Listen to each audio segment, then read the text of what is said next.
and bound in freedom, peace and unity. Hey, that's so. Oh, yeah. Arise, O compatriots, Nigeria call obey, to serve our fatherland, with love and strength and faith. The labor of our heroes past shall never be in vain. To serve with heart and might, one nation bound in freedom, in freedom, in freedom, peace and unity. Arise, my people, arise, my people.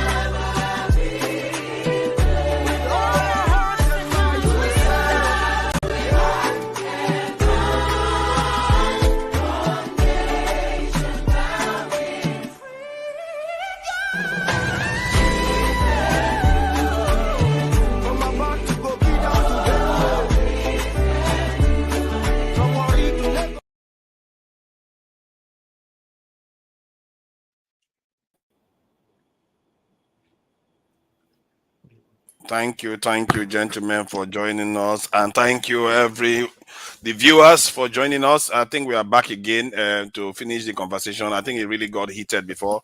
Bumi, if you are out there, I summon you to come back here for to finish the discussion we were having before. And a Black Beauty, if you are available to, please come back, because some of that conversation was getting somewhere. It was interesting because there was something Black Beauty said about 100 years plan for Black people. Like 100 years they will be waiting for us to develop. I don't know how you plan that, but I wish he was here to address that case, but that session was cut short. And there is also this matter of the young boys that I think that story is going to run and run. The young boys that were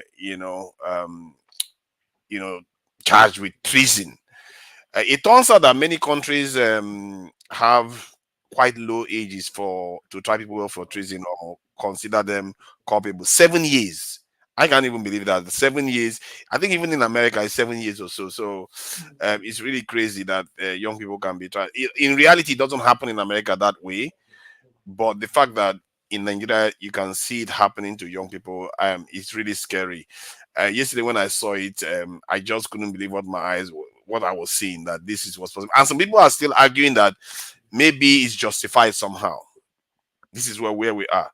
And the argument went towards the direction of the forces that are at play, the Russian versus the Western and all those things. That's the reason why the president is doing it. And some people try to justify it. I don't understand it. But then the conversation went on to Trump and who is worse, Kamala Harris and all the rest of it. It seems like that's what they were discussing in the previous session too. So I'll let you guys carry on with your conversation. And Jonaba, I don't know where we want to get on with this. Are we going to be talking about the American side, or we're going to be talking on the Nigerian side? Because they all seem to be connected. So what do you think, Jonaba? Which one you want to start from? Do you want to start with the American side? Whichever one. In terms of the treason for 7 years, children, you are talking about the 100 years plan for Black people to which one? Yeah, I think that 100 years plan one is really a little bit problematic for me. I don't Since I do not initiate that, maybe she will be here to, maybe she's listening and she can come and elaborate on it more for us to understand what she meant by that. But we all know that Black race is facing a lot of challenges around the world. And Adejima's place says that charity begins at home and evil also begin at the same level. It is because of we over the years have not come to realize who we are and oftentimes we give ourselves up for something that we are better than. And as far as we are thinking that it will be any other nation that will come and save us from our own problem, I think we are serving ourselves no good. It has to be us. It doesn't matter whether someone is have a plan of 100 years, 200 years, or less. It all has to depend on you. And I believe the soul of a human is capable. But what I find out is that not that we cannot have a different opinion on issues, but the fact that we cannot respect others' view, even when it makes no sense to us, we still have something to have a reservation because it's a level of your knowledge. If they don't know to that extent that you know, you just know where they operate. Maybe if they're talking of an issues on some topic with Ferrari right now, if I talk about it with him for a few minutes on subject, he would definitely know that I'm not up to his level on that subject because he know the grade. It's simple as that. And then if you come to another subject, maybe if we are having a dialogue, he will know my stand and the level of my understanding of that subject. So, but what I find fascinating with black people, we think that when we know something, we have to use that to bring others down because we think our own way or what we know is better than the other. We all have area we have strength and knowledge. We are don't there is no absolute truth in anything than we all have a truth to a different standard in our lives. And Africans need to do more for themselves. We need to unite. Our enemy is bigger than we think. Even when we talk about Trump, Trump is not the only one. Around the world, there is a war going on to eliminate us, even from our own African continent, so they can have the resources we have. It's bigger than what we think. And we were thinking that it's one cycle election. And I hope our leader, their eyes will be open. And those in diaspora or those that have seen what is humanly possible can begin to raise this issue within the black community. That our battle is bigger than we think. And until we unite, we cannot fight it alone. And we, despite your affiliation or your opinion or your view of political party, that is a small issue. And I hope that Africa will begin to unite and form a united Africa, that we can empower ourselves, make a deal. No nation can be by themselves without making a deal. Just like we all need each other. But you have to have men and women who have the interest of their country or their nation to have a knowledge of when they go out to negotiate. In most cases, our people negotiate with little or no knowledge. Rather, they are greed about themselves. They don't see the bigger picture of the nation. They come, you all need to do business with each other. We need each other to support, to build an ally. But you cannot do it with a myopic mind of going and be laughing with white people think that they are your best friend. They have set us up for generations, even when it comes to religion and all of those things. That's why I know, as I summarize, when my brother Mazi Prince quoted the scripture, I know it's in the other land and I know it's heading to hell because that Exodus meaning you are exiting and you are going out of the way. Thank you. People, panelists, put your cameras on if you are there.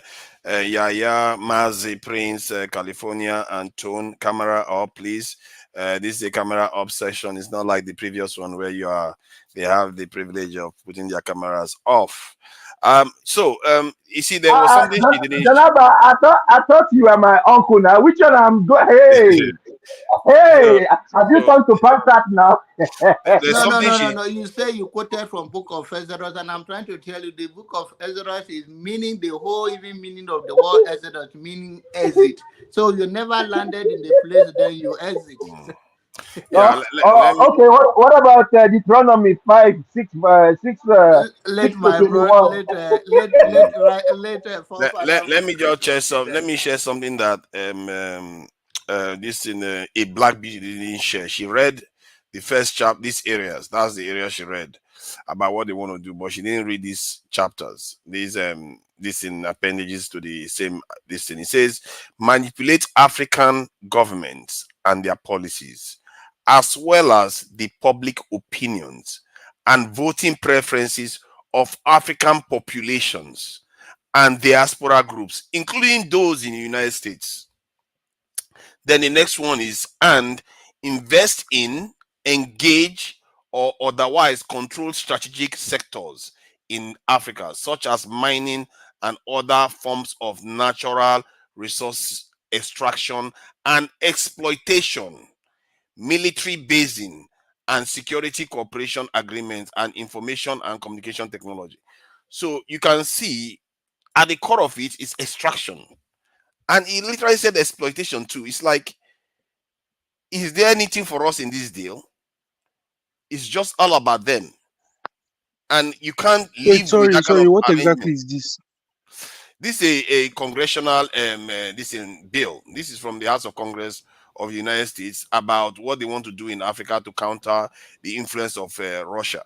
So there is nothing about us in there. It's about, they are talking about monitoring people.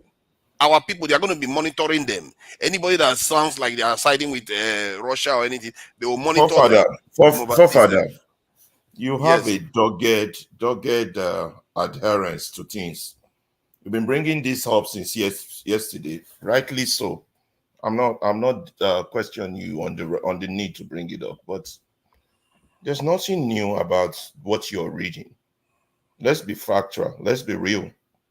Number one, there's nothing new about it. It's been going on for years and years, hundreds of years. And Yeah, I understand. Let me finish listen, my listen. presentation before you go. No, Li- no, hold on. Now you can't just interrupt me. I have to Yeah, present it. Then because you're gonna you go it on will come. No, this no, as don't if worry. this It's is going to come to you. new. It's going to You're come gonna, to you. you No, no, know, it's not new in terms of the idea that the other people are exploiting us. but the But this other one is people in are not going concrete to law. come up for any other ideas for your own side. It's you that No, will no, come no, up no, to no, no. say, You will come up with your it's own. a You will come up with your competitive own. world. Can I finish talking, please? Let me just finish Finish, presenting finish. information. There's much I want to Okay, say because I'm okay. mad with all of you today, from So, you to Rudolph to as you that as you last can see, presentation. there is a clear interest in not working with us What is to this? for our own benefit, but working for their own benefit. This has been the problem. This has been the problem with the relationship they have with us.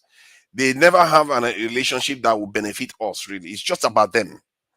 And that is a problem. If you cannot have relationship that benefits our people, then why don't you either pull away from them and then or go to other people that are going to do things that are going to benefit you too?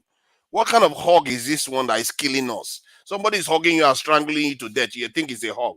That is not how it works. So I think our people, the 100-year plan is a dangerous plan because you think you have 100 years to react. You don't have 100 years to react. By the time you get 100 years to react, they have already planned 20 years plan they are going to use to eliminate you. So what is the point? You don't have a chance. You have to start as early as you can to start pulling yourself away from them and hope that you survive it. Because the countries that have survived it are Iran, North Korea, China, India, Japan survived it, South Korea survived it. The country that didn't survive it, Libya, Iraq, they are still going through the They hell are that they are long. going It's a through. long list, though, bros. A It's a lot, yeah, a long. lot of them. Many of us haven't survived it. I mean, Um, even Japan technically did not survive it because they got their ass bombed. So yeah, but they went down there and gave them development, and they gave them development because they needed them to check China and Soviet Union. They allowed them to become developed. They didn't allow us. They prevented us from developing. This is what I don't dislike the West just for the sake of it. It's because they don't have good relationship with us. So, Mazi Prince, please go ahead. I don't know what you think about the 100 years plan. Do we have 100 years to be navel gazing and working for other people? Jack Barron and Jadak Barron. Well, you know, when you see all these narratives about the fact that we are slaving or we are doing this and all that stuff, to me, you see, we are all here for different reasons. And some of us here are already established. Okay? Yes, Daddy. I see. I'm on the phone. I'm on the phone. So some of us are established here. It doesn't mean that we are abandoning our ancestral homes or whatever it is. But the thing is this: I hate to come online and bicker about uh, um, Oyibo did this, Oyibo did not do this, slave this, slave that. My own thing is, if you feel different about things, go back home, go back to Nigeria. Nobody's begging anybody to stay or whatever it is. I don't know the job anybody the people do, and that kind of a thing. I don't know what they do. But the thing is this, I think I don't know. I have a very, very different mindset about things when it comes to all that. And the thing is, I believe in what's gonna be, it's gonna be. What it's gonna be, it's gonna be. It's just like how some people talked about, oh, World War III is coming and da da da da da da. Oh, they are so scared. They're gonna go back to Africa. I said, okay, go. And some of them, the funniest part of it is that some of the people that talk about this are Christians, and they forget what the Bible even talks about the world. If we Isn't that normal say for Christians though? no, hold on 1 minute. If the Bible talks about the fact that we are in a perilous time, we are at the time where the world is gonna end. It says that there's gonna be wars, rumors of wars, and all that. All we got to do is to be prepared on our own personal level. If it's gonna happen, it's gonna happen. I don't care who is gonna bring it or who is not gonna bring it. But for the fact that somebody will tell me, oh, because they World War III, they are so scared, then they are a man of little faith. So, in order not to deviate from what we're saying, I feel very much indifferent about the 100 years, whatever it is. My own thing is, I'm doing my job. I don't look at color. I don't look at anything. I do what I do, and I kind of move on. I move on with, I live my life, you Okay. know, devoid of So all that. Yeah. so you're not concerned about okay, that's fine. Yeah, and then please, I just wanted to make a quick sentence before. So, say me and you get fight, eh? Me and you get fight. And later, now I go drag you. I go drag you as a drag generator. For the statement overheard you say the other day, you called my own person, MU. I go drag you like generator. I dey wait for you. Thank you. Okay, I speak the truth. Are you there? Okay, Ferrari, want to say something? Since I speak the truth, it's in the dark. I can see that this platform has an habit of trying to prevent me from talking. This morning, Rudolph also did it. I was in the store and I was available. They refused totally to let me speak. I don't know what they are afraid of. What they are afraid of the truth, because No, it is Ferreira, very, the patient dog is the fattest bone. So I'm wait. not interested in the bone. That's the problem. I rather I was just skin the going in flesh order. I and was just tear trying it to go to in order. pieces. But there are so many. No, they messed up this morning now, but that's Rudolph thing. I think he has a thing for me. I think I have to turn to Pansat and tell him to go to hell. But that's okay. Um, this morning, but the topic is still the same and relevant. First of all, on your presentation, I'm not trying to belittle your presentation. You're right to present it, and it's good. But this has been on for 400 years. Do you understand? That's number one. It's not new. Number two, you cannot expect the West or the US to set their own interest on behalf of your own interest. Does that make sense what I'm saying? You can't Yes, expect but them. you would think win-win. You have a mutually beneficial, at least on document. No, no, it's a competitive world. You always say it with your security argument. I So why know. are you changing now? It's a No, no, competitive no. world. I'm just saying I that speak if they what is in had my best a interest if win-win it means me relationship, eating you or raw. I did biologist. I'm a biologist. It's either going to be a parasitic relationship or a mutualistic relationship or commensalism. There are various type of relationship. But in order for us to, there's no sympathy involved in survival. You have to understand that. If you have what I need to survive, I don't have to sympathize with you or help you to reason to keep it. Rather, I will scheme ways to take it away from you. You see, this is where our intellectual progress as Africans tends to be disappointing, because we always expect them to do for us until we do for ourselves. And that's what John Abba was saying, until we do for ourselves and fix ourselves, and then come in the ring with them and compete, possibly knock them down, we ain't going nowhere. That's number one. Number two, that's why I look at the Nigerian elite. For father, go and write this down. Nigerian problem are the Nigerian elite. That might include you, that might include me, include Maxi, Tone, and Justine standing here, and I speak the truth. Nigerian problem are a Nigerian elite. The Nigerian politicians are a symptom of the Nigerian problem. The likes of Tinubu, APC, and everything, you all want to come here and condemn. You all want to come here and condemn and lament.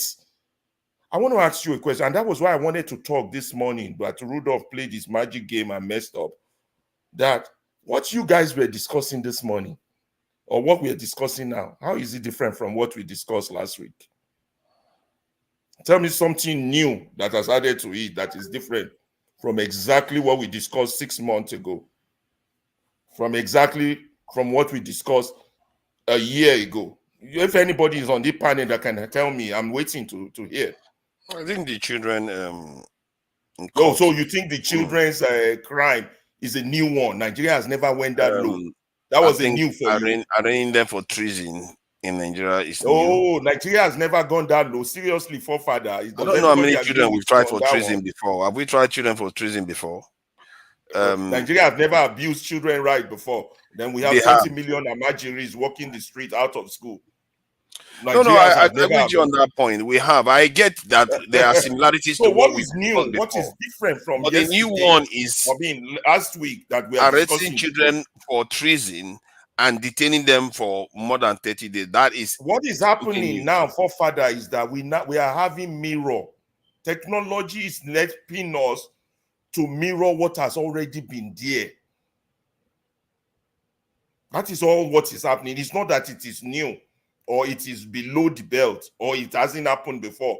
And even worse one, what we call worse one, which is really not worse one. Look, I'm telling you guys, it's not that I like that man so much, but forefather, go and buy all of Fela's song and listen to it word for word. Forget listening to it. Go on Google, print out the lyrics. It will be as if you're reading today's newspaper. And this was said 40 years ago. There was no internet. Every song, from Kolo Mentality, then we will gag week for a jailing brother, for any song, just name it. In fact, we should do a series one day on this platform and take every topic Fela has talked about. I do apologize. Sorry. Yeah. I don't interject. You see what we're talking about, integrity. People don't have integrity. Electricity ended the show abruptly because he wanted to go and join one man. That is his family emergency that came up. It's just his life now, one man with other ladies. Are you serious? After he sets the show ablaze with that crazy question that he pays women. I don't want to even have a face off with him, but we are knowing. You see, when Jago yesterday was talking about the enemies within, he was talking about enemies within. You see what we're talking about? Continue. Are you serious? He may have had a commitment. He may have had a commitment to attend, so he didn't want to break. He said family. We are not stupid. It's the same setting, the same agenda. Yeah, he said family emergency. He said family emergency, and he shut down the program. Maybe they're family now. And even if it's a show, why not tell us, that I have a show that I'm gonna be a guest? Yeah, after he said this one. To tell you the truth, in as much as I don't like people on this one. In as much as I don't like speaking behind people, but that is one of the reasons why I don't come on electricity show. Because before you know it, he will say, "Oh, it's over." That's why I don't come on that. I'm serious. If you really notice, for I months honestly now, came on I've not because been his on that. forefathers I thought was hosting it. He was there. He later left. I don't know Oh, why. is their ladies segment thing Ah, being run by one? Are you I sure forgot that's the name of it. electricity? That's not electricity I see there. Oh. Where did you see electricity Who now? is that? Let me check. That jewel of the Everything can be Nile now. verified. Oh, is that we, Joel Be careful. Oh. Yes, now. on the Before. left?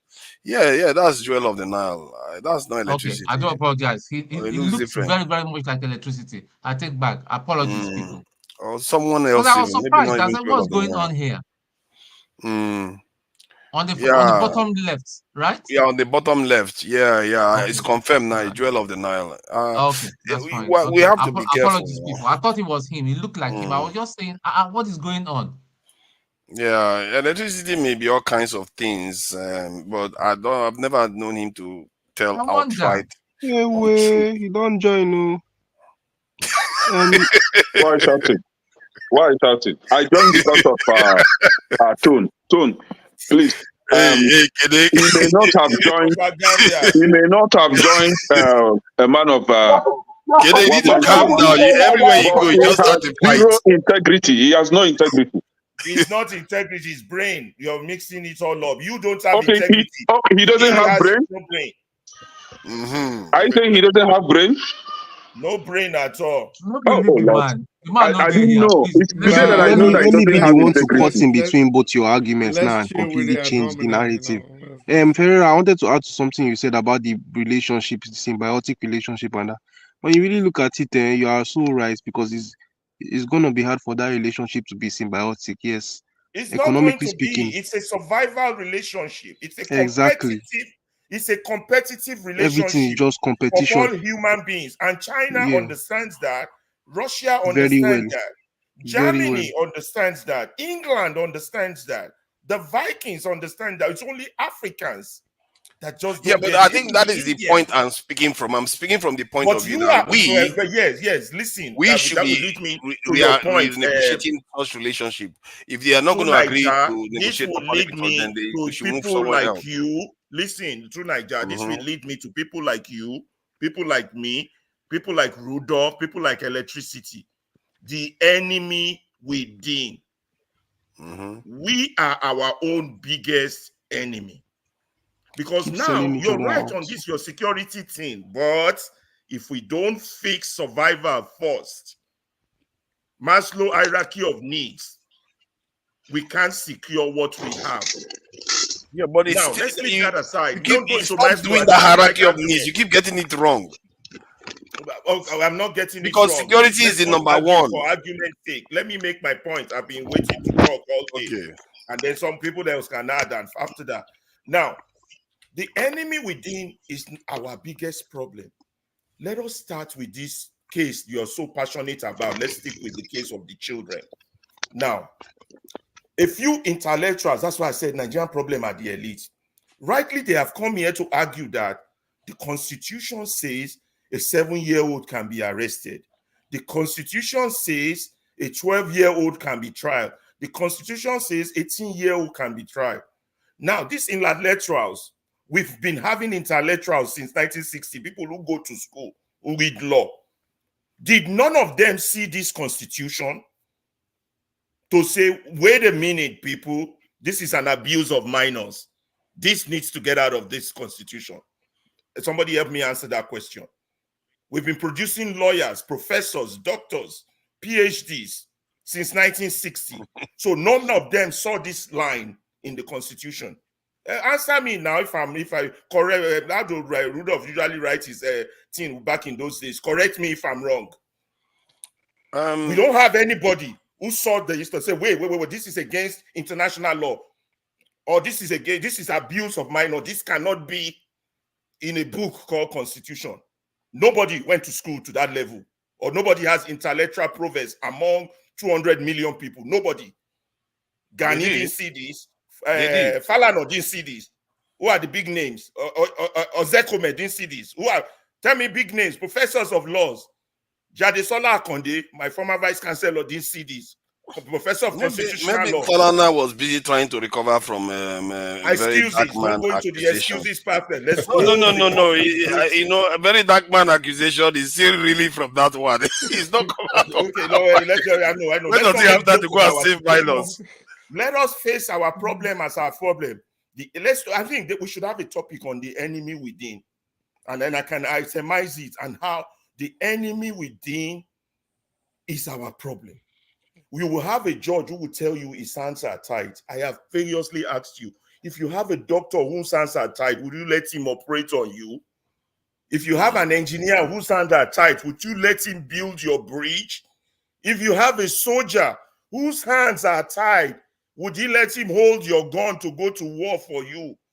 These are basic human questions that deserve basic answers. It doesn't require Einstein intellectual level for understanding. The elite are Nigeria's problem. And you know why? They benefit from the abnormality. It makes them the big man, the guy on the top, and they assess their success based on those they can look down on. So they Don't you think that it is because the rich right now, they don't want to do the inconvenient thing, they don't want to make the necessary sacrifice to even be bigger? Because the truth is, if Nigeria is doing it's well, because they are no, let me myopic. finish the That's question another now. excuse for Because if Nigeria, no, I'm asking that if Nigeria is doing well, they will do better.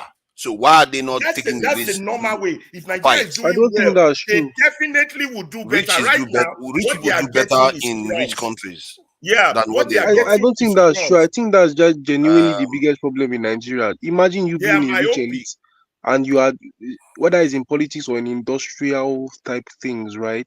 I've noticed the problem in Nigeria compared to society like here in Britain is that um status is more looked upon, or like people see a bigger gap in social hierarchies and status the less developed your countries are, meaning you are a bigger deal as a big man in a developing country than in a developed country where with the actual income gap between decently wealthy and ultra wealthy is less than in a developing country where ultra wealthy is one of the wealthiest in the world and decently wealthy is barely even earning up to a minimum wage in the entire world. You understand? So basically, it's all about that wealth gap and status gap as well. It's the okay, In status now, and Nigeria, it's the people stoop low let myopic. me to give do things. let me give you the shocking valid number that will surprise you. In Nigeria, the top 1% own as this thing owning this in 25% of the country's wealth. Top 1% own 25% of it. In Sweden, the top 1% own more than 90% of the bottom 90% wealth. They own 90% of it. The bottom 90%, they own more than them, the top 1% in Sweden. Yeah, So, but you see, you are right, but you are not saying the food. This is a perfect example of when you maybe you wanted to say it, Sean. Not like I'm cutting you off, but no, go ahead. you you didn't. You're forgetting that in Sweden, because Sweden and all these Nordic countries are a very unique situation. Like Sweden and all these Nordic countries are what they call capitalism gone right in every possible way, 100%. Perfect version of capitalism. In Sweden, what you did mention is Sweden, their education is one of the first policies that Denmark and Sweden have is they give children full what's it called? Financial education. It's like one of those units you take by force in school. You can look it up because they want these children when they start making their own money, whether they get jobs or not, they can be able to handle it. Well, it makes sense when you think about it because they're not going to teach you how to make money, but the money where you get, they will teach you how to manage it properly. That's one. A lot of these countries the ultra rich that own most of everything, at least, are technically the one whose Just in all capitalism. these the Nordic countries, go and look at their standard of living. It's even Very better than high. the UK. So, but Yes, that should what tell is you high? something. That should tell you something. It's not the gap that is the issue. It's the fact that your nation is rich enough. You have to have wealth. You have to Yeah, create that's what wealth. I was about to say. I was going to say those capitalists that are even that because based on what you said, those capitalists that are even running most of the institutions there, it is them and their capitalism that is technically helping every other person. They're Both when not it comes actually even really capitalists. They're more socialist countries than anything else. because when you look Those at northern, Sweden and Denmark and all these countries, the guys that own all the big companies, they are technically the ones hiring people, which is just generally one of the benefits of capitalism. in one way or the other. I don't know whether your capitalism is destroying land or making people fat or detrimental to other people's health. You are hiring people, that's one thing. And if you look at Sweden and Denmark, those types of countries, a lot of things are free. But would the government be able to sponsor those free things if the capitalism is not working properly? No.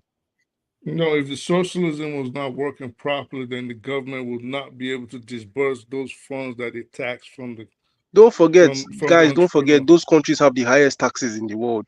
Those type of countries, When those you type guys of finish countries. abroad, I'll wait for you all to come back home. But maybe not talk about abroad. Maybe not finish. Because what I was originally saying is that in a country like Nigeria, you feel the need, if you're the average Nigerian in the average Nigerian situation, you feel the need to be more corrupt. You feel the need to stoop lower to do things to make money because of the way the society is around you, generally speaking.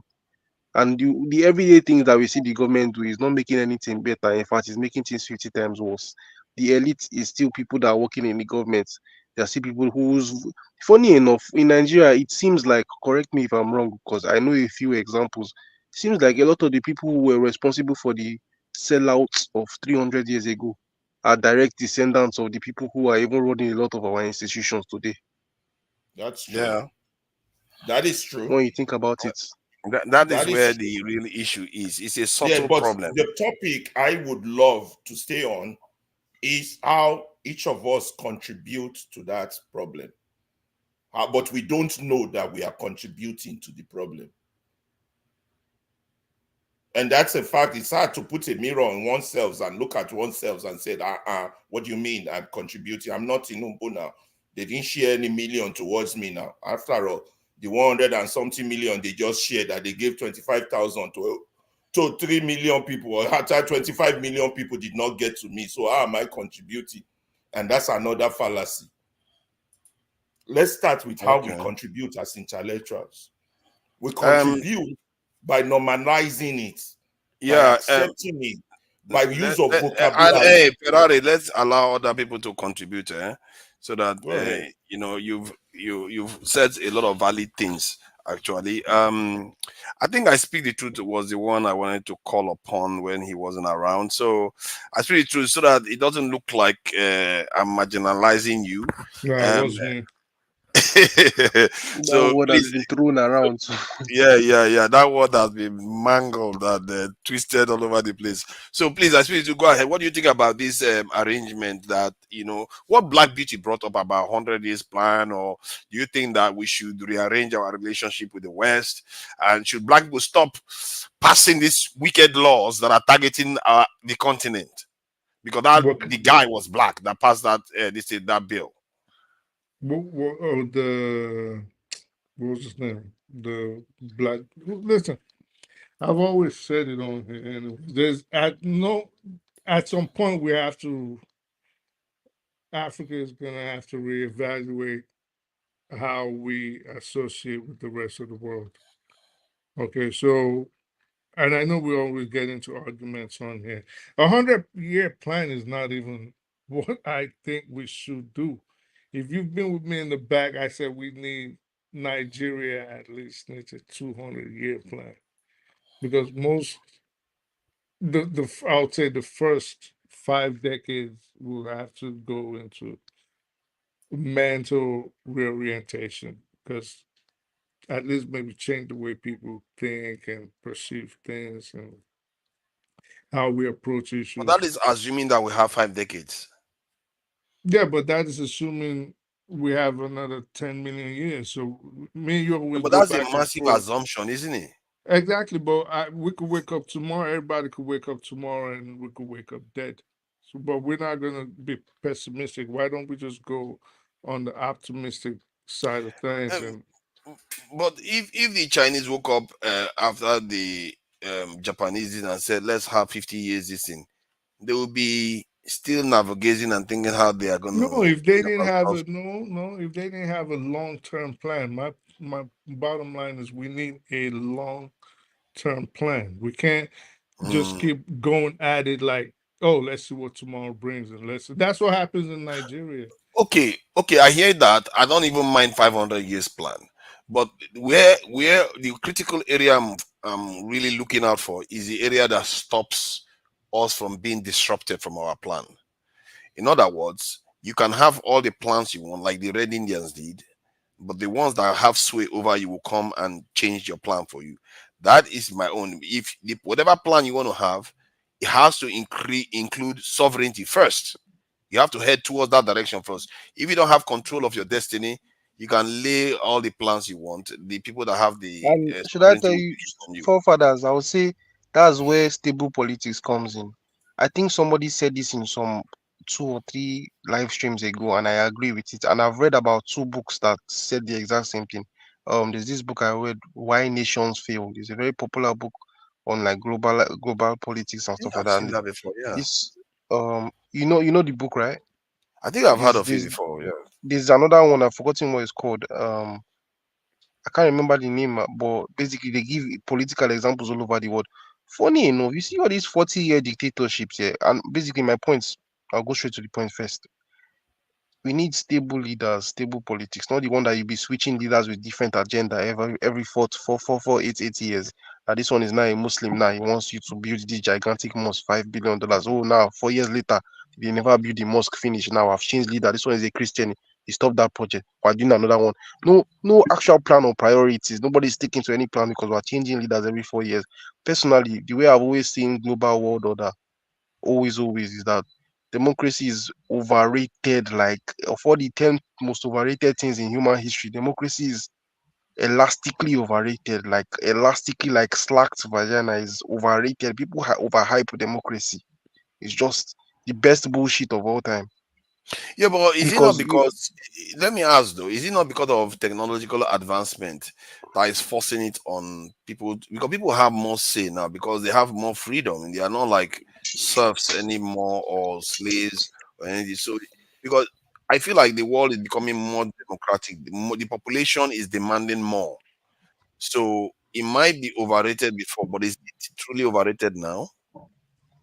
it is because basically what goes on, and people do this without even realizing that that's what you are doing.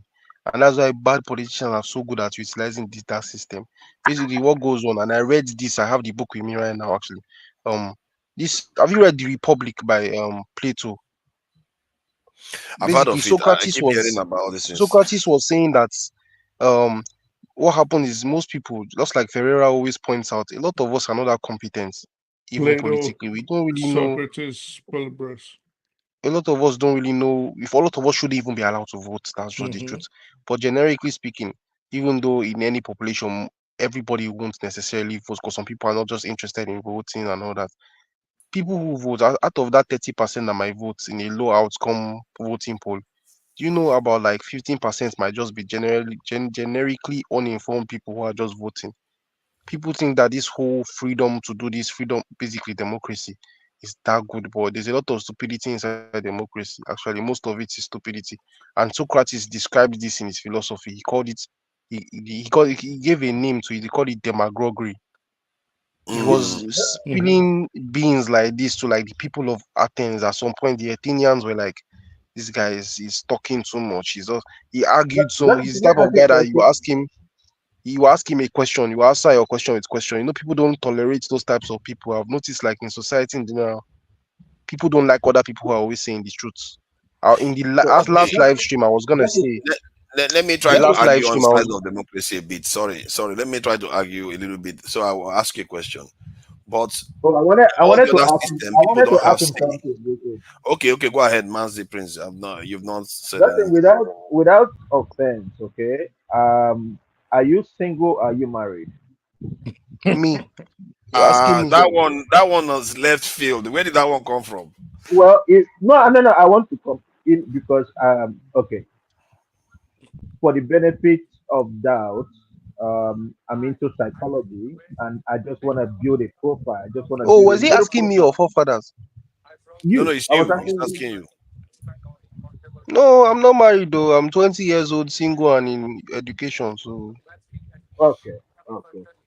Very And good. then between you and your girlfriend, would you say that who do you compromise or you just believe in whatever it is? That's what it is. Is that what it is? Believe in what? What are you asking me specifically? Okay, like when there is any He's too young assuming to there have a girlfriend now. Please let's not. Please who let's told not He's start you? going 20. there. He's Who too young told you? Please, now. Don't say that. please. Don't say that. No, You you see, know you why? shouldn't have said Focus. you He shouldn't have should You said know you where? were focus on 20, his. man. You know Because where I I'm know Kelly coming. will start picking on you now that you're a small boy. No, Everybody no, will no. pick. You know Yeah, where? that's You what know they where I'm always No, do. Big coming. and That's I why I think I don't put. understand the I question notice he's they asking. put. Older brothers now. We should advise him. I think I Sorry guys, understand the question everybody. he's asking. I just Just remember not something. I wanted just to not tell all of you, and maybe I'll talk about that later. It will be an entire segment. It's about good. tech. I basically went for an engineering conference, and I was like the only black person there. But that's a different topic. Okay. About what he Just in said. the reason, just in the reason why I'm asking you is this, okay? You know, when you talk about democracy, uh, and you say it's overhyped, um, you are entitled to your belief, you're entitled to your own opinion. But what I'm trying to say is that, are we gonna say that kind of like dictatorship or monarchical Actually, uh, he's right, government? Maxi. Actually, I don't mean to cut you off. Actually, the young man, you see now, because you talked about his girlfriend, I want to call him young man. Actually, It's Mr. okay. I Justin like it. is It's a right. compliment. You see, you have just Don't Maxi, you've worry, just it's not going to introduced be a the Nigerian compliment long factor for long. by profiling him. Then whatever he says will not be as full of wisdom as those of you who have white hair. But let's leave that aside. He is right. Democracy is the most dangerous thing when it's fueled by ignorance. Without adequate education, you cannot maintain democracy. Democracy, the populace have to be fully and well educated for it to be operable. So anybody who talks democracy Alaba, doesn't you just come from a factor village. Alaba, you come from a village, and in. in your village, you come from a village, right? And in your village, you have a king, right? And he has what do you call it, chiefs, right? And sometimes he has to consult with the chiefs in order to make a decision. Do you know that thing that he's doing? That is democracy. It's just that we've not been having, depending on wherever anyone, we've not been having good leadership. Okay, That's that's why not all wrong. these We've things is never happening. had democracy. Forget good If leadership. we Look, have good Technically, you just leadership, came at an angle that is important for this discourse, and I will keep quiet. Others can talk. Every okay, one of you let's always allow feels. Justin to carry Listen, on listen. now Now, before put this this all before right, down, this please. goes on. 1 minute. continue One minute. Justin Very before Alaba will important. come. Let's allow Justin to finish what he's saying. So Yeah. So I was going to say, Justin, go ahead. um, about the democracy thing. We've seen statistically in the past that leaders who stay for longer, whether through a dictatorship, because I think dictatorship is basically where people talk about um casual sex versus adultery or something like that. It's so controversial because you hear the name and the name is so, hey, dictatorship is bad. No, some dictatorships have really, really helped economies. Some dictatorships were genuinely progressive. We've had about three of those in different countries in the past. Some dictatorships actually progressed better than some democracies that were 4 years, 12 years switching between three leaders. Look at the past. Benevolent So dictators. Arturo Ferreira said the society that first succeeded with democracy. Don't forget that society was by far the most literate and educated society of all time. So Ferreira is right, 100%. Everybody was educated more So, than the rest so of the entire world. Cameroon is better than Nigeria now. Pobia is better than Nigeria now, No, but right? if you have to compare, I mean, if you want to say Wait, Paul what? What did he say? for every Paul Biya, then there's a Muhammad Gaddafi, and for every Paul Biya, there's a Gaddafi. For every Yeah, Mobutu I Sese mean, yeah, when you Seko, think about it, there's a Funny enough, Libya back Muhammad then was better than what Desani. Nigeria is now. That's just the truth. So Libya back then, Libya had high standard of living. They had good access to clean water in a desert. They had good access to education. Women were the most educated in North Africa at the time. Gaddafi, he stayed for long. Or you can say he's Be- controversial. be- Okay, he used them believe me, non-bloody so coup to enter, but he did For progressive things. Gaddafi, where I fought him is those people that he took their lives, the what do you call it, the Panam airline thing that he did. mhm. That right there is where I Eh, don't agree with him on well, that if you have at a all. problem with what happened in Lockerbie, and I think everybody would have a problem with what happened in Lockerbie. Okay, but then we're talking. You want to criticize a dictator for one incident that his security Yeah, agents I carried mean, out. when No, you no, look no. at So it, his original. I'm not what about criticizing. I'm not so criticizing him. I'm what just about saying. what about in a society like this that is supposed to be a democracy, that is supposed to be the ideal description of a democracy, but look at all the carnage that has been caused and fostered all over the world by this You so-called know, the funny democracy thing here. is the way he just said Gaddafi blew up this plane because I mean, we all know Gaddafi was kind of responsible for that, and there was evidence pointing at him. But Yeah, you know, the funny he thing is did. that the I Western agree governments that that he are did. forming democracy, they do worse things on a daily basis. I But know.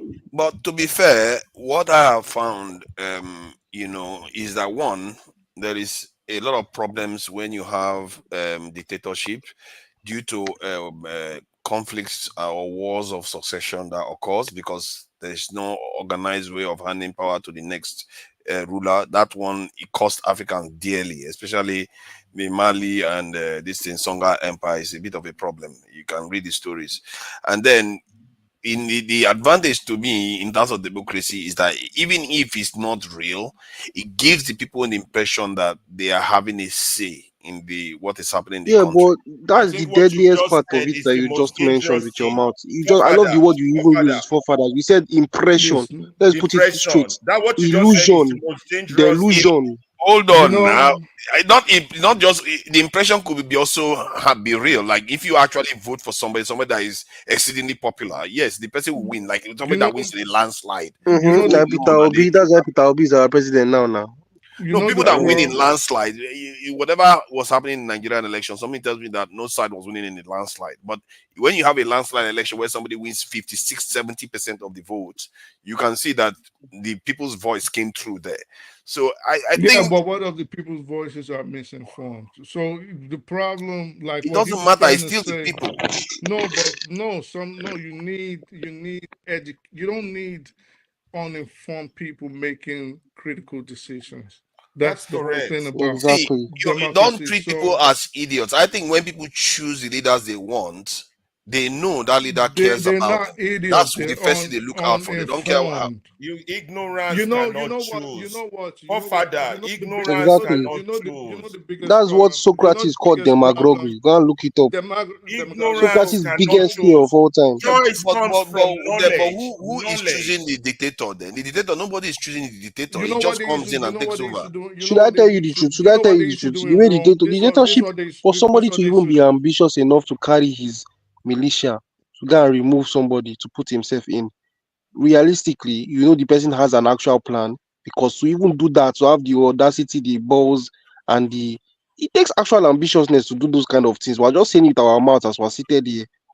For the No, Gaddafi, no, okay, I agree just with look at I you think on the that though. debate Does right that now is mean they wrong. mean well You for the guys are people? having a debate just look between at the guy, this democracy Burkina and Faso dictatorship. guy, That's the Traore. wrong For him debate, to have done guys. what he did, Justin, you know the kind of Justin, wait. planning it takes.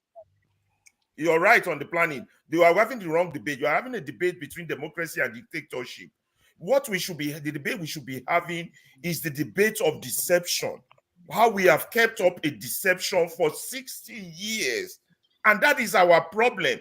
If we have a dictatorship, we know we have a dictatorship. If we have a democracy, we know we have a democracy. But when we have a dictatorship and we keep calling it democracy, that is the faulty foundation that is going nowhere.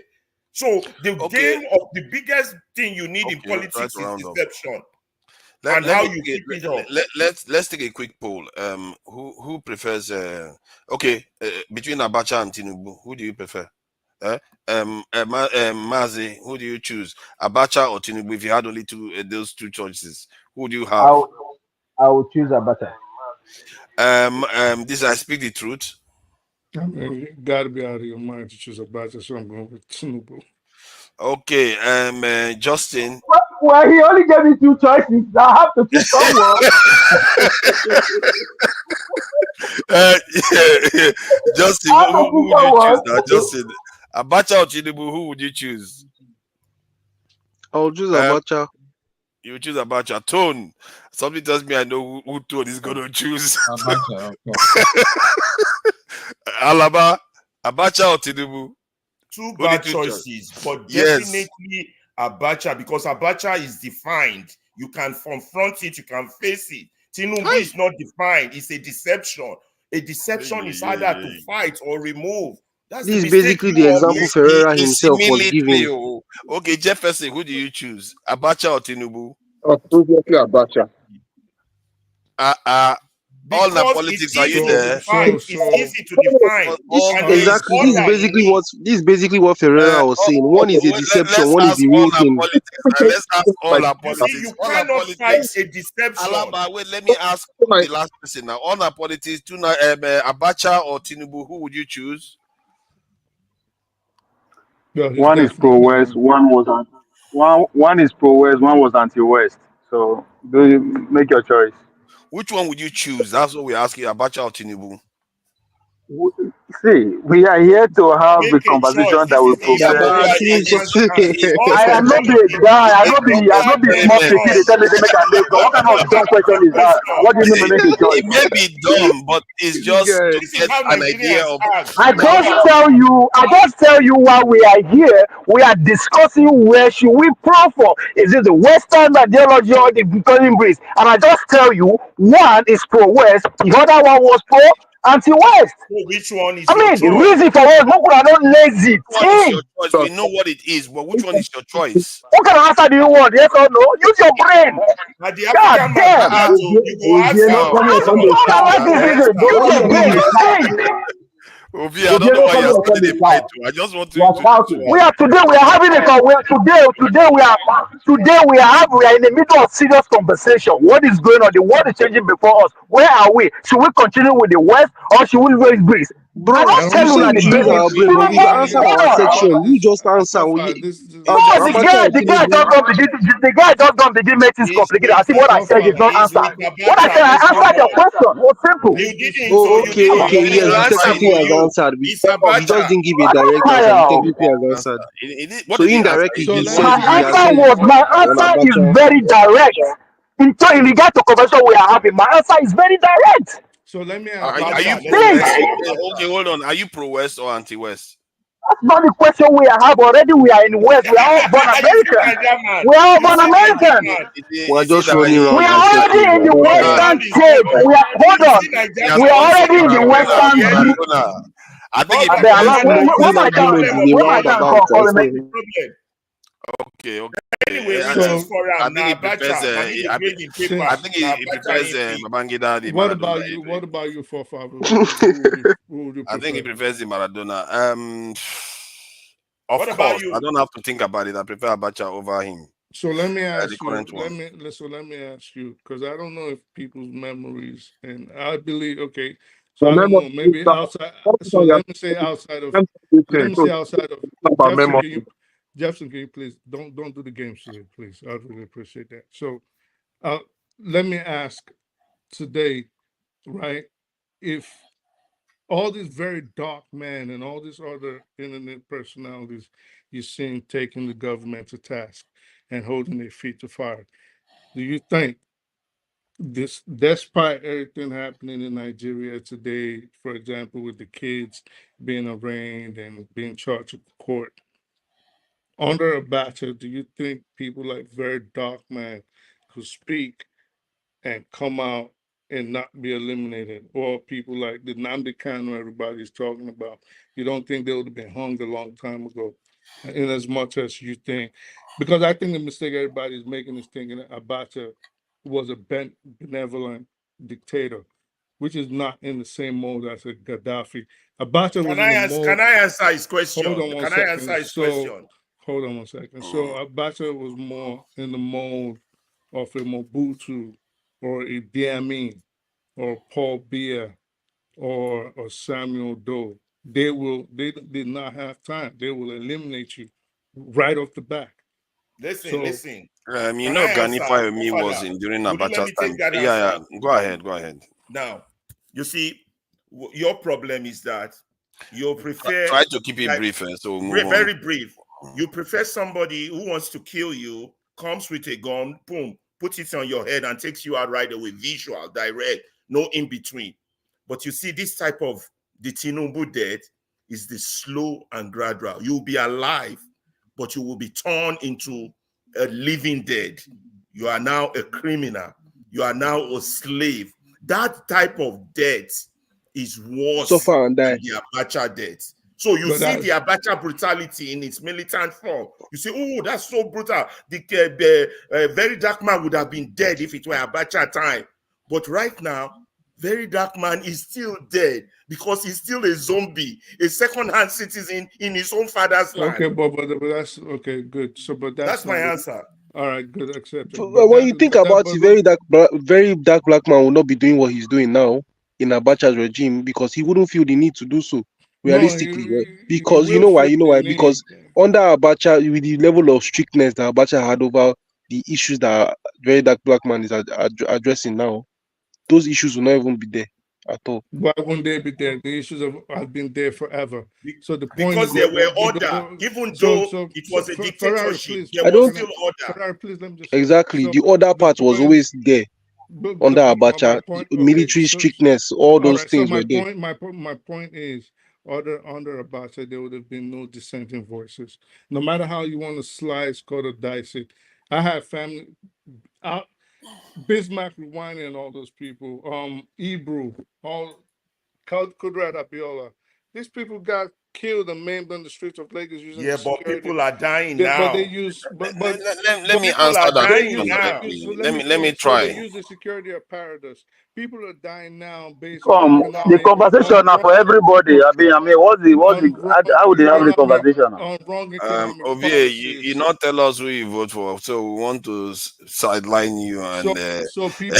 Don't worry, you can interject anytime. To be fair, so wrong economic policies are not what we're talking about. We're talking about a specific government policy of going after dissenting voices.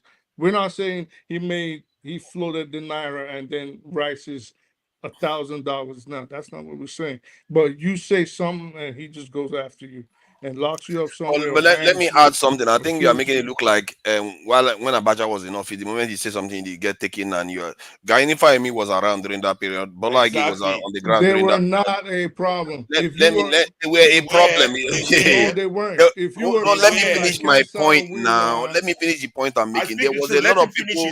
There were a lot of people that were opposing Abacha on the ground. University lecturers were going on strike.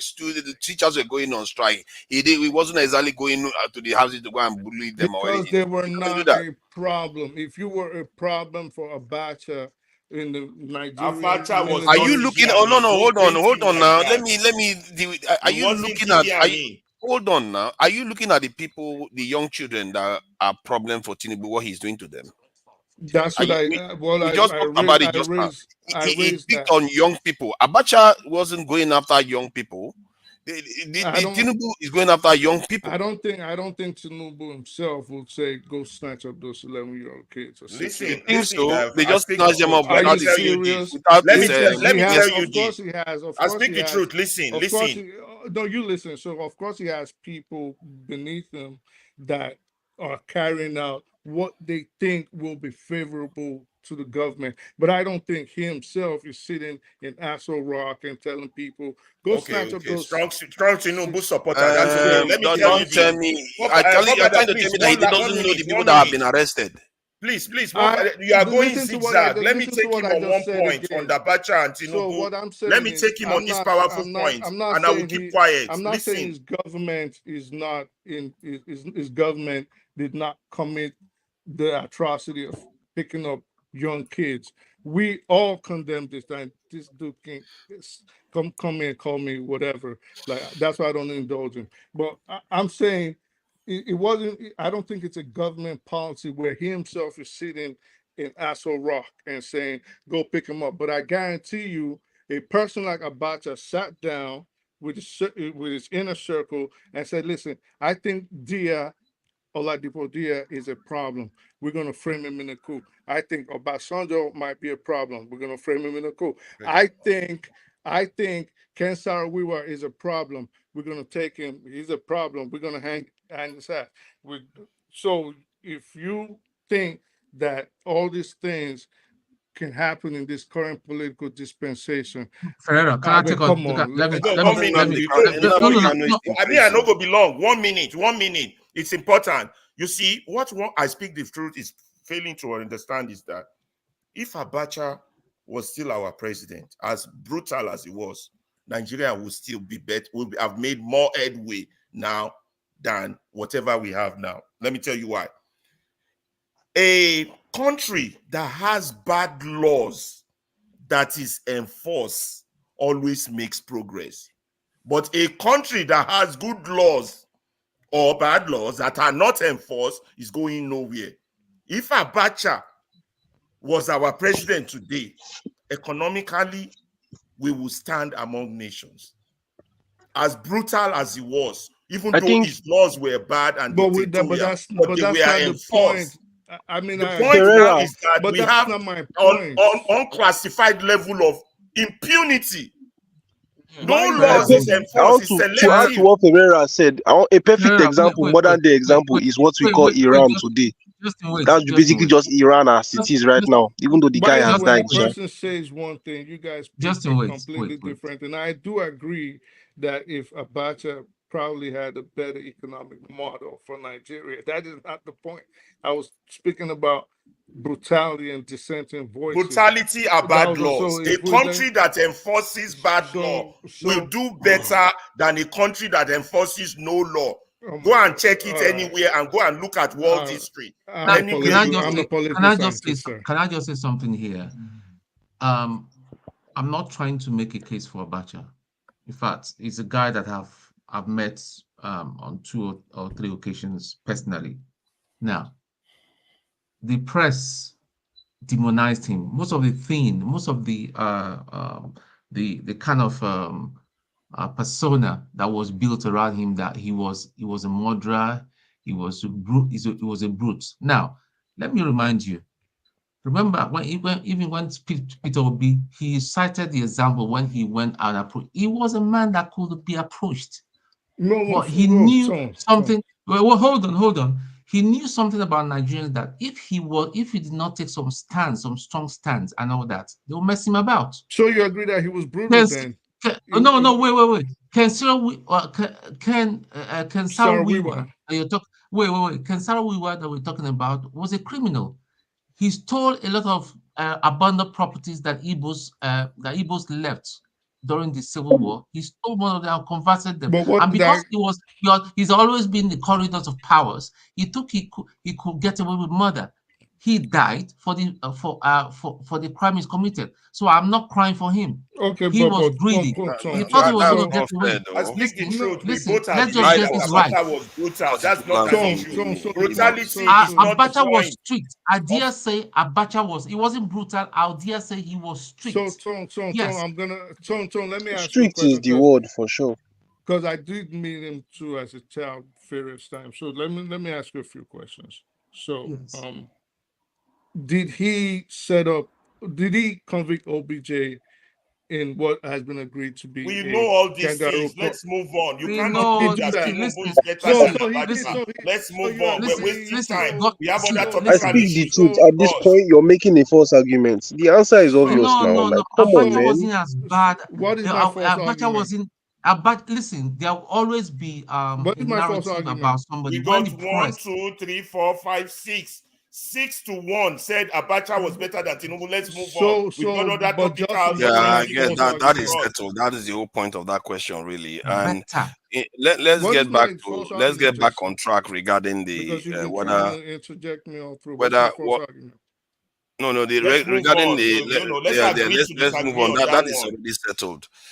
Regarding the relationship we want to have with the rest of the world in terms of, let's say, the Western or East and all the rest.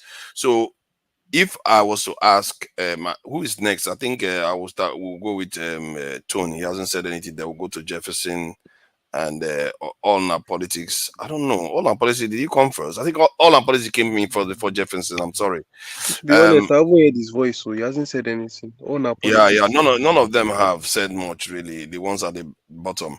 So Tone. So if we were to advise Nigeria, you are sitting next to Tinubu right now, and you see all this stuff going on around the world. What would you advise Tinubu regarding the relationship with the West versus the rest of the world? I will not even bother because the man will not listen to me. let's assume he's going to listen to you. That's the premise of the You question. tell him to resign now. What else? Let's you guys. Yeah. Let's I like the assume. way Ferreira is so straightforward. I just I like the mean, way he you're just. beating around the bush. Oh no. Let's assume the idea First was and to foremost, advise him on the see, direction to okay, go. let's assume that he's going to listen to me. All I'm Yes. just going to tell him, all these jokers that you have all around you, even plus your ADC, sack all of them. Sack all of them and work with people that have brains in Nigeria. It's just as simple as that. It's not rocket science. We're not Realistically, about if he no no did no no. that, We they'll are start not. opening his The ears question now. is about foreign policy, how he relates, how he positions Nigeria in the world. How does he interact with America, UK, France, Africa, West Africa, just the rest of the world globally? What would you advise him in terms of the I will position ask he should him to take? start forming some partnership with the BRICS bloc.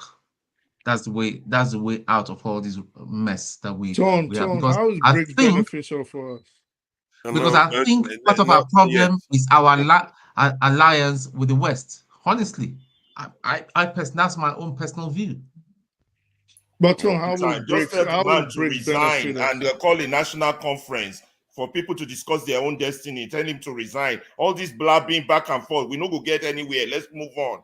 Ferreira, you Tone, He's sabi not going to Jare, listen. you sabi. Let me ask how the will next. BRICS benefit us? Huh? Tone, Hmm, how will I'm here. joining? You can't You can hear me. see. I speak the truth. When he answers now, you go back. You can't do No, that. I just We want have to. to go to That's the what I'm next saying. I just person. want to hear some. Okay. Okay, go. Moderate. Go ahead, Yeah, moderate. yeah. I'll ask him privately. Yeah, Okay. stop now, like Yeah. Jefferson and Okay. Justin Yes. and all the Jefferson. iron and politics. So Jefferson, thank you for joining Person us they eat ogbono. on our The man they politics. eat ogbono. The man they eat ogbono. You know go fit talk. Ovi, are you ready? Because we can't see you, so sometimes it's easy for somebody to So, overlook you. uh, Ovi. so okay. I'm ready now. No, I know just hard Mazi, you're Okay, ready. listening to. Jefferson, because Ovie was here before you, I let him don't. answer the question. Ovie, what would you advise Tinubu in terms of his relationship with the world to get Nigeria out of the mess we are in terms of foreign policy, how we should approach the world? I think we are getting things twisted. You can only advise person when you are in a position to advise, Thank you, Ovie. right? The premise is The, that you are the person that he's going to listen to when it comes to foreign policy. So that's the hold premise. on, And can you put your let me camera on? finish. No, What do you mean, you no? dey hear my voice now. This is the Are you not session. hearing my voice? You need the camera on now. Did you not attend the meeting? All these people, More you than no attend vex, meeting and you can't do something else. more than no vex now. More than continue. Go it a day. Abi, Okay. it's my Yeah. camera. How Ovie go answer you when they burn in incense? Now incense in the Even burn. let him keep burning No, incense. yeah, Um, uh, I tell you they talk, we go hear am. Then he go call him call the car. let's go to You, I don't know Jefferson. Guys, why. I let don't know him what you talk want. so I we don't know can what you move want. Use my. on. Come on. We I don't don't have know all what you want. day. Use my Yeah, face do. yeah, You dey hear my yeah. voice. You take Calculate. off my Just face. move No, on. Use show my your face Let do. them face. talk. Show your See, face, there are show there your are face. rules. Hold Leave on the now. face. There are We can rules. do There are without rules it that for I have now. to Let's follow. go. Your thing is cracking, There are man. rules This that I guy have to follow. Ovi. It's not my platform. You have to understand that I have to follow the rules of the platform. We have to learn to follow rules. When you give somebody a word, stick to it. So, Jefferson, please. Um, let's say you are the ultimate foreign minister, that your president listens to every word that comes out of your mouth. What would you advise the current president to do to reposition Nigeria in a beneficial way, in a way that will lead us to prosperity? What would you advise him, the kind of relationship you should have around the world? Oh, yeah, like you said, that is very, very key because they say the eye is the channel to the body. And that being said, the first thing I'll need to do, I will advise him to do is to let him consider running a lean government. Because first of all, um, the government is currently run as if they have never-ending supply finances, and everybody's living bloated budget. And then, of course, it's going to. I will advise him to sack some of the leaders that are incompetent and make sure that the government that is operating is very, very lean. Another thing I will need to do is to ensure that they take a cue from other models that are third world countries, see how they are prospering economically, adopt the model and follow it through without any form of compromise. Like which one? What? Because he is going to ask you this question now. You like, let's say I'm Tinubu now. It's like, what did you tell me? You just tell me to adopt on who I should have adopt? What do you mean adopt? What should I adopt? What do you say?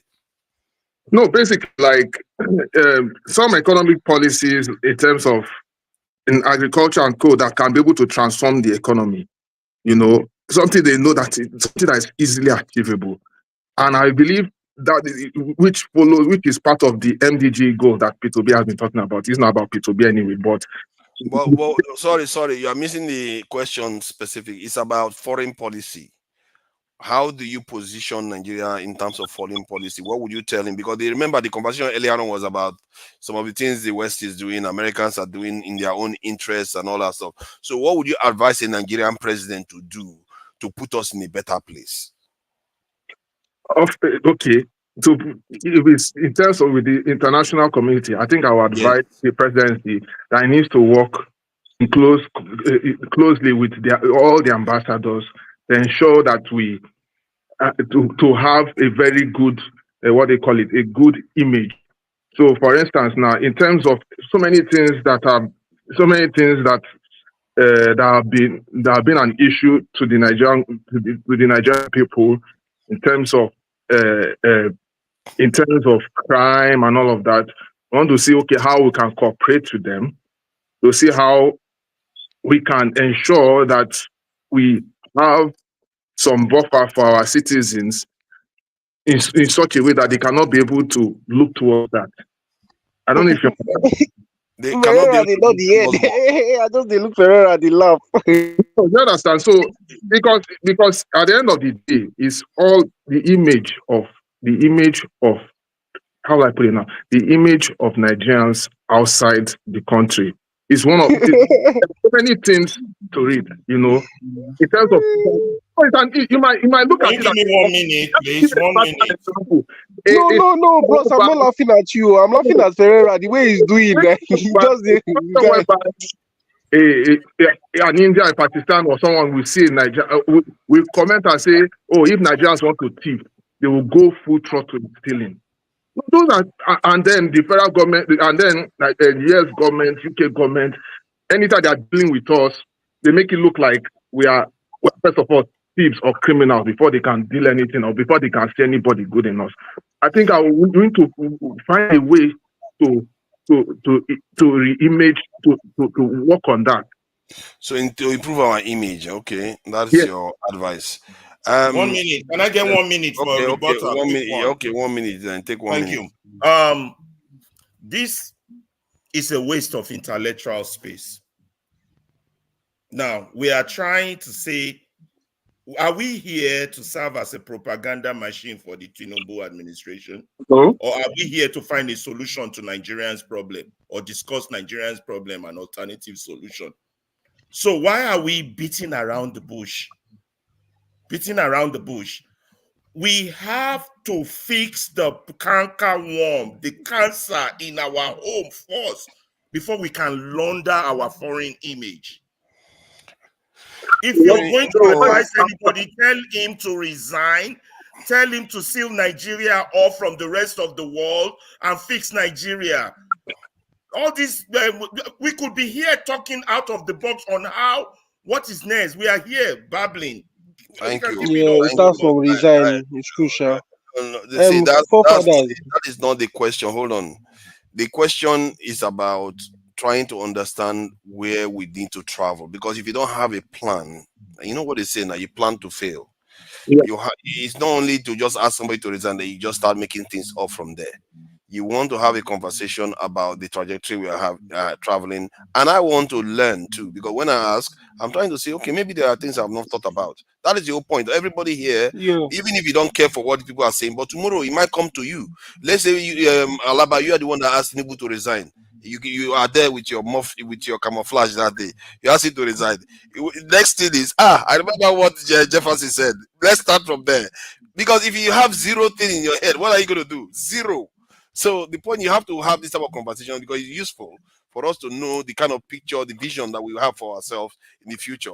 Yeah, So because I remember very well, even before and after the election 2023, there's one thing that Obi was actually making us understand. It is one thing that is lacking is that most of us have lost hope, of course, in Nigeria for obvious reasons. And that has to do with so many factors: criminality, corruption, and all of that. And because we are having problem within, which Ferrari is pointing out, which is true, we are also having problem outside. So, in other words, we are not being respected within our home, and we're not being respected outside. So, which is a very, very big issue. It's like a ripple effect. I didn't press you, but let me press him on that point. Now, how do you get them to respect you outside? Of course, we have to keep our house in order. We have to, how? Like Pereira said, we have to tell ourselves the truth. Like for instance, if you hold on. If you look very carefully now in the Nigerian context, it's not rocket science to know that our government is extremely wasteful. Wasteful at all fronts. You can think about any of the sectors, even the local government chairman. You think of how you'll be a billionaire overnight, which I find How they're going to respect you? No. For instance, now if we keep our house tidy, if we work on our policies, if we respect ourselves, if we change our dietary from within, I believe the countries outside will start respecting us. I'll give you an instance. Like for instance, during Trump's presidency, Trump was calling Africa a shithole country, and he had confidence in saying that, not because he had confidence in saying that because of what they have been seeing, obviously, and it's a multitude of things. And there's a wise saying that if someone carries a block and stone at you, you carry that block and use it to build. And that's what I expected Africans to do. They are supposed to, if someone is calling you a man of bad, okay, you take the bad, no problem, but build yourself. I'll give another instance again. Nigeria has always been called giant of Africa, giant of Africa, giant of Africa. But guess what? Other Africans that agree they are not giant of Africans, they agreed. And they work on themselves. They work on themselves. I can give the example. Rwanda worked on themselves and some other African countries. They know they are not giant of Africa, but they are trying to make things work. And guess what? With the little efforts they are making, they are gaining their respect internationally. And I think that's what Nigerians need to do. We need to do some level of re-imagery. I think that that one, there is some truth. If your domestic environment is working better, you're probably going to get more respect. So, Nanja, can I say 3 super important things that we've not even talked about? Yeah. And I'll actually address your. I speak the truth later. I'll actually address your question, because you asked the question, by giving you the actual direct answer. If you want to talk about foreign trade and foreign policy, which direction we're going, west or the other guys, should I tell you something? The number one thing that influences foreign policy in relation to global trade is geopolitics, meaning the geography of the politics. I'll tell you one thing I'll tell you about how it works is that you see these Europeans, before they normally say Africa was the last continent that they colonized, that they discovered. That's not entirely true. We're actually the first that they started trading with before anybody else, and it's for a reason, because these guys are so accessible to us, even geographically. That's why you have some of them carrying boats to go to Italy. I told you I went for an engineering conference. I realized that to build a certain level of infrastructure, and this is the practical side that none of us talk about, because we are not implying ourselves, or rather applying ourselves to the practical side. To build any certain level of developmental infrastructure, you see that Europe as Europe is such a stronghold that in one way or the other, you need Europe, especially the UK, Germany, those countries. When I went for this conference, basically I went for an engineering conference in Birmingham last week. I realized that almost every form of developmental infrastructure in tech you need usually comes from Europe, if not Europe, obviously America. So imagine if Nigeria decided to be very, very anti-Western and cut itself off from the West, it will just destroy. Because what are we going to do? Who are you going to get? Like, look now. I do like laboratory equipment stuff, right? Do you know that a lot, like I would even say about 50% of the useful, effective lab equipments that we get, all these fancy things like all those their HPLC, the things you see in fancy labs all over the world, they come from Germany. All those advanced things, like you can decide to get from China, but China is China. And I realized that in one way or the other, if you were practically recruiting machinery and equipment from one part of the world to get to your part of the world, to you to develop industry, which obviously causes economic growth, you would need the help of Europe. That's what's happening in almost every industry in Nigeria, from oil and gas to everything else. And there's the good side and the bad side. The bad side that is quite obvious is the fact that there is a certain level of bad agenda and sabotage that happens inside of it. Deals are being done behind people's back. So many corrupt things inside it. While are just plenty anyhow. And one thing I can say is that you see these bricks, because I think one country that Nigeria should really partner with in terms of actual trade, import, export trade, and everything is Brazil. I can give you like at least five decent reasons why. First of all, when you look at okay now, Tinubu created a new ministry which he heads about something that has to do with like livestock development and grazing or something like that. Do you know that Brazil has by far the most profitable and developed cattle industry? If like look at global trade now, if Nigeria aligns with the East, say Russia, if Nigeria was importing oil and gas equipment from Russia, it would be more expensive to get that from Russia than from the UK. Because Russia, you know how far away Russia is. People need to consider because that's why they call it geopolitics, the geography of politics.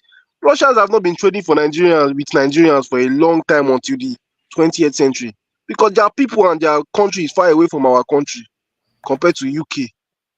If you want to start doing all those ones, it will cost you more. The economy will eventually, your currency that's already dead will even inflate more. And you're not buying from a currency that is not even that powerful in the first place. That's another thing that we need to consider all these little, big, important things. To get from Russia compared to getting from closer countries, maybe even Spain, Portugal, because those are like the two closest countries in Okay, Europe to so you are Nigeria. advocating that we work with Europe, but if Europe doesn't want to work with you, what happens then? No, I'm advocating that from the looks of things, if you really want to go on the anti-Western stance, it would mean joining BRICS. That's what I was about to land on. And that would mean especially Brazil, because most of the BRICS countries. Hang on, Justin. What is wrong with joining BRICS? Do you know when the Ukraine war started and then the grains we didn't have grains, they withdrew their gas. Do you know how much it affected UK? And it's still affecting us. See, listen, I don't see any economic value of being aligned to the West as we speak. There's no economic value, there's no social value. So why Yeah, are we why bros was yeah, was saying the same thing. I said that would mean joining BRICS, as in we should join BRICS, is what I'm saying. And exactly? But you I made a just lot feel of like the argument biggest. against joining BRICS. So you did make a lot of argument against joining Okay, BRICS. the other day No, as in I'm pointing out I'm trying to let you wait, know the reality of it. There's hold on, geographical flaws inside it.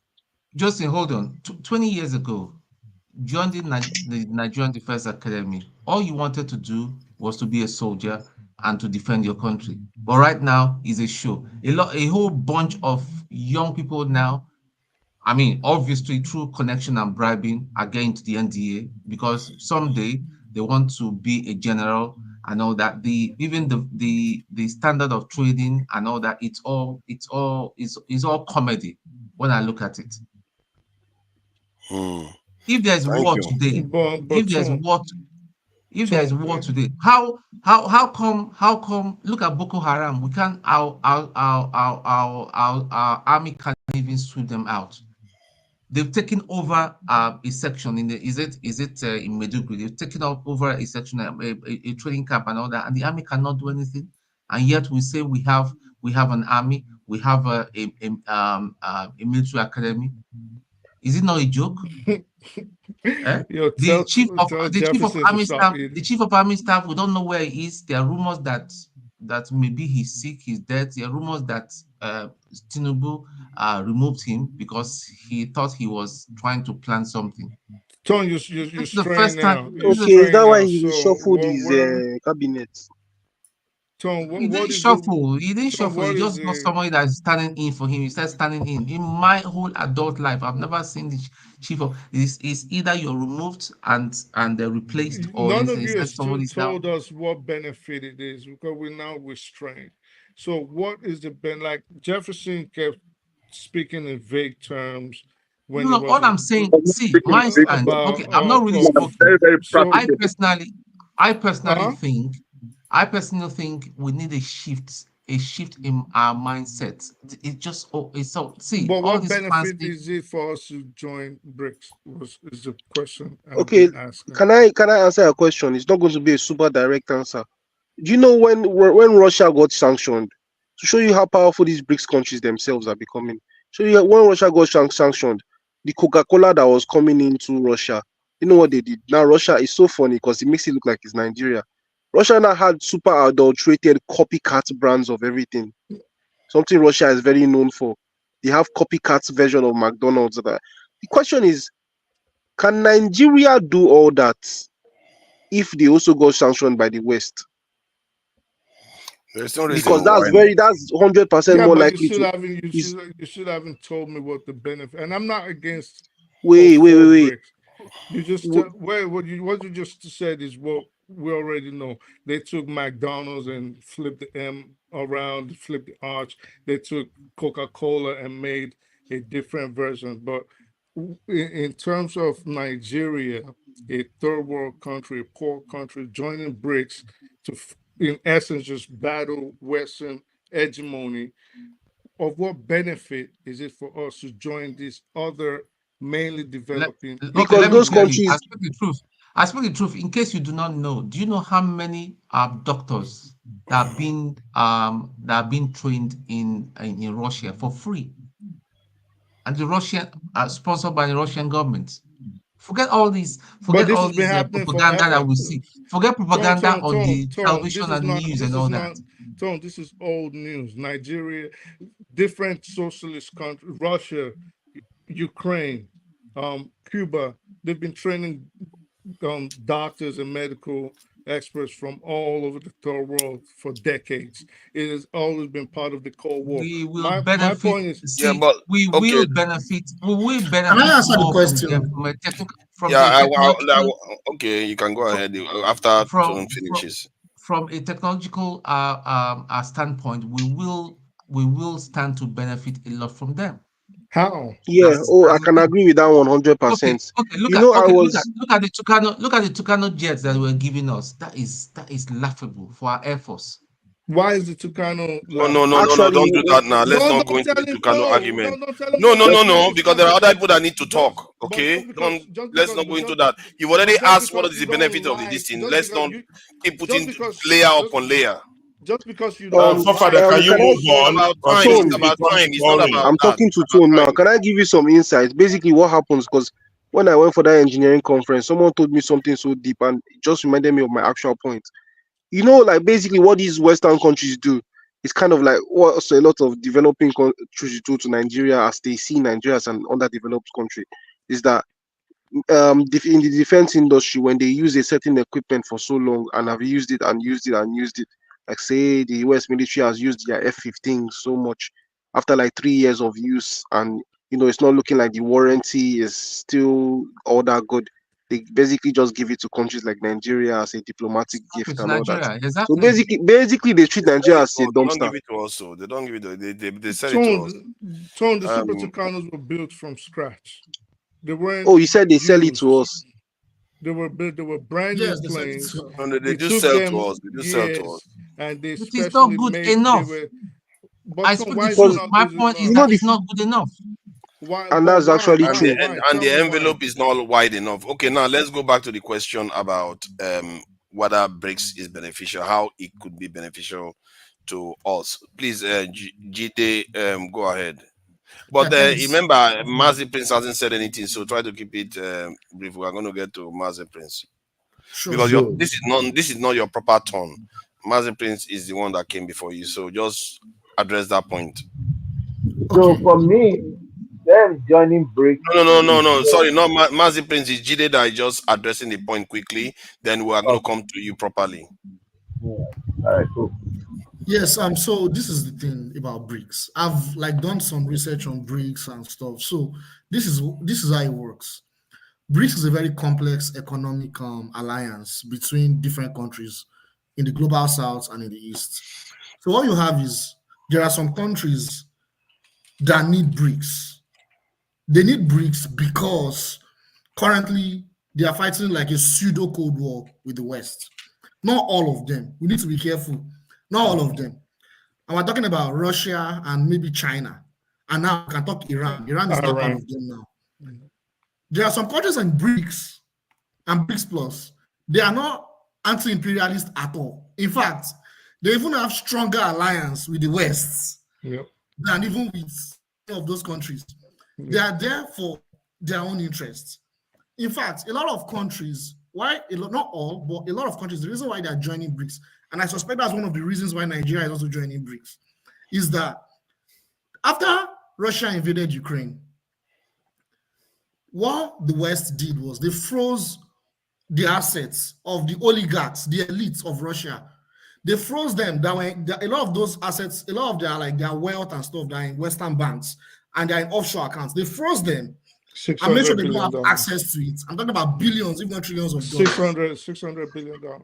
Yes. And a lot of elites from other parts of the world, from other capitalist countries that are not Western, they are aware of that. Countries like maybe India and some other countries like UAE and other countries like that, they are aware. So they need another alternative economic alliance that would make them independent of Western economic sanctions whenever they have disagreement with the West. So not necessarily being anti-imperialist. Now back to Nigeria. Does Nigeria need to join BRICS? I'll say yes. Despite the fact that BRICS itself is not necessarily an anti-imperialist alliance necessarily, because some countries that are there, they will still do deals with the West anyways. But They're not going to it doesn't mean that it's not anti-imperialist in the sense that they don't want the Western system to be dominant in the world because they don't want it to be dominant. That is one of their main agenda. So is that not? You can see that that is a problem for America. If America has a problem with it, you know it's anti-Western. Yeah, Isn't but it? not well, the yes, guys on but the top still, have a like, problem, but not the guy, not everybody, like he's saying.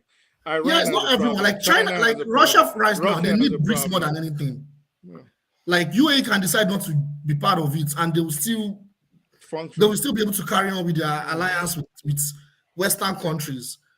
That's why, even though the West have been a bit, they're making some moves, but not as aggressive because they're trying to see how far BRICS can go. Because, like I said, and even a lot of those countries said it in the summit last 2 weeks that they are not against the West. They made it clear. Even South Africa, these are neoliberal countries. They are not actually like going there that, oh, we want to make do, we don't want to have anything to do with the West. Nothing like that. Why I think Nigeria should still join BRICS or BRICS Plus is that if we are moving towards a sovereign foreign policy, because Nigeria's foreign policy is not sovereign.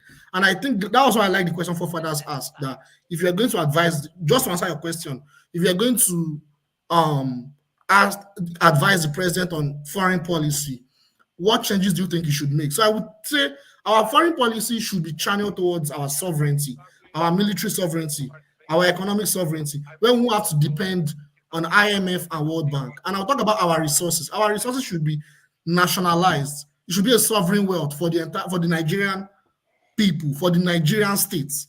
That's number one. So that's the first change that we have to move to our foreign policy. It should be channeled towards our full sovereignty. That's number one. Number two, Because of that, there is a possibility that the West take action, which is through destabilizing our country. They have a lot of forces they can use. They can use Boko Haram. They can use Biafra. They can use all those platforms they know how to use to destabilize the country and claim our leader, our president is a dictator. He is this and that, all those games they play. Then they will impose sanctions. That is when we will now leverage BRICS. We would now partner with BRICS in a more cohesive way that would favor us economically when the West completely isolates us. So I think joining BRICS is going to be a leverage for our economic development, but it's not sufficient. We still need our economic sovereignty, but that would not stop us. That would not enable us to have our economic sovereignty anyways. We don't have to be anti-West. We don't have to be anti-West to be pro-East or pro-BRICS. We can actually do it like you just mentioned. You just referenced the UAE. You just referenced people like Brazil. They're not anti-West, but they'll still do business with the West and let China and Iran and Russia have their pseudo Cold War Part 2 with the West, but still do business with the Far East and Eastern Europe, and everything is still going to be hunky-dory. So I think the West understands that. Let me just add that I think the West understands that normally, like UAE can afford to trade with China, or India can do the same thing, and they too themselves deal with China. But the ones that they don't allow to do that are the ones that are weaker, like African countries that, to an extent, they do allow us, but they don't want us to form very close relationship with the Chinese. Hence why they make sure they always come in and make sure that, or Russians in the first place. So the effect they have on us is greater than the effect they have on, let's say, UAE or China. Or this in India. India would not even listen to them, even if they try to pressure India. So that is the issue. But I must give it to you, this in Jide. Your advice is, you deserve this. Oh, yeah, shake body. Oh, yeah, move body. When somebody knocks the party out where nobody can compete anymore. So I think that advice was a good one, because you fleshed out a way when, if we are under pressure, you have leverage, a direction that you can go that might ease that pressure. Because you can see that right now with Iran. Iran is beginning to benefit from that. Iran is one of the people that went to the BRICS. This thing is going to benefit from all those things. You see why sometimes you can go into the wilderness, suffer. You endure long enough, you will emerge. But Iran and Korea is Russia going was to emerge. more of All of them are going to emerge. It was Can I say something about what Jide's advice? Iran and Russia was more of a defense pact and a defense alliance than economic. It wasn't as a result of BRICS. It was just a secret defense pact that they already had. No, that's true. That's true. Can I say something? The economic aspect is where Iran is being isolated, but BRICS is going to help Iran on that. Can I say something about Jide's advice? Yeah, go ahead.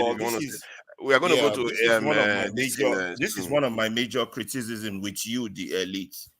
It's always like you always like the ostrich who put his heads right in the sand while the big elephant in the room is there. Let's just pretend we don't see it or it's not there. Now you have given all these, we should have gone this part with the BRICS or did this, that. But the fact still remains,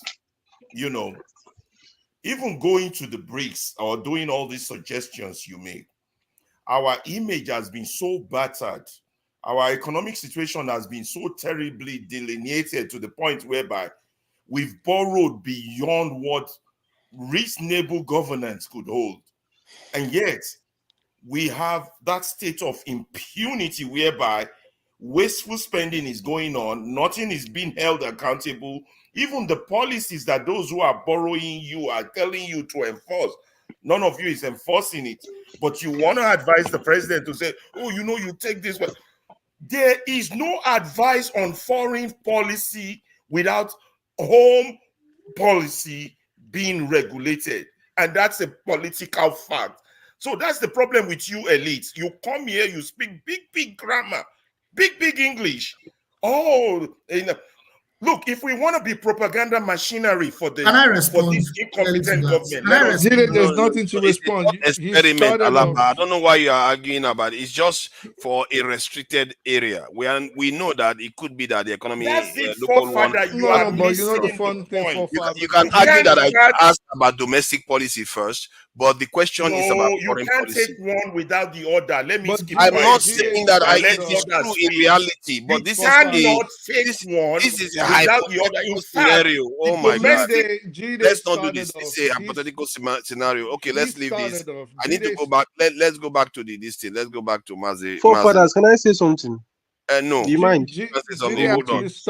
Let's get back in order. Let's get back to house rules. Okay. First is first. Like, share, and subscribe to the channel. And if you all these people, apart from Tope O, all the others can donate. Tope O has been supporting so much. I don't want her to be supporting us anymore. Tope O is a madam, and she's been doing a lot for the channel. And all the other people that go to church tomorrow, you're going to go to church and give offering. You need to come here too as help support the channel. You know, Dr. Dame is doing a lot of work. He's paying a lot of bills. So when you get a chance, support the channel, subscribe, and ask other people to come and join us. All right, Mazi Prince, Your Excellency, your honor, you are now the Foreign Minister of Nigeria. Now it's your turn to advise the president that is all beholden to your words. Whatever you tell the president is going to do, what is going to be your advice for the president regarding foreign policy? How he's going to position Nigeria? First and foremost, I will not even take that position. Okay, I will not. You know. However, let me advise him. Okay, Jide, I strongly disagree with you. You know why? BRICS, South Africa will not allow Nigeria to get there. They will not. I put it on anything. Anything. You understand what I mean? I'll put it on, they rather have Egypt come in, they rather have Morocco, what do you call it, and these other people come in than to Nigeria to come in. You know why? Economically, Nigeria is not viable to get there. Okay. Economically, yes, we are not there. Okay, we're on the negatives. If you are seeing the report that came out, was it a week ago or so? We are in the negatives. Hi. This guy foreign minister, Okay. And then look at it. You think about it. Why is World Bank and IMF giving us all these loans that they've given us? This is not right. This is not right. All this. Hold on. Madam Tope, thank you for the donation. I really appreciate it. Where are all the other people? Where are all the other people? They need to be donating. They need to support the channel. Why is Madam Tope keep supporting? It's not right. It's not right. They are all going to church. You want to go and put money in the church. It's like Madam Tope has a personal something for you. This is the second time I'm seeing her donate. £20 again, I'll be $20 She supports the channel. She supports, just like Alexander Gomez. A lot of people actually put their money where their mouth is. I have to appreciate that. I know a lot of other people do it differently, but I'm just encouraging them to do it this way. All right. Let's get back to Mazi. No. Let's not respond. I speak the truth. Don't Mazi, please. This is unacceptable. Hold on, Mazi, please. It is unacceptable. You are the one every day. Look at it. This is what we are talking about. Welcome on board, Tracy Jacob. Oh, Tracy gave you the pound. Is it the pound or the euro? The euro. This one is you have to respect. It's okay. I think it's about the same pegging as the dollar. The troublemaker. That's what the troublemaker. Yes, of course. Owa is a troublemaker. He knows that.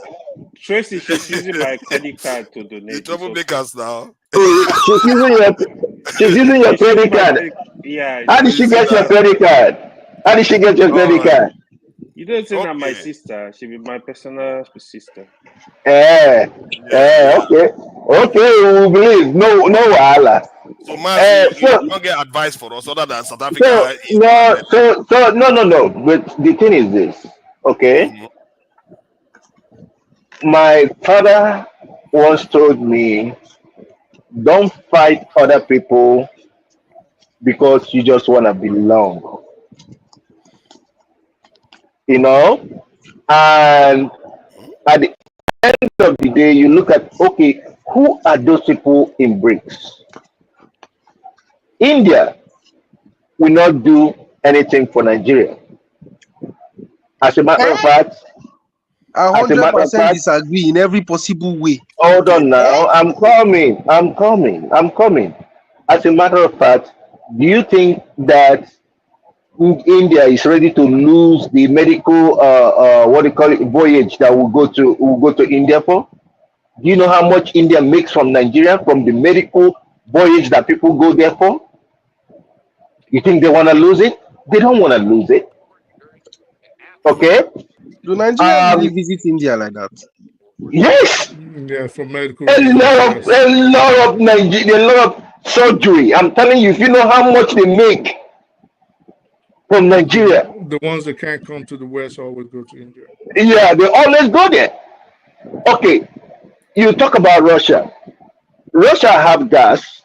Nigeria have gas. And this whole thing is all about the fact that most of the European countries are turning away. They are trying to get away from Russian gas because of the fact that they just, in one way or the other, they want to kind of like say, okay, Russia will not be controlling them because. You're supposed to be advising the president. That's what I'm saying. So that's why I'm naming those people who are in the BRICS that will not love Nigeria to come in. And Nigeria have the potential of developing our gas. As a matter of fact, we are planning on exporting gas to other European countries. Okay. You understand? So why would Russia take us, agree for us to come in when they know that we are their competitor in terms of gas? Yeah, but boss, that's actually a very good point you has given. But bros, I don't think I think you are forgetting one factor. Actually, three factors. One is that actually means more business for Russia, because the way this type of industries works is that all the expertise, you go still consult Russia, and Russia go chop their money join. Because Russia is the boss of things like that. There's no way Nigeria is benefiting Russia. It's like more like a mutual thing when you really look at it. It's not. How is it benefiting? How is it benefiting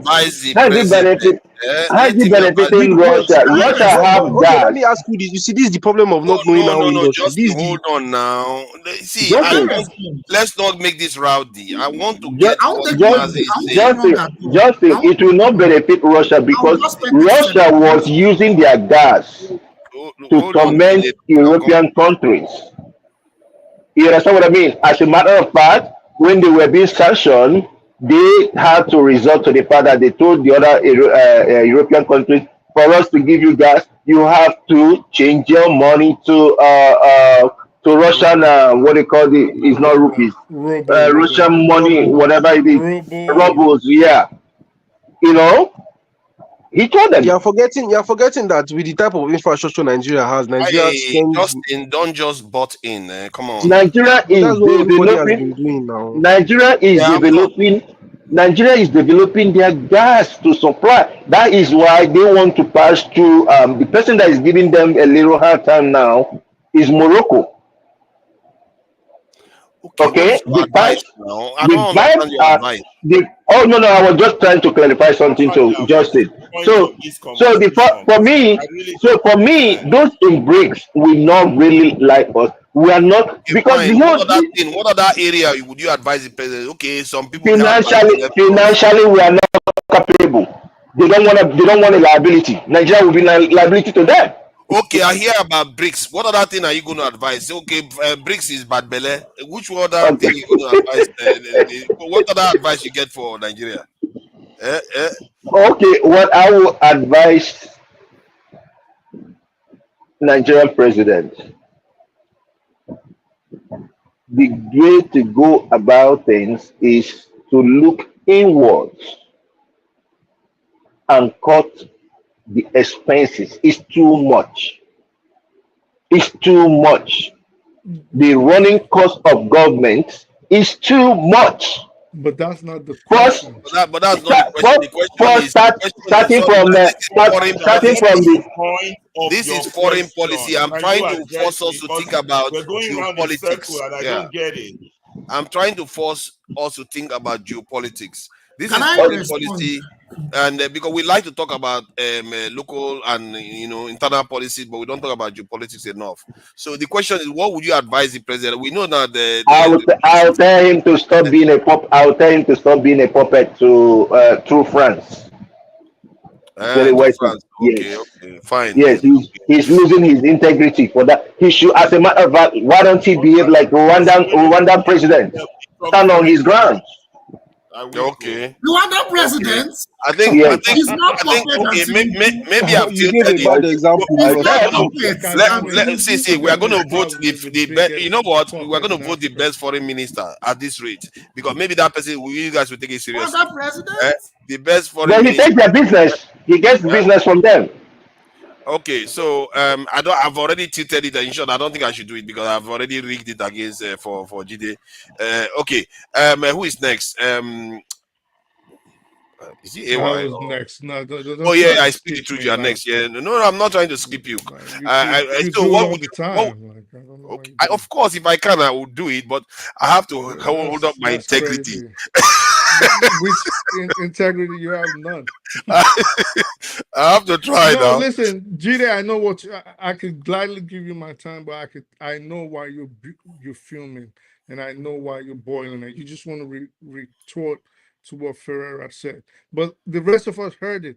You started off by saying how Nigeria should start inwards. At least I heard it before you now expatiated and went to BRICS, and so I don't think it's even something you should bother on. You already gave a good explanation.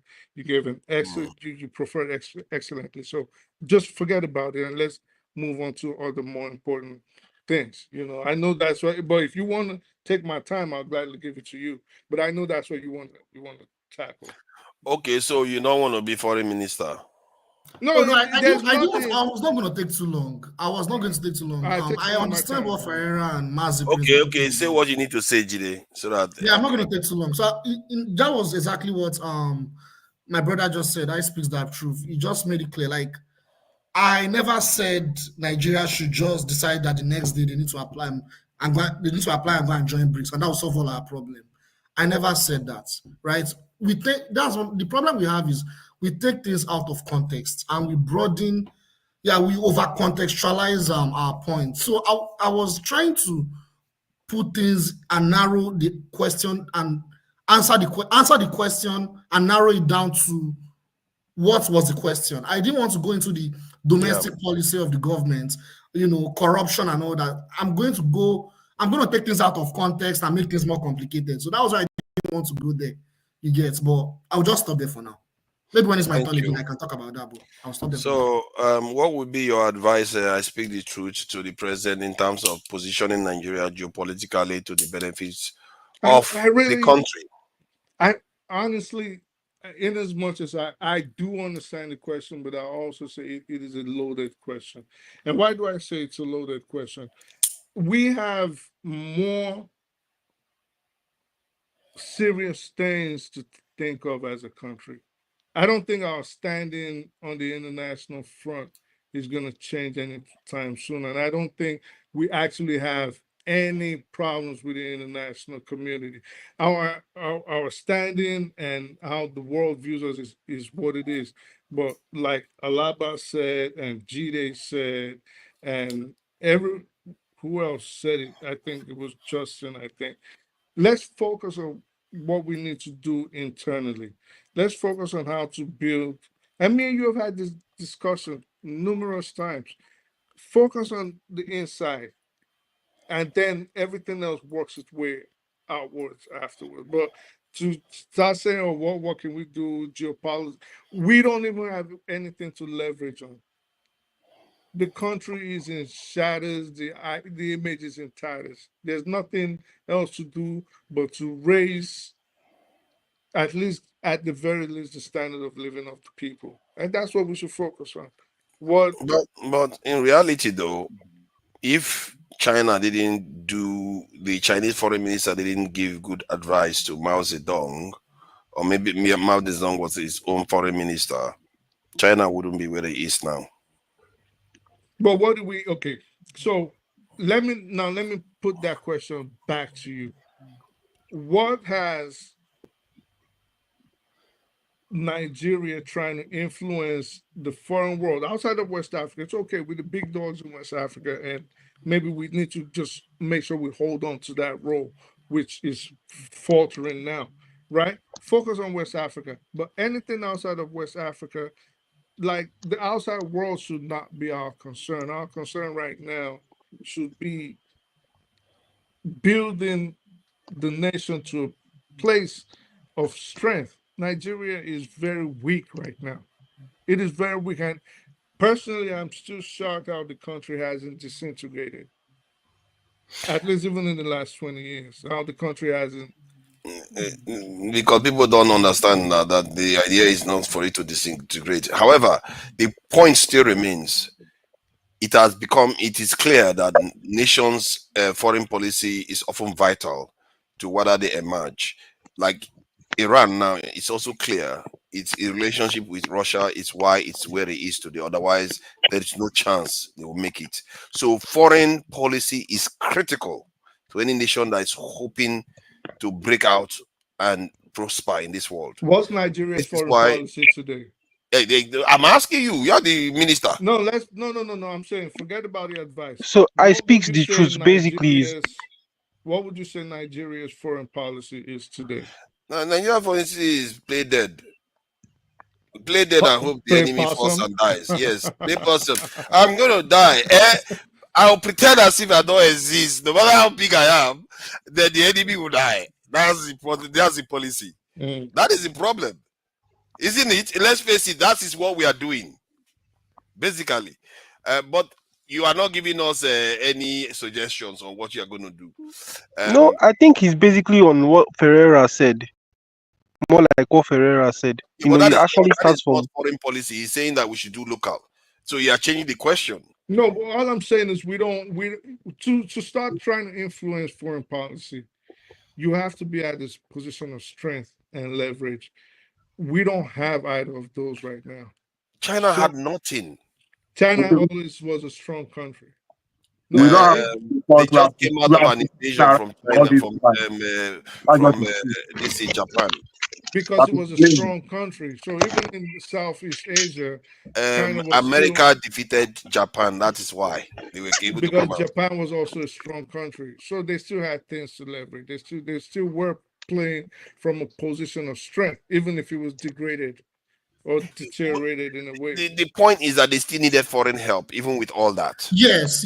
In addition to all forefathers said, every single one of them needed it. Yeah, even after China liberated itself from Japan and from their king, I've forgotten the name of their king. When they liberated themselves, they had alliance with the Soviet Union, and with that, they had a lot of, they were making a lot of progress. Then when Khrushchev came to power in the Soviet Union, Chairman Mao and Khrushchev, they had issues. So there was the Sino-Soviet split. So China was further isolated because China did not have any partner they could work with. They had tensions with the Soviet Union. You guys are no America isolated them at that time. So eventually, they had alliance with America in the 1970s. They actually facilitated. I mean, they already had a central plan to develop their country, but that actually facilitated their development. But I don't want to go into. Thank you.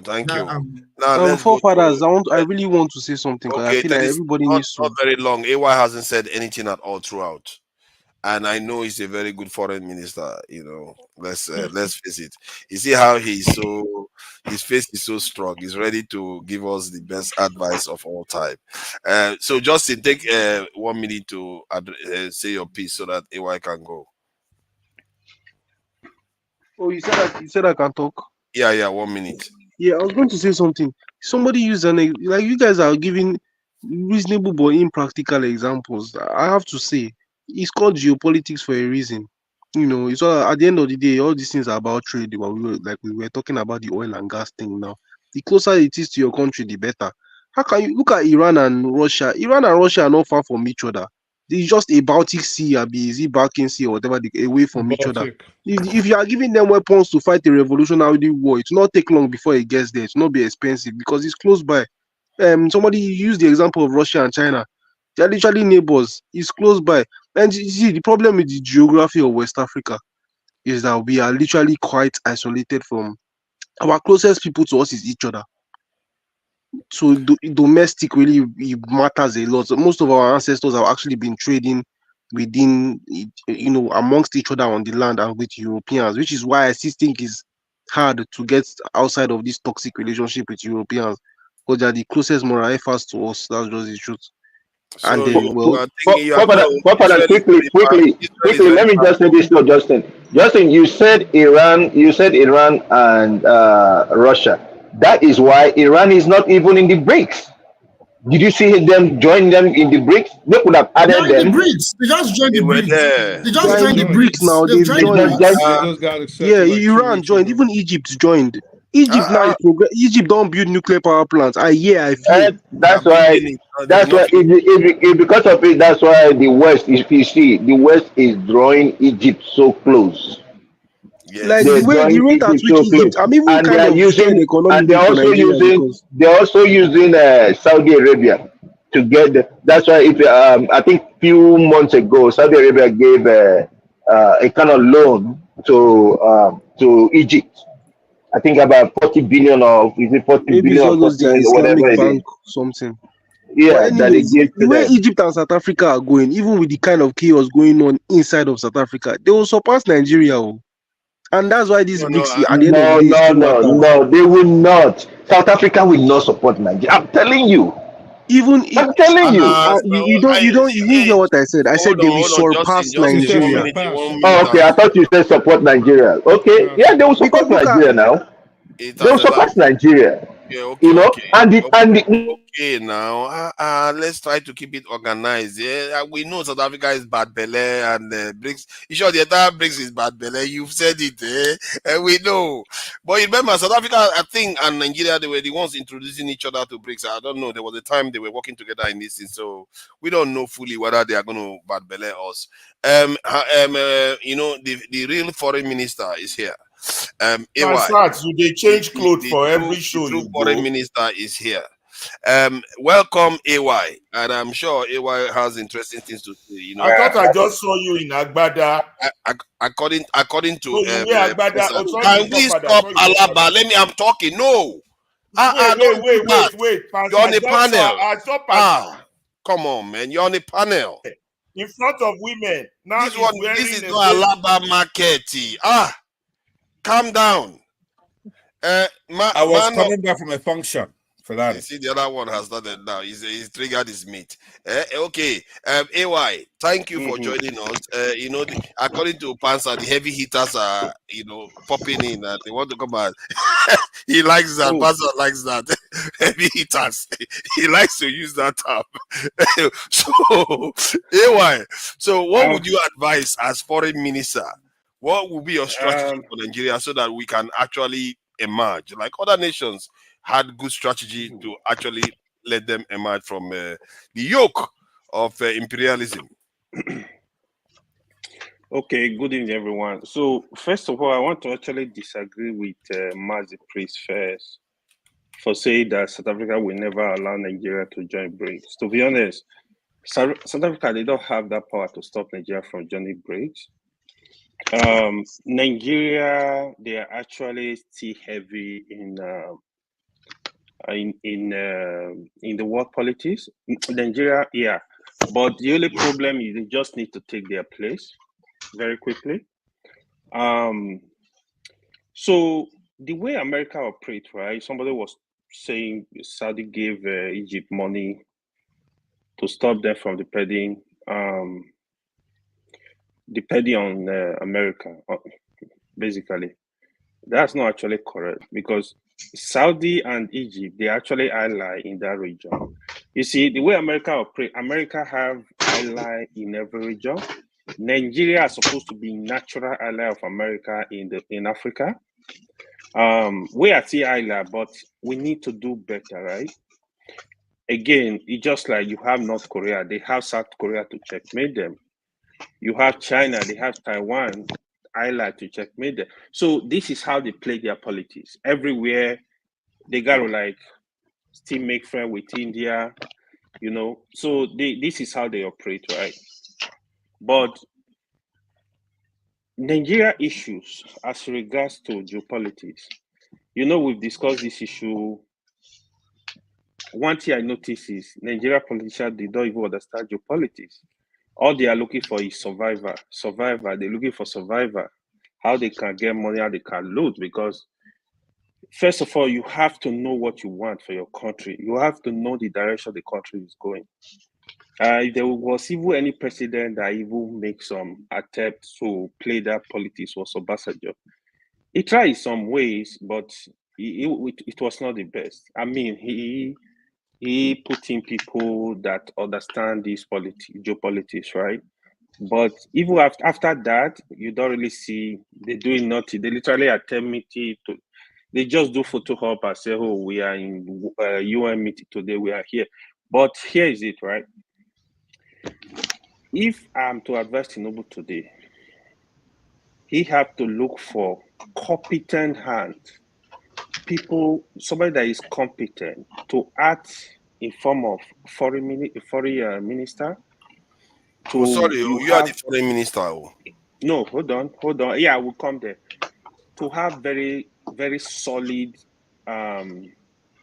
advisor on foreign affairs, very solid people. What is really funny is Nigeria, we have competent hands, but we don't want to use these people. It's either you put in tribe, you don't want the person to be there. Look at the country anywhere, even if you have them in abroad. Look at people that can represent the country, that can give you good advice, the direction to go. Geopolitics, you can't run away from it today. You got to play it.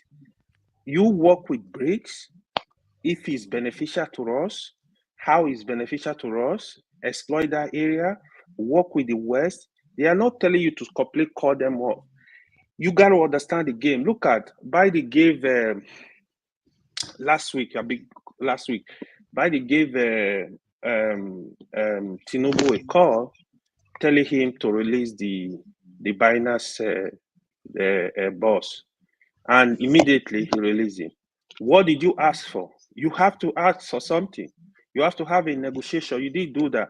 Hush Puppy, we know he's a criminal. He is in America prison. Tell him, hey, release Hush Puppy for me. Tell him, I know you might have cases in America today. He's kind of running Nigeria. He has input in Nigeria economy. Tell Biden, hey, drop Alan Oyuma case. We got to settle it eternally. Yeah, Alex, drop the case. My butt. Hush Puppy for real, AY. No, I'm just negotiate Hush Puppy. Like, no, Hush Puppy, I'm just laughing on that issue, right? But I'm just saying, like, when you see this kind of issue, you got to go into negotiation immediately. America, we are telling Nigeria, stop Niger Republic after the coup, evade them. You got to have negotiation, bro. Okay, what are we getting for this? For pushing these people to do the right thing, you got to have negotiation. So we need people. If I were in that position, to be honest, the politics I'm going to play, I will put the interest of Nigeria. You gotta play the real politics. It's not about you look at BRICS. What can we get from BRICS? Who can we form an ally with? What do we get? Even in terms of balance of trade, who are we doing business with? We have a trade deficit with a lot of countries. So you gotta look at how to always explore opportunity. You know how to work with countries. It's all about interest. People, countries that play, even Russia and US, they still do some kind of dirty business at the backyard today. Trust me, forget about it. You see all these angel of death for Brittany Greener. Yeah. You see them like, even when you hear Iran has want to strike, Israel want to strike. Before Iran strike, they don't just strike for free. There must be serious discussion. Trust me, either you like it or not, Russia are involved. They got to tell you, hey, you got to tell them to don't do this. This discussion are out there. Even Israel, before Israel strike Iran, they know, Iran be aware. They know, hey, this is what we're going to strike. They were fully aware. So, but why? Because they have leverage and they have strength. Yes, yeah. So that is what we need to develop. Like I Speak the Truth spoke very well. Jide, right? Spoke very well. The other thing, build the country eternally first. Develop our economy, develop the security. You got to work on the country as well for you to be able to use that strength to negotiate. If I have to roll out a 5-year plan, I will have some policies that develop the internet, move to West Africa, form a strong alliance in West Africa, make it a bloc, use West Africa bloc to negotiate across the country. Let me interrupt you a little bit. We'll come to what is that place that you are in? Or what is that place? Oh my goodness. Oh, why am I forgetting that place? No, that place, that oil place that you are in. No, I'm in Abuja now. But you are in your base. That place that George Bush Senior went to defend. Why are you interested in where? Wait. Eh? Abuja. I'm in Abuja. You went like Hold on. What do you want to ask though? I said stop this discussion. You are not enjoying it. You see, enemy of progress. You see them. Go on. Oh Lord. You see, he troublemaker. So the thing is, we gotta look for people that believe in the country, that are ready to really work for the country. You know, I mean, look at somebody like Pasai. It would have been probably a good foreign minister, but he's very tribal, even though he's not like he's real. You know, like we know Pasai. It's not like real Igbo. It's America Igbo, so it's not like real Igbo. So, but we could still use him to get some advice to help the government to move in the right direction. But he's always here making noise. We still call out minority. That is a slanderous accusation against Passat. Passat will be here to make his case as a foreign minister. Don't worry. He's my man. Let him make his case. He's going to make his case as a foreign minister. Yeah, so, we have a lot of potential in terms of as a country. We just need to take our place. We just need to work hard and look for people that will get this job done as it is now. That really you don't choose this position based on this person is close to me. Look for people that can get it done. The bad guys that can get it done. They know how to play dirty in the world stage. That's what you need to do. Yeah. Thank you. They need to be tough. I think you added something extra that based on your work internationally, you need to get the local bits sorted out so that you can leverage it to achieve more internationally. There's some truth to that. Even a foreign minister saying that to the president will get that. I get that point. Let's go to the illustrious son of the soil. He's going to make for an interesting foreign minister. So, Pansat, welcome. The idea is for you to be a foreign minister to the president. It doesn't have to be Tinubu. Just imagine this Peter will be if he's going to help. Just imagine this Peter will be. You have what would you advise so that would put Nigeria in a good position globally, and it's going to benefit Nigeria in terms of our foreign policy? All right, let me say hello to everybody on this panel here and those in the comment section. This is quite a very interesting topic and timely. Ties everything in together, including your security, curiosity, and all that stuff. It's good. But when it comes to being in a good place, to be dealing in IR, what they call international relations, right?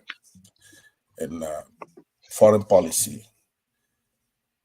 90-something% of them, it's at home. You have to look good.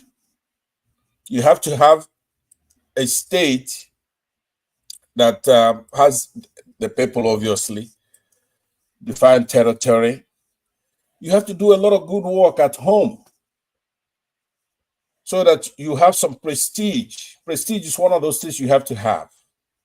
You have to be secure. You have to make sure that everybody feels very good about that country. In the case of Nigeria, and that's what I'm focusing, everything is about Nigeria in particular. It's very easy for Nigeria to do this. If Nigeria goes and it goes to the Boko Haramites, it goes to IPOB, you go to Shares, you say, look, what's the problem? We want to look at the big picture now. All this clannishness doesn't do nobody any good, right? So you find out what they want. You try to cultivate a Nigeria that's cohesive, first of all. Have to look good.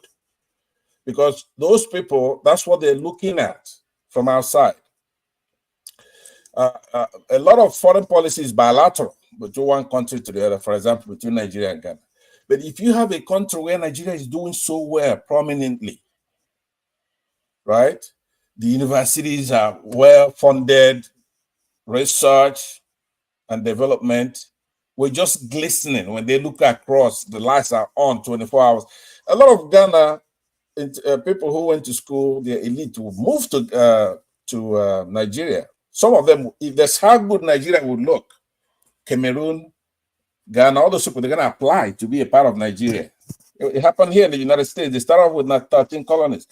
America had to pick and choose. You could apply like Puerto Rico. You are foreign minister. You are trying to advocate the work of an internal minister, because all those things. The reason why Ghanaians are going to come back is because somebody did the work at home. Your job is to do things internationally to benefit what that person is doing at home. But that's what he's saying about West Africa. I have to learn because okay. Yeah, you cannot, in Igbo language, you have to be good at home first. These people have intelligence, they could tell. If you go outside, you're doing something, you're not even together. Let's say Iraqi, what they suffered, America was able to defeat them because they have internal fissures. So they just come in there, one side, then fight the other. It's like me, I'm at home as a Biafran. If Nigeria doesn't change, America comes, give me weapons, then I'm going to defeat the rest of those places, the other people there, right? So that's the thing. You have to really, really get it tight at home. That's the first thing you have to do. The borders of Nigeria should be well defined, secure, and everybody in it has to feel good, and you have to do a lot of things that have to give you prestige outside. Then with that, you could go into bilateral relations, international relations with others, NGOs. Now, what you were talking about, you have to give me time to develop it because I'm starting all the way from the nascent. I mean, the beginning, the floor. Yeah, but we don't have unlimited time, so watch out for that. So I understand. I would work with you on that, even if you have to come back again. Because I want to. This is a good point. Now, this is not something like AY should be hard on, or people like that. They should listen. You have to go to school and study IR. International relations. It's not about joking around here.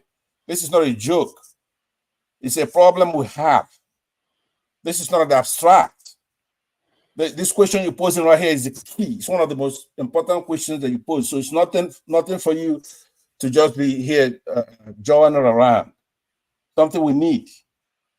Now, what do you got against making that country cohesive? You have to do that anyway. It's important.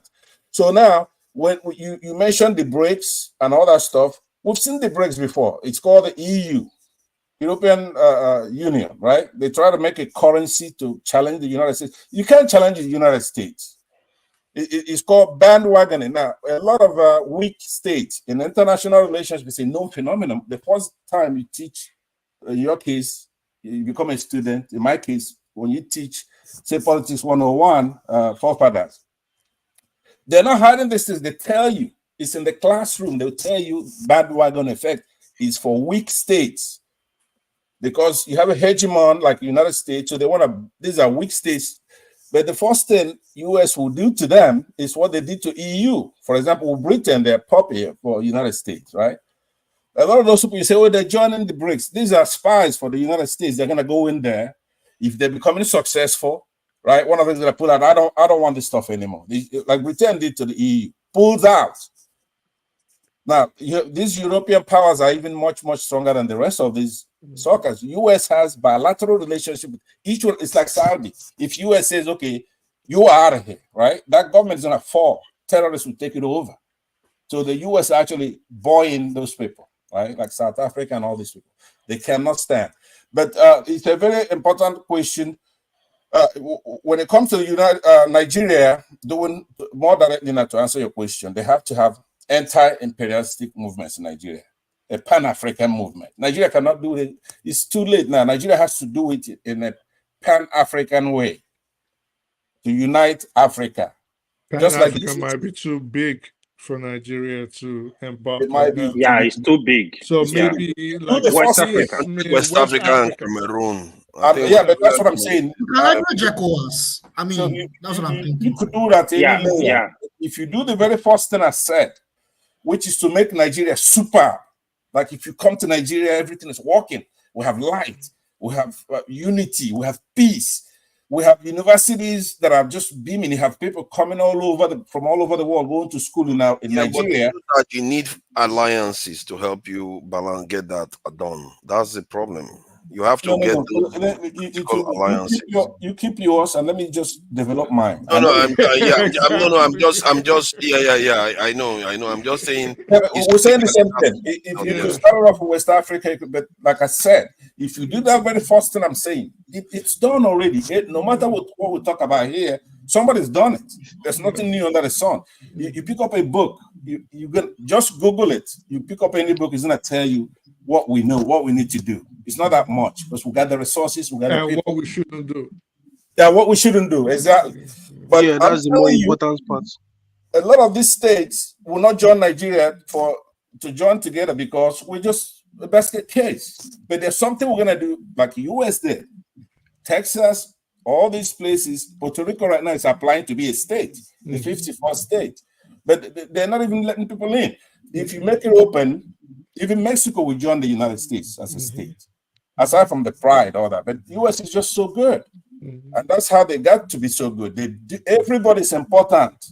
It's very important that you resolve all those small issues: Boko Haram, this, IPOB, this, economy, standard of living, create a sense of nationalism.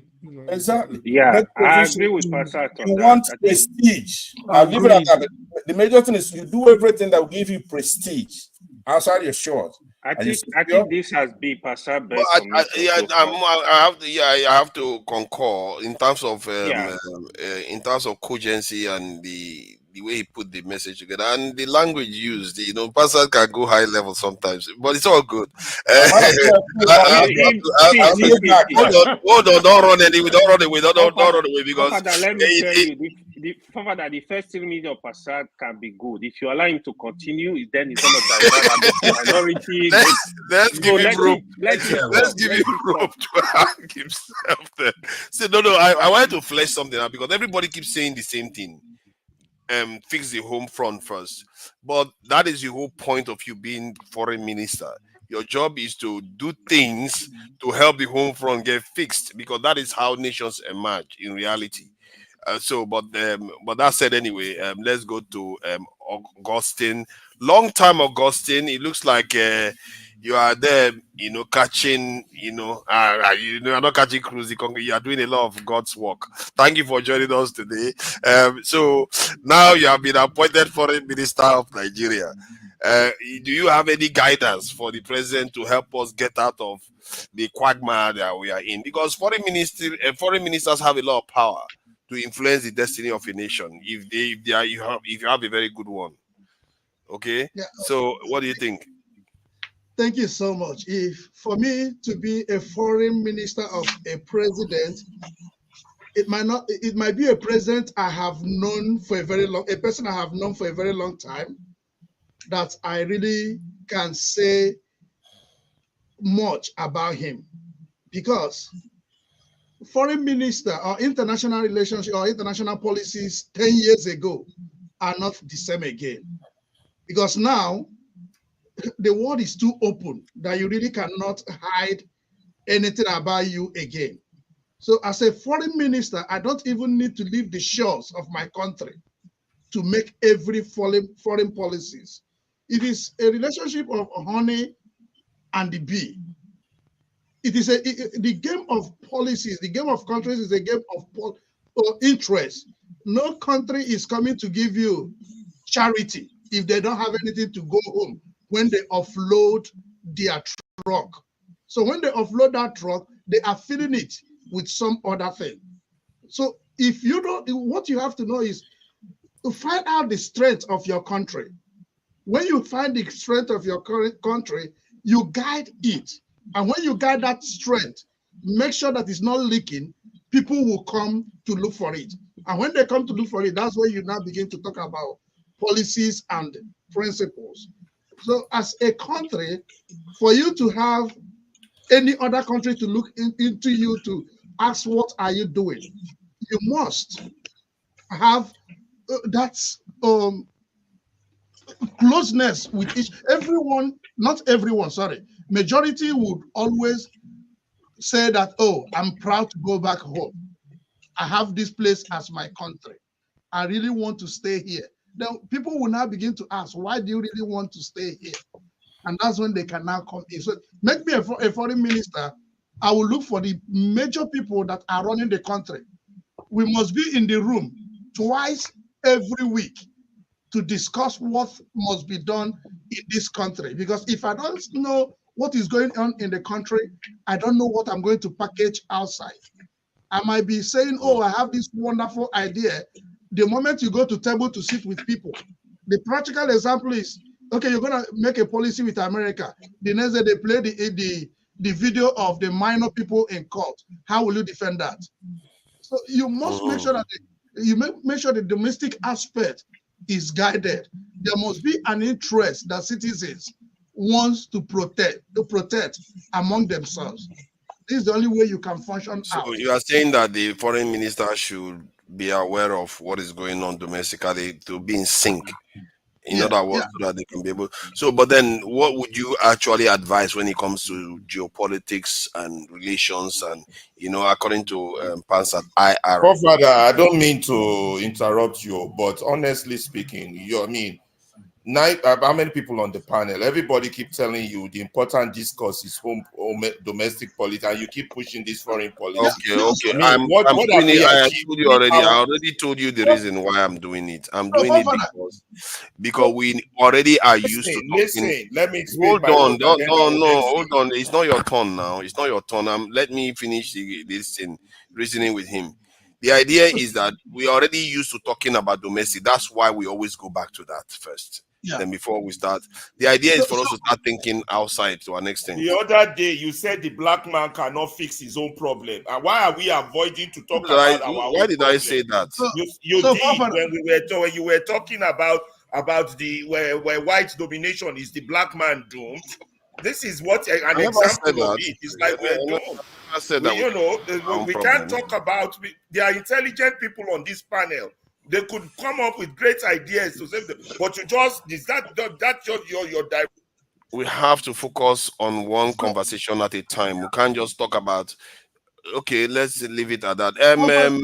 Sorry, I need to get somebody backstage. OD is backstage. Let me conclude, then I'll leave. Justin, I speak the truth. Are you there? Sorry, just hold on. Justin, I speak the truth. Are you there? Who is there? I'm there. Please, am I allowed to talk now?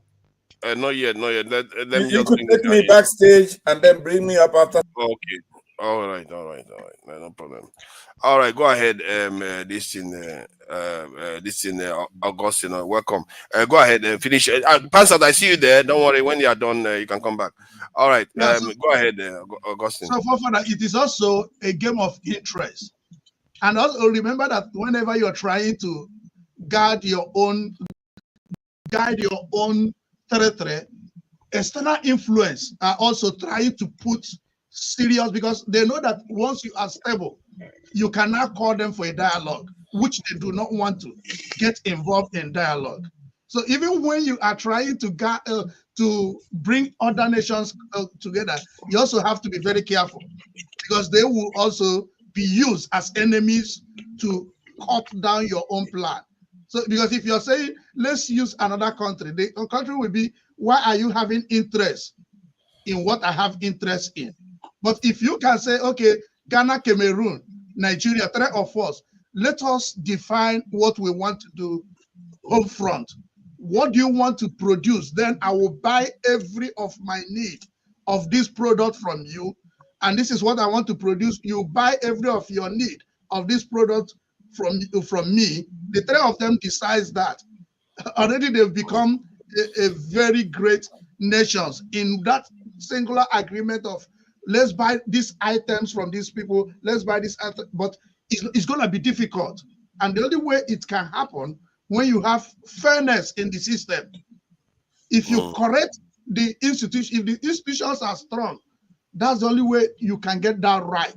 The police, the judiciary, and the politics, if they are firm and direct, that you know that there will be election on this day and everyone that votes, the vote will be counted, no matter the manipulation, it will not be substantially felt. That's the only way you can move forward. Because now, if you want to say, let's move with Cameroon, Popia is going again for another election. So what would you think that you have to discuss with Cameroon, given the kind of Popia? So it depends on. Yeah, but the question then, as a foreign minister, is it not for you to say, okay, for the national interest of Nigeria, someone like Popia shouldn't be in office? So the policy will be. You're not interfering in another country's policy. Yes, now they are interfering all the time. Yes, now you should be able to, especially as Nigerians, all the time. That's what they do. So that's the problem. But you need a muzzle. Or you could find a way to work with Bobia if he's a receptive person, because sooner or later you can't say because Bobia is there, you just keep your foreign policy in doldrums. So, but then again, you are the excellency. You are the foreign minister, so I will leave it at that. Emmanuel Macron will not allow them to, will not allow Nigerian president to do that to Cameroon. You know that. That's why we will need a very skillful foreign minister and a president that is listening to that foreign minister. We will need some very skillful people. It's not only the president, though. And the foreign minister we have now, that man is just too. The other day he was more of talking about how Nigeria wants to join the UN Security Council. I was just laughing. I was like, this man don't know what he's talking about. What is the point of UN Security Council without veto? Don't mind it. Even with the veto, it barely means anything anymore. You can veto, they will still go ahead and do whatever they want to do. That seems to be the name of the game now. I think it's Odi has joined us, and I'm sure he has something to say about this. Odi, welcome. You are now His Excellency, the Foreign Minister of the Federal Republic of Nigeria, and the first Pan-Africanist Foreign Minister that we have. So what would you advise the president? I'm not trying to spike it so you think only Pan-African, you're also global. So what would you advise the president to put Nigeria in a better place strategically? Allot him the president. He might want a different president. No. If he's gonna make you feel better, imagine that it's P2B. Well, look, talking, I've got some things to say about Peter, but it's nice to be with you, gentlemen, and people in the comment section and other viewers. I think we only us can save us, right? There is first thing to do is to get a unified monetary system. We need to get ourselves together. Someone mentioned that if I think it was that guy in Lagos, what's his name? He said people were detained. Righteous man. Yeah. So he said that our people went to Benin Republic, and they were detained. It's supposed to be a free border. I've gone through that border. It's not a very free border. Free border means it should mean like EU, like you can drive from Germany to, to France and to all these places. To France, yeah. But we need to become one people. And I've said this over and over again. First of all, we need to use the same money. By the time we use the same money, then we start seeing the strength in our numbers. Because most of those guys don't feel they're part of us. We feel Europeans, what has brought them together is money, the euro. We need to get the echo, and that was one thing that Buhari almost did for us. But I think Emmanuel Macron backed at him and he ran away. Excuse me, sir. Please, I want to ask a question. Please so when we do this unifying monetary system, so which of our West African currency are we going to peg it to? That is not a shit currency. So, the whole idea is not. That's a good question. No, I'm just saying no, because I don't want a situation whereby I'll be using my money to sow back because it's less than the money is being printed on. So you need to understand that's a good question. And maybe forefathers, you can bring this as a topic at some point. Money economy, or the dynamics of money. What makes money? Money is what you think money is, what you attribute value to it. The Chinese, they wake up in the morning, they say the one is this or the one is not that, right? Now we need to peg it to a few things. Many people have just suggested peg it to oil. Some people say cassava. Some people said so many things. Cassava. No, that's we do have some. No, sorry. You know what make me laugh when you said France. No, these are ideas that are out there. Hold on, when he said France backed at Buhari, he ran the other direction. You know what makes that funny? It's really sad, actually. How can entire West Africa want to embrace eco currency? Within a week, everything unravels. Everybody went back home as if nothing happened. So it's really sad. It's really sad. Please go ahead. You know that the shepherd, the shepherd now is almost is it 20 something? Okay, they said 1,000 sefer is about is it 27,000 naira. So okay, let me even speak to that. Let me speak to that. You know why this idea? This is manipulation. This idea of sefer is stronger than naira is dividing people, right? Look, if in Ghana they are using echo, we are using echo, is devalued. We don't care if we've got crude oil. They have cashew, or like Cote d'Ivoire, they have cocoa, they have some other things. Once we are trading within our countries, we don't care whatever value. Hold on, let me finish now. I know you. I allow you to finish. When you say we have oil, your oil we're not getting it for years. So they've used it for loan. They've used it for loan. Well, we're not the only. What I'm saying now, I thought we are trying to talk about Justin. Put your camera on, Justin. Yeah, go ahead. If we're coming down zero and then we're fighting ahead. Let me just get my thoughts out. If we, as a great people, are using the same money and we start becoming productive, other people must come to trade with us. It's actually an advantage for us that when people come to trade with us, if your money is cheap, you can actually make good trade. Okay, I'm hearing what you are saying now. So, but how do you do it? Because other foreign ministers have tried it, and you said it yourself. The president ran away. So, how would you do it so they don't run away? I can tell you.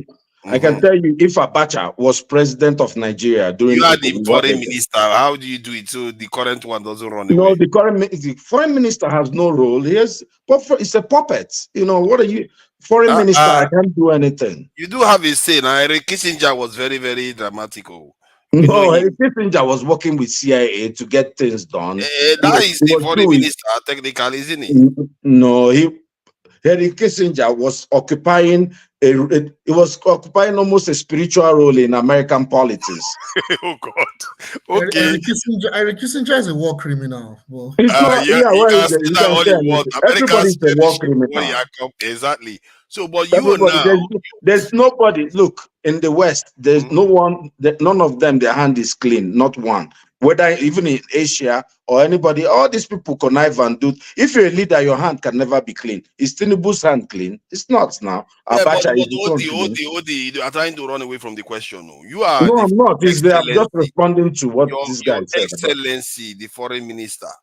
What is your strategy that is going to mean that our president is not going to run away from the currency? No. But what I use, it's not. It's not even. It's a non-question because the strategy of the foreign minister, it flows from the president. He's just told what to do. Your job is to advise him there. Okay, the content, let me make it clearer. The president is beholden to your words as a foreign minister because you are a special one. You are a great one. And you know you are highly qualified. So whatever you tell the president, that's what he's going to do. So now, you see, he smiles. Now that's a question, right? Then I have power then. Exactly. So now, what would you do with the currency? How do you do it in such a way that the French guys are not going to come back at your president and he runs away? Well, what you do is you try to tell the president to grow some balls. And then people like Cameroon, look, you see what people change governments. Nigeria was changing governments in West Africa. We'll change governments. If you don't like people like Benin Republic, whoever is ruling in Benin Republic no one should rule Benin Republic without Nigeria say. It's true. Cameroon, yes, Nigeria should have some say. I agreed 100%. It's true. That's how Just you like can, America because you have does to in start a Mexico. certain influence and say, look, you see, you got to do what you say, that you vote with me, or they should understand the language. America, someone mentioned Russia coming to Mexico to put some type. No, they can't do that. But at the same time, you're going to be given, because you see, Benin Republic, we're giving them electricity, right? We've given them crude, some oil, some other things. We're going to stop all those stuff. America has so many companies in Mexico. We're buying all their food produce. We're sustaining their economy, literally giving loans to Mexico. Look, if they don't do what you say, we shut off that tap or we change your government. America has done that in Central America many times. Well, that's how you exert influence. You tell them, So you vote with me or not. Your advice How come they fail to do it in Cuba?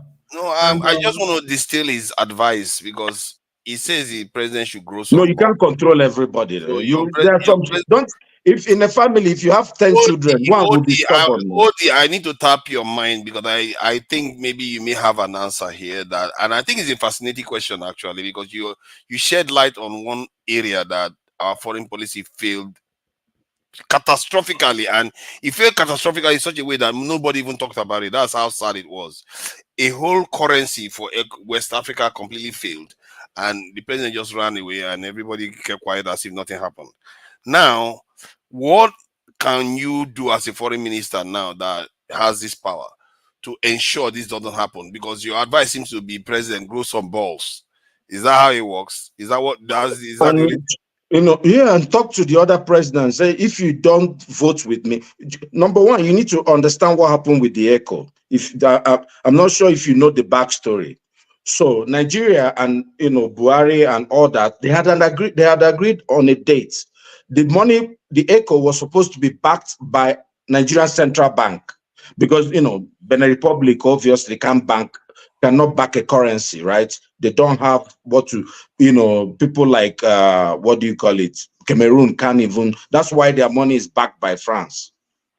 So what happened is that last minute, France came in, and now because France holds 50% of their whatever their someone can help me with this. Foreign reserve. Their foreign reserve.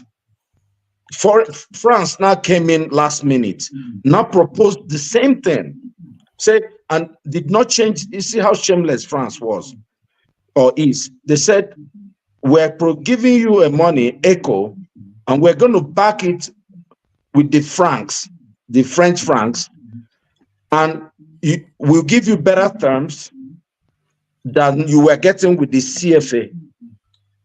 If you go with the ECHO, essentially, they forced them to change. But now they have not even given them the ECHO. So what you needed at that point, Buhari should have stepped his game up. Buhari, you see, Tinubu is more liable or more accountable to the West than Buhari was. Buhari won an election. but then again, does that not mean that as a foreign minister, I'm just trying to put my security hat on now to an extent, that you should advise the president to start having satellite or, proxies in some of these nations to start Nigeria, do you think Nigeria has agents in West Africa? No, I mean proxies. We are talking about the level like the way Iran has in Iraq and other countries, like it has Hezbollah. No, I know, but Nigeria has that. The guy in Niger, that Bazoum, is it Bazoum? The guy, it's Buhari's cousin. Buhari was so close to him. He could have been able to influence the guy. That's what I'm saying. This is where he could have. But last time I saw the guy, his hands were tied now. They've taken him away. When I'm talking, go and look at when the ECHO discussion was going on. Buhari's hand was very strong. See, what I'm talking about here is a special entity within the nation, because if you have influence in the leadership, they can remove that leadership and it's over. But like if you look at what Iran was able to do, they have Hezbollah in Lebanon, have Houthis in this thing. Those people are powerful. Even when you remove them from office, they still remain powerful on their own. So you can now kind of challenge the power of France. Okay, sorry. I don't see. You see, the Iran strategy, it's not working for Iran, actually. That Iran strategy is more of terror cells. I disagree. Let's have the conversation. If you think about it, because that's why they are still standing. Look at Iraq now. Iraq failed. Libya failed, but Iran is still standing. Why do you think it's still standing? Because they have influence that is not only within their border. And we're talking about West Africa here. Do you know? Do you know who Iran? That alliance is working for Iran. Iran would have been wiped out. Let's talk about it. They are not terror units like you portrayed. No. Let me back away from there. I know this is sensitive for many people. Let's talk about Iran. Iran is Persia, right? Iran is one of the greatest countries, one of the superpowers that we've ever known in our history. Iran is not a small country. Iran is not Sudan. It's not Ethiopia. Iran is a country that was never colonized by anybody. Iran is a great country. These are great people. This is Persia. This is where all these Abraham and all these guys. Iran and Iraq. Iran and Iraq. But Persia has. They are different people. Iraq is Babylon. Is Babylon. These guys are Persia, two different people in history. If you look at the relationship, even the geography of Iran, you're talking about their Arab world at some point now. They kind of ruled the most of that region. So they are very powerful people. But what I'm saying is, you're looking down at Iran because of what has happened since the 1990s. And you think that Iran should be. I listened to the interview of the last Shah of Iran. He was in Britain. He gave his last interview because, his son is still here, right, in the United States. The last interview he gave, he told the British people that he's at the same level with them. They were actually going at that same level. Everybody was going to Iran. Iran was wielding real influence. I'm not talking about baby influence in the 1990s, in the 1980s. And in the 1970s and 80s. Okay. until So I the think you are missing the point what I'm there. saying is, so hold on. This version of Iran you see now is a baby tiger. The real tiger was dead. They had everything. Let They me were add something to developing what That's at not a true. fast You are rate. very wrong, sir. let me add something I to like what what you you are said saying, about but you are wrong. colonization. No, no, Britain, no. Let me. Can you what I give me can 1 minute? say. Let me give me 1 minute. Let me land. Then I'll just shut No, up. I will leave you. No, I don't want you to shut up. Regarding the Russia and Iran, they said Britain and Russia, actually divided Iran up at a point. So they did lose control over their country, but they didn't. They were not colonized the same way because of that. That's what I said. There were so many politics that played around Russia and Iran. You see, this friendship between Vladimir Putin and Iran, it didn't start with them. It's like maybe 500, 600 years old. This, because they are the same, they are linked. These are countries, all the Europeans have respected Iran and Persia over history. They are special people. If you look at them, no one. Why do you call out people special people just for the sake of No, it? no, no. Okay, when Everybody I is say special to special me. people, I No, mean like people who realistically have become speaking, they actually emperors. are now. They were the ones that started inventing a lot of the things that the Europeans Those picked up. mad. Justin, calm down, okay? I'm Yes, not saying they are. everybody in the world invented something sometime. The point is that Let's Iran go. is a When I nation. I don't know why we always say one nation is more special. That's the reason why they are good. Are we going to deny that? No, they are not Let's all be special. delusional. They They are not only have special. they only have okay, I understand that. the Okay, Persian I take Empire, it back. isn't it? I take it back. So we don't go into that rabbit hole. What I'm saying is, Iran was one of the superpowers in history, right? We know, the Bible as we know it today, was written in Iran. The Old Testament. That's when Daniel. That's where he was, started writing the Bible and all that. They are the people who let the Jews go back, to their land to rebuild the temple, to restart their land and all those things. Was it not Babylonians or No, no, no, no. The the Persians Persian? destroyed. Okay, There's a Middle Persian Empire that defeated the Babylonians. The Babylonians did not let the Jews go back. It was Nebuchadnezzar from all those things. The Persians were the ones that defeated the Babylonians, and then they left these guys to go back. You go and look at Daniel and all that, But what I'm saying is, these guys have been present in history, even in the recent history. Remember when Islam started spreading and came to these people, and when people, you got to know they are not Arabs, and No, they are not Arab. they don't want to, they have Funny on enough, that they with hate their when own you call them Arabs. Oh. They hate that thing Or because they don't like those because people. they believe, that's why when I say special, they believe Arabs are beneath them. I'm just telling you the truth. This is a fact. It's the game. These guys, when Islam spread to them, they maintained a different type of Islam and kept it in their own borders. But remember, who kept Islam alive for so many years? It's the Ottoman Empire, the Turkey, the people we call Turkey now, right? But the Turks, they never let the Turks come into their borders. What I'm saying is, when you say this Iran, because they have a little bit of Lebanon, and Israel is going to their country to slap them around and kill people around their country, Israel wouldn't have done that. When the Shah, the great king, was there. When the Shah was, if you wanted to go and groove from the West, then you fly to Iran. Iran was developing have you met the Persian guys in the United States? Very, very educated. Calm down. You are laying it too thick here. You are laying it too thick. I think we know Iran's history. They are just like other empires. They are no different. The idea that they are great. Yeah, China was great once. China went through the 100 year of humiliation. So let's move on from that. The point is that Iranians, if you look at the people that are great empires, they don't tend to want to become Arabized. But they did become Islamized, even if they, like you said, they see Arabs as beneath them. But they became Islamized. They could have chosen to remain the way they were.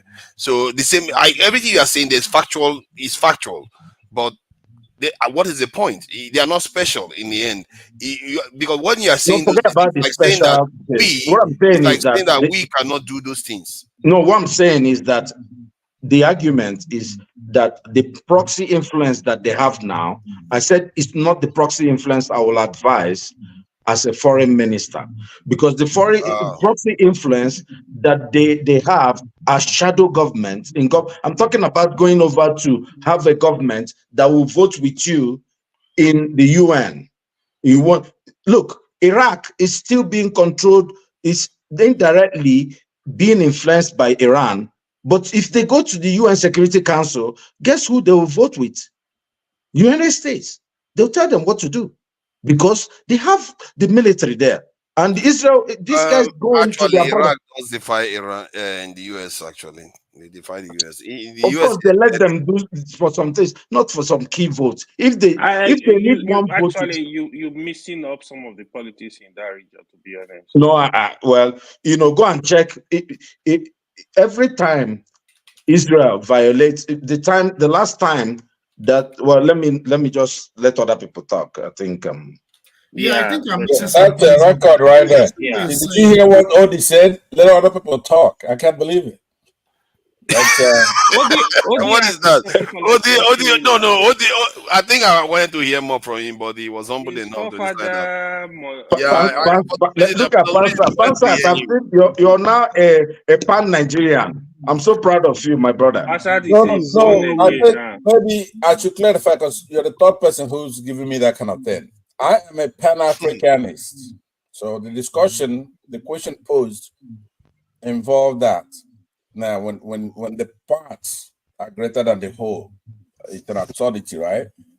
Now, I was looking at that scenario, but right now, the way I classify myself, I'm a Biafran, right? If these people, because I know they're recalcitrant, it's never happened in history where on their own they say, you know what? I'm talking about Northern Muslims, right? Let's do the right thing. Let's be cohesive as a unit with either Jews, let's say in Palestine, let's say Palestinians come up and say, you know what, look, this is too much trouble. Let's try to form a unit. We apologize for this. I hope you guys forgive us. You apologize to us. Let's form a country. They're not going to do that there. Or in Pakistan and India. So, you know what, look, we look alike. What's this religion thing? Let's try to remove religion. Let Hindus and Muslims get along. They're not going to do that over there. So in our country, we shouldn't expect anything like that. It's never happened. So because of that, excuse me, sir. Based on that, don't you think Pan-Africanism can never happen? Based on that example you gave, as someone who is a Pan-Africanist and also I think we need to understand the cause of that example. But I will talk about it when it's my turn. Yeah, his question is cogent, right? It's not going to be easy, but I said you do it by strength, by looking good. There's a way a country will look where they're fair to everybody. You're fair to because you're a secular state. You have to have statesmen who know how to craft it. That's the way you're gonna be. Then it really doesn't matter. If you're that good, people are going to work for success. See, success breeds success. Success breeds success. You follow me? There's a way you're going to look, and people want that. They want unity. They want peace. They want progressiveness. They don't even want to leave. There's a way you're going to be. The Biafrans don't want to leave because the more you have a big country, the better. But especially if it's fair, and it's going to be a better deal than breaking away. But if what you want to do is to remain an anachronistic society that is killing people, doing terrorism, pulling people down, all right? People don't have time for the rest of their lives to be doing that. They want to move on. That's what's causing the division. Well, I would. Okay, please. I want to just say something for like 3 minutes, and I'm off. Okay. I'll combine my reply to what you're saying, Pansat, and also the foreign policy thing that forefathers said. Basically, I'm starting you have again. not answered that now. Have you answered the first time? I can't remember exactly what your answer was. I don't think I have, sir. I don't think you have. You've answered actually. So I don't know. Maybe Panzer shouldn't have gone ahead. Panzer, just hold on. Let him do his own because he seems to be the only one that hasn't done that question. So you are the Almighty Excellency Foreign Minister for Nigeria. So, what would be your advice to the president in terms of the Okay, policies we so need to first of pursue? all, I'll tell the president, I'll whisper in his ear, tell him to go to the central bank and go and withdraw 50 million for me so that I can have my own private convoy. Just kidding, Jerry. So, the real talk now. I was going to say, okay, first of all, Nigeria, the foreign policy will actually still apply domestically as well. But let's talk about the actual foreign part. First of all, Nigeria needs to have a really, really good. No, first things first, join BRICS, 100% join BRICS. After joining BRICS, whether South Africa agree or they no agree, I want to first of all start my energy industry. That's the number one thing. The industries I need to start. The UK is the industrializing Western countries, the former powers are the industrializing. Tata Steel recently closed down in Port Talbot. I'm not sure if you're aware to Nigeria because I know you live in UK. So all the people from Wales that were living there, they've even migrated here inside England because their jobs have lost.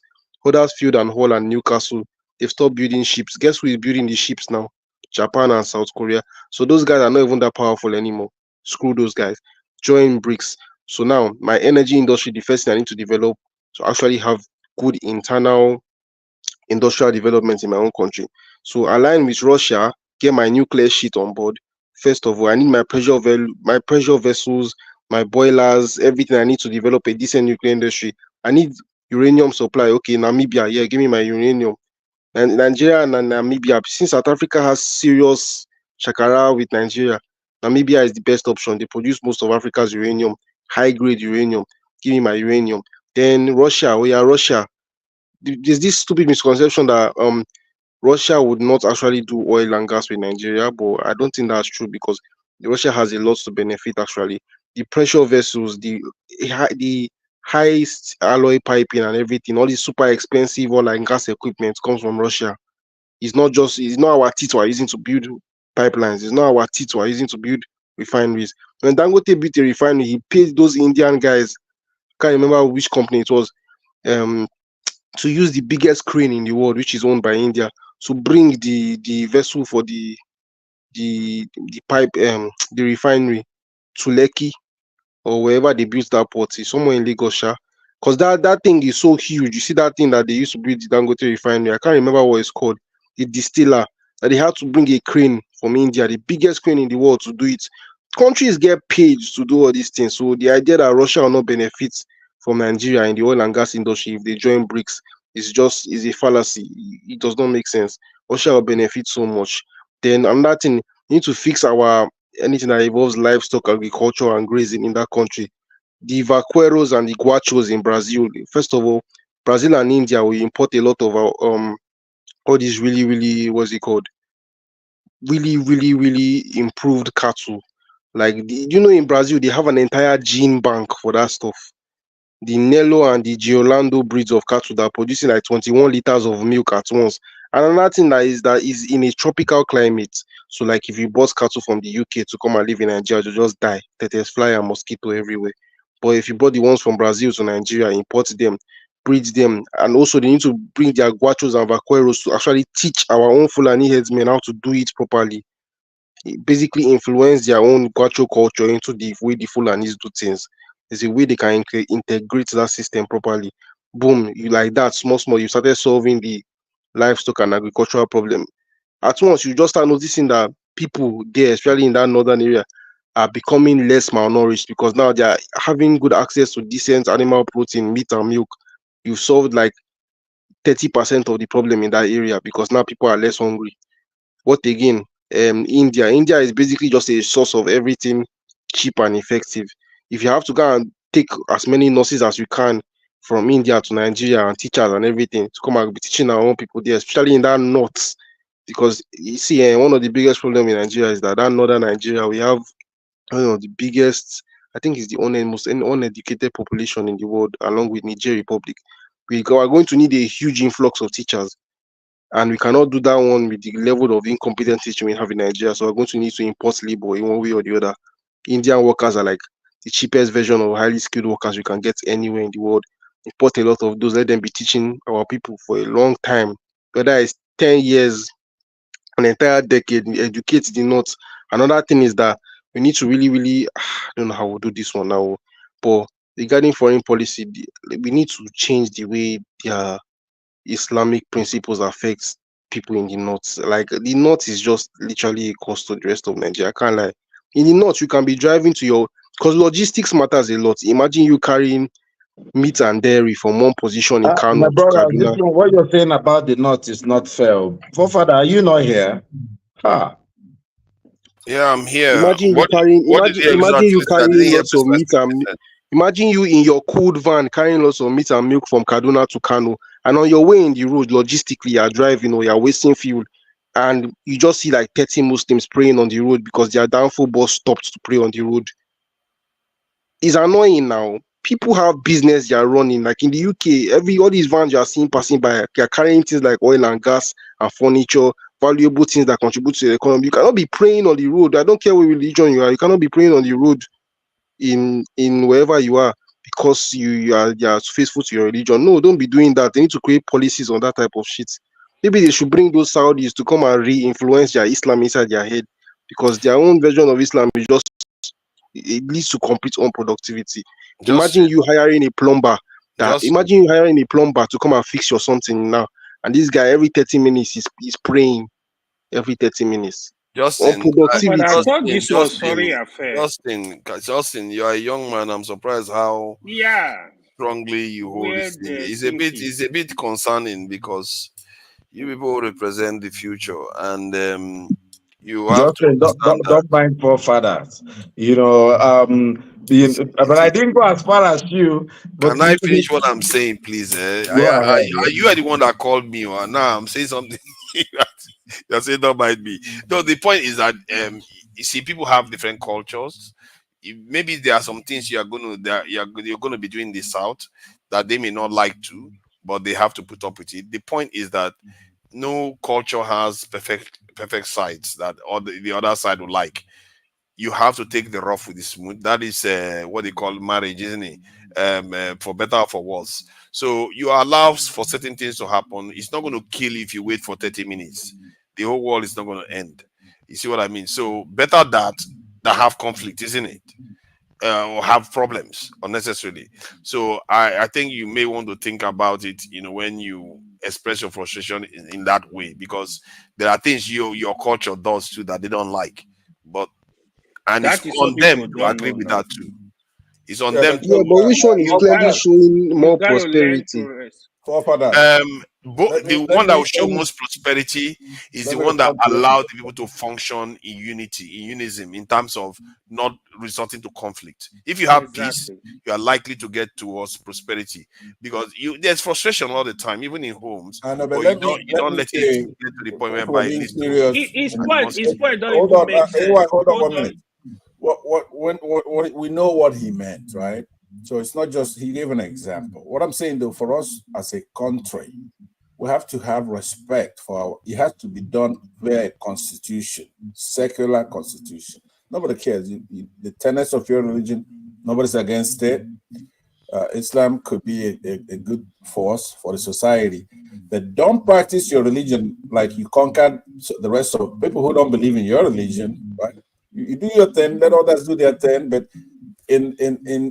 for So example, your question is implying that some kind of powerful minister, foreign minister, even me, right? You can't put your faith and your future on individuals. It has to be in our constitution. We have to be a government that is fair, that's doing the right thing, not of men. No guy could come out there and you have to, like, even if he's a dictator. You saw the flowery way that others describing Iran. All that's nonsense because you have one hegemony, at the most two, sometime, say during the Cold War. You have the United States playing all these people, playing Britain, even all those people. It's the United States and their interests, right? So, what we have to do when we're having a conversation like this, we have to condemn something that is wrong. If you want to have good security, what he's saying, Justin, it might look benign the way you shut him down and correct him as if he doesn't know what he knows what you're saying. but he was actually. No, he Thank does you. not know what he's saying. Yeah, He he does knows not know what he's what he's saying, saying. and See, should I tell you your problem, AY? If you disagree with me, AY, you because you've not really gone inside the Quran and see what is there, you will not come back outside. What is your open? You What don't is go to there? the See, book. hold on. Okay, this is getting this is Let's Like getting. the discuss idea, issues. And who forefathers, was should I that? tell you something? You see, Pansa. So The I Pansa know, is laughing. See how Pansa is laughing. He's encouraging bad behavior. See, No, Elski, we don't the have reason this why I kind call of it bad weird behavior. discussion here. You okay? I will ask you straight questions now, Justin. Do you think it's a good idea for the nation to develop? You can unmute yourself and answer. yes, it's a good idea. Okay. And if it's going to take us having peace for the nation to develop, do you think it's a good idea to accommodate each other's shortcomings? What does that? What do you mean shortcomings? If it will mean that by accommodating those shortcomings, the nation can develop, do you think we should accommodate it? Shortcomings can mean a variety of different things. No, that's why I said no matter what shortcoming it means that if you can accommodate it, if you can tolerate it, the nation will go on to develop. Just like when people are in marriage, they have shortcomings between the couples, but they can tolerate it and go on to have children, raise children, and have great life. So the question now is, in the terms of a nation, if you agree that okay, people have different shortcomings, but with those shortcomings, the nation, if you tolerate it, the nation is going to develop. Would you say that it's a good idea to tolerate those shortcomings if it's going to lead to development? Yes. Okay, so then the point I'm trying to make to you is that if those issues you are raising, if you try to fight them by the kind of language you are using, what if it leads to your country not becoming dysfunctional? Now you have fights within the country, just like marriages, they start fighting each other. I mean, technically, are we all not going to lose? Let him answer. Okay, I Wait, see where how your did point you is. get here? I thought we were discussing foreign you need to affairs. see where I'm coming from. Hold on, you need to see hold where. on. No, hold How on. did you get to this point? You should How have did you asked get before here? now. We have the questions you are going through now. Now you see the point I'm making. If you are fighting each other, both sides don't get to where their destination, isn't it? Yes. Okay, so that's what I want you to think about. But fair point. At least you see, there's one thing you did here that a lot of grown-ups don't do. They will not want to answer that question. They will shuffle and tumble and roll over and argue over stuff. But I think he wants to a Quickly little answer bit the more. questions. Could you let him talk? Just let him answer the question. It's not a yes or no answer. Let him. He already go ahead. answered it. Let him No, talk. it sound ignorance on this. Oh, come on. Topic. Come Let's on, go man. back to foreign affairs, please. Pastor, this in the AY, no, it's not fair Issue to. of tribe. He's young. You know, he's relatively young, so his views are not hardened yet. Forefathers, can you by the way, AY, before you say what you were about to say just now, I did not point at anybody's tribe. Please don't put me in trouble. I was even speaking more of a faith than a tribe. There are Yoruba Muslims too. There's Igbo Muslims too. It's rare, but you will see some. So I was not putting at anybody's tribe. I don't do that, please. I'm not like But our discussion was centered on foreign affairs. How did you get to that point? How did you get to this point? No, but what Justin said is not forefathers. Look, what Justin said is not incorrect.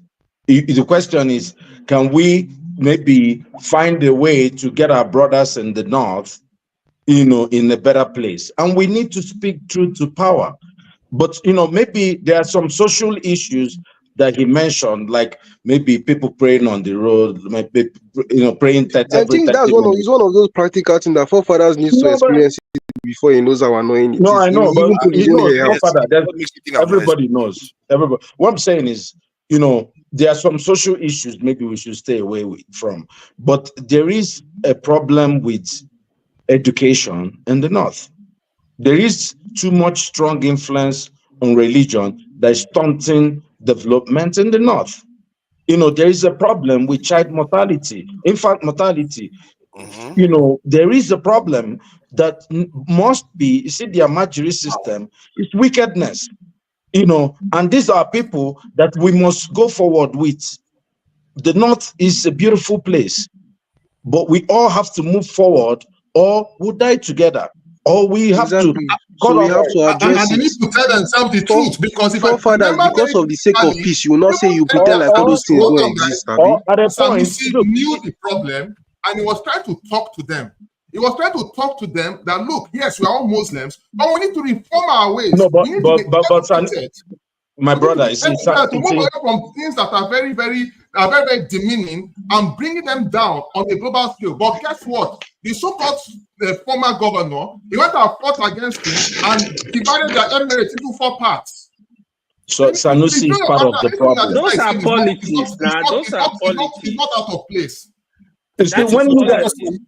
Another solution, which would then accommodate everybody, including forefathers, right? If we're sensitive, divide it. If it's intractable, right? If it means that much to you that you want to stop, let me just land here, because this you've already said it. You've already said it what you want. So it should be in the cause. Which forefathers, you just did something that I always saw you as a very, very blunt person. You say things the way it is. Or you say this thing that I said now, maybe you didn't think of it the way I did, but what I said is not vulgar language on the people of the North. It's not something, it's just the truth. What I said, every single thing I said. No, nobody said what he said was wrong. That's factually inaccurate. And you're forgetting that if it just so happens that we have peace and the country is developed, while still tolerating all those social issues, as Odi said. My point is that there are peculiarities within every nation that you have to accommodate. In America, there are different parts of America that are not the same. People in San Francisco thumb their nose at the Bible Belters, and this is the national state of affairs. But it's not the same thing. Of course, it cannot be the same. Stop it. Let's not just do this stuff. It can never be the same. Song, I think Peter touched. Because every nation is unique. People are always talking about peace, right? He says there cannot be. You have to have. We always like to look for an excuse just to dwell on one negative stuff. If once you're like this, then I have to exit your platform. Forefathers, the question you asked me, it really was not. It did not land. You can exit now. So the point I'm making you cannot have peace. When they talk about America being different, you say, "Oh no, our own is different." When they say about UK is being different, our own is different. How is our own different? Our own is different. If you want peace without justice and equal rights, it's impossible. People already told you the song I'm talking about. Maybe before you were born. There is never equal rights anywhere. Where do you get this idea from? There has never been equal rights anywhere. There has never been equality anywhere. Okay, let me tell you. Papa, what is the topic? What's the topic? Okay, I don't know. I'm also changing the topic. What North, South, and all this stuff that they like to talk about constantly. Okay, I'm changing the topic. If we're not going to be honest in talking about it, change the topic. That was interesting. Exactly. I just felt like he wasn't being honest. AY, who is a Muslim, and he doesn't want us to talk about. Okay, let's move on from that. So the point.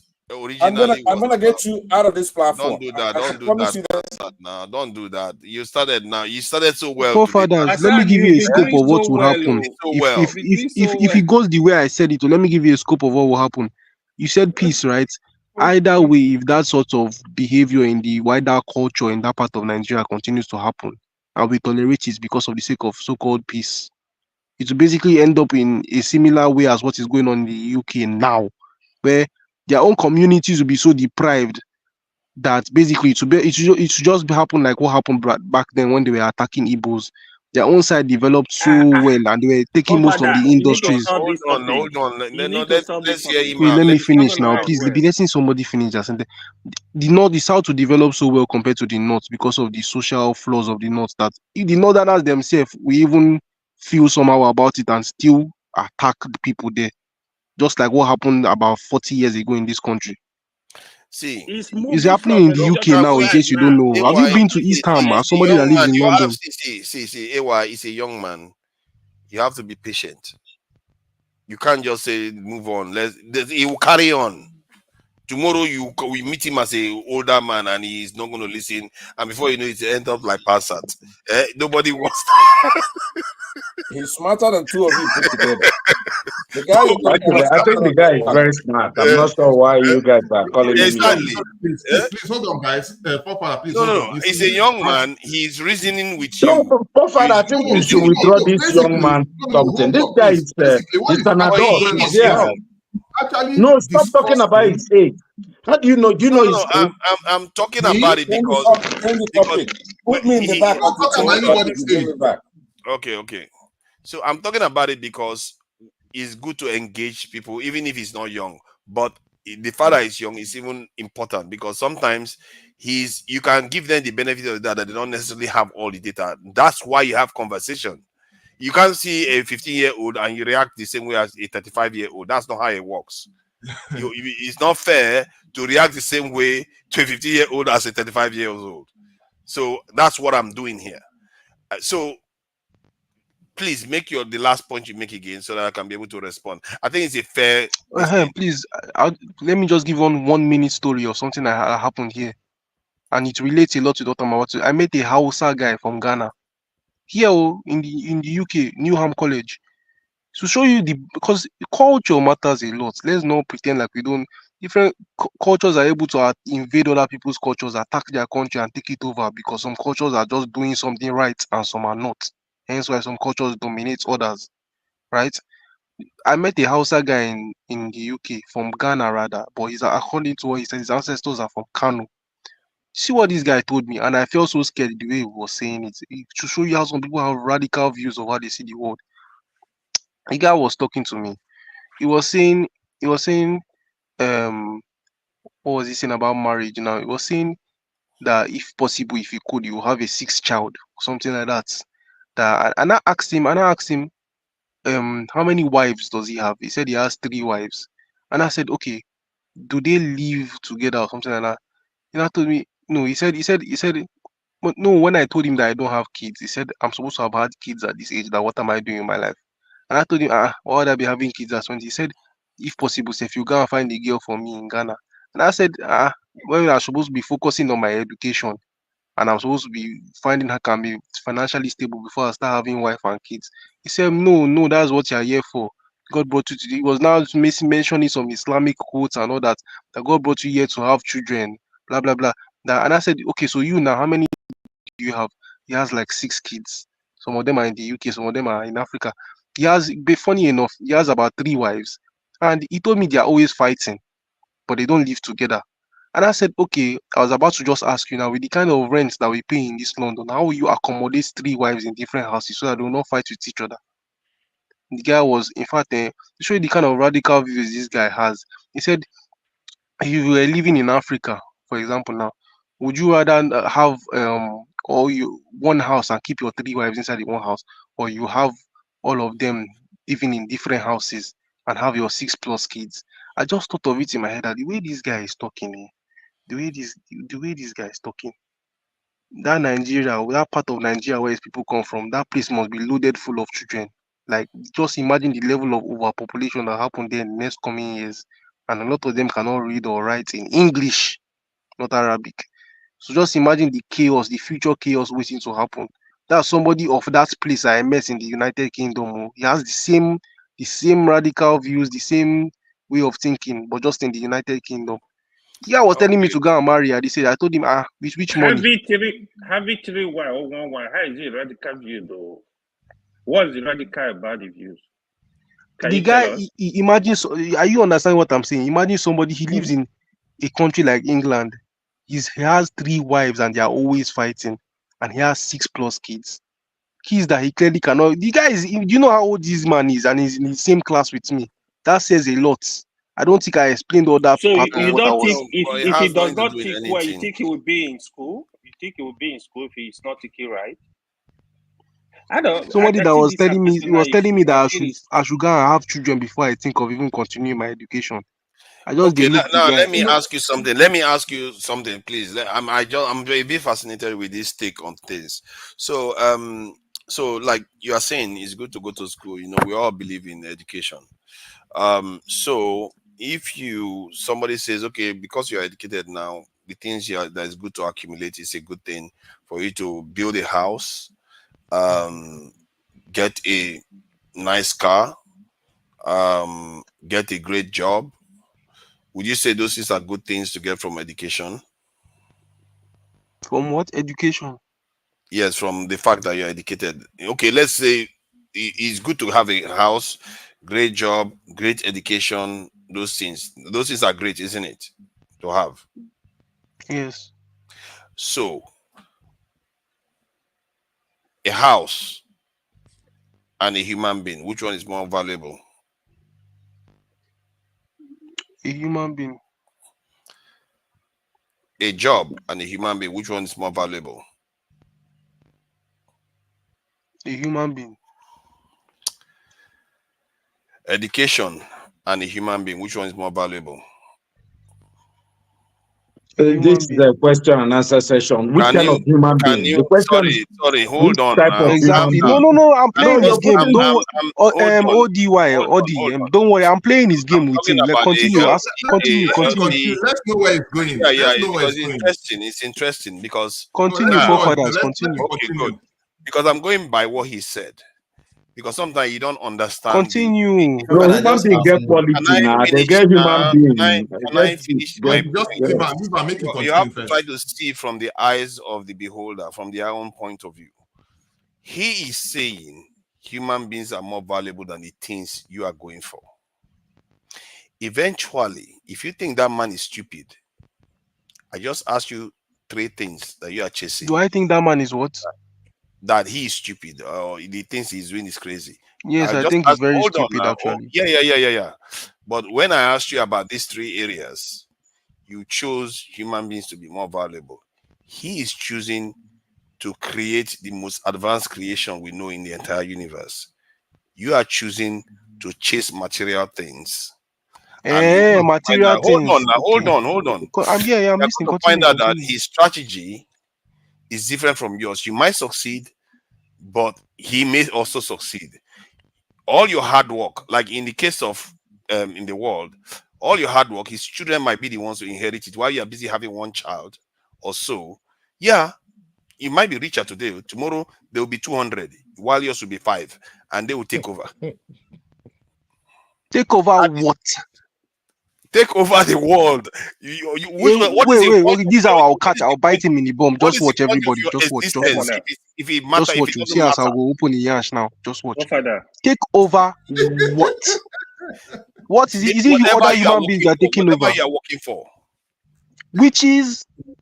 See what you are doing material today. Thing, Abi. Answer it. I don't corner you now. No. Yes, it's that those material things, but your lineage, your legacy is not going to be there.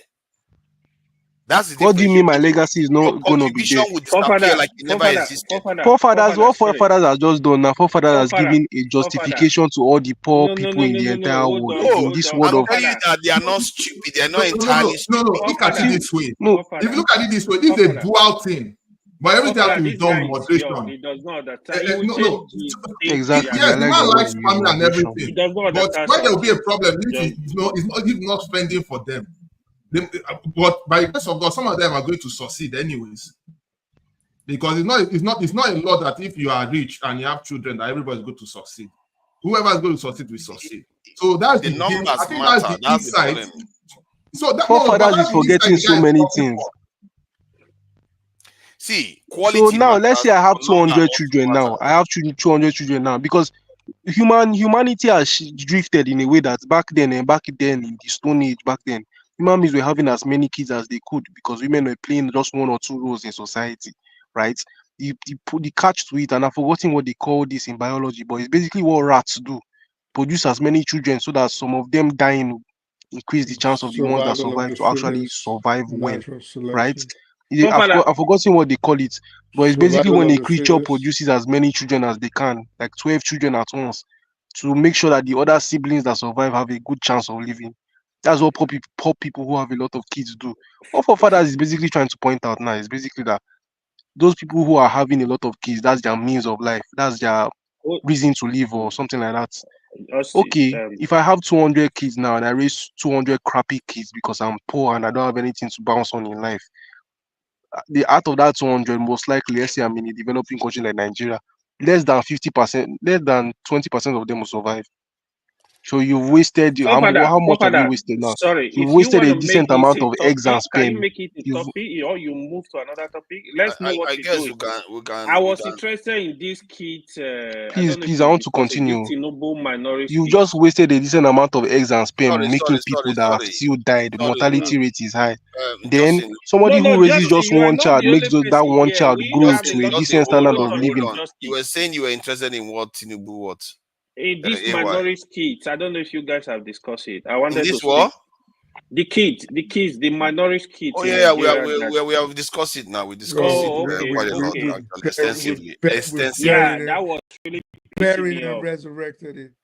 We discussed it extensively. But this what is called the reason why I'm fascinated with talking to Justin about this is because he comes very strong with strong opinions that he probably is the way you understand it now. To be honest, you can't really but forefathers, don't you think the way you spoke? I get forefathers was trying to prove a valid point, but the way you spoke, don't you think you are giving a justification for all the poor people in northern Nigeria and the world to continue having 10 kids at once? How old do you think? Give us 30 seconds.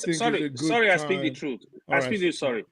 Justin, let me be very straight to the point to you.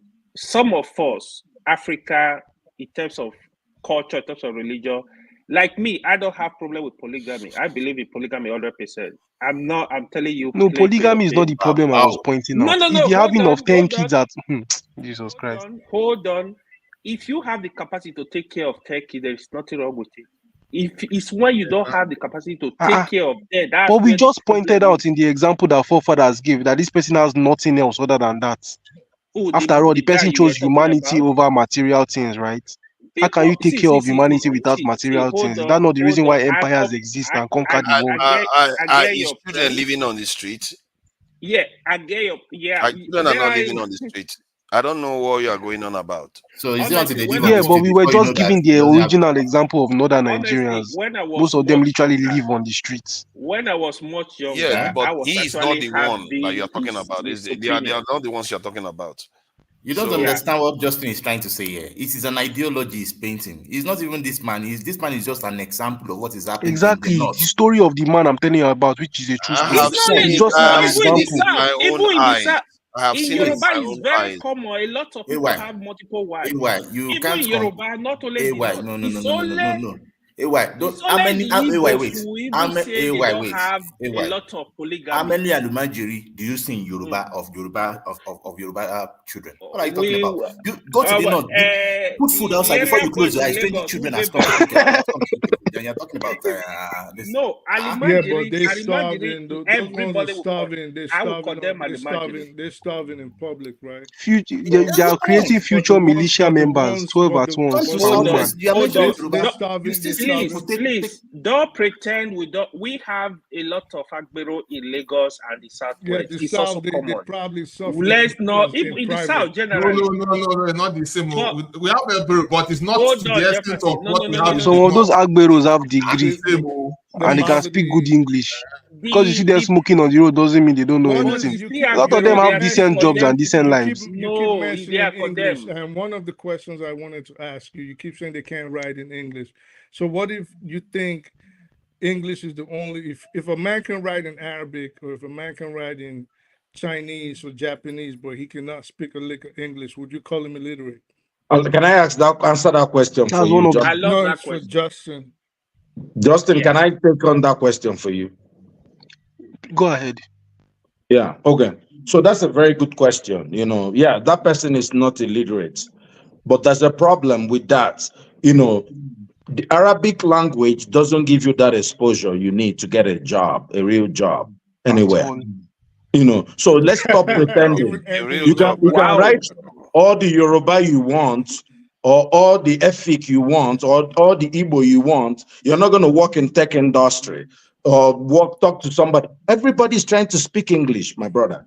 The Europeans, hold on, I'm answering your question. Yeah, you gave me time. Because you're always making that. I was just waiting for you to come in and I imagine let me you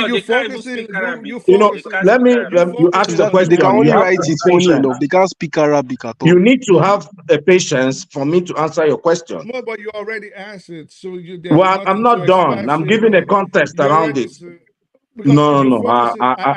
Look, I know you've got an agenda. I know where you're coming from. I'm waiting for you. Let him speak. Yeah, but by But let cutting me him off, finish. you're not really gaining the actual knowledge that this guy is using to answer your question. Come on, man. I asked you 3 languages.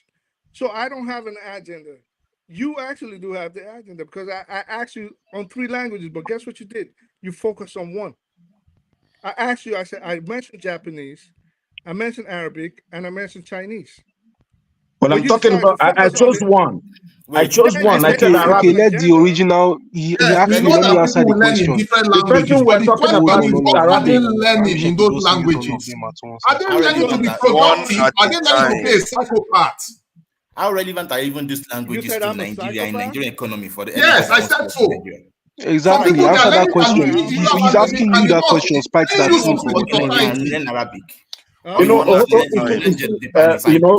Forefathers. My problem. When we keep trying to justify this idea of, hey, you can speak, you can write in Arabic, and it's just fine. How many times have you communicated to people in Arabic who live in Kano? And you do Chinese? What if the Chinese? How relevant is that to Nigeria? Exactly. Not even Nigeria, but the world in general. How many people are going to an international conference and speaking Chinese? Funny enough, I was in a conference yesterday. I met Chinese people. All the Chinese people were speaking English. Even if that's the language they want to speak, how productive are they? Because most of them are just reading the language. They are not using it to be productive in the society. All right. You see, the people who have the Arabic. Okay, let's let me finish the sentence. The people who have the Arabic are trying to learn English. Justin, hold on. Are you people Justin, I'm beginning to worry that you are not who you say you are. Go ahead. I speak the truth. Thank you. So are you people focused on just Nigeria, or are you focused on the world as a whole? If you the world at large, English is more important than those 3 languages you just mentioned. My friend, listen again. That wasn't my question. You saying the world at large, and Emmy is saying just Nigeria. So which is it? So we can know the world at large. You've answered already. The world at large. The world at large. The world at large. The world at large. And please mind how you talk to me. Okay, I'm not your little kid. You saying the world at large, and Emmy is saying Nigeria. So which is it? Which are we focusing on? In the world at large, we know that this language Emmy, what are we focusing on? This is the best dumb argument I've ever had. Are we Justin, relax. Are we focusing? Because if you focus on the world at large, then you cannot dispute that Arabic might be relevant. I speak the truth. Let me finish, please. Nobody interrupt. Nobody interrupt. I speak the truth. You're not speaking the truth. Okay, hold on. I speak the truth. Hold on. I speak to hold on. We need to speed. See, I noticed something just now. Spoken at all. I know. No. You get your chance to speak. Hold on for a second.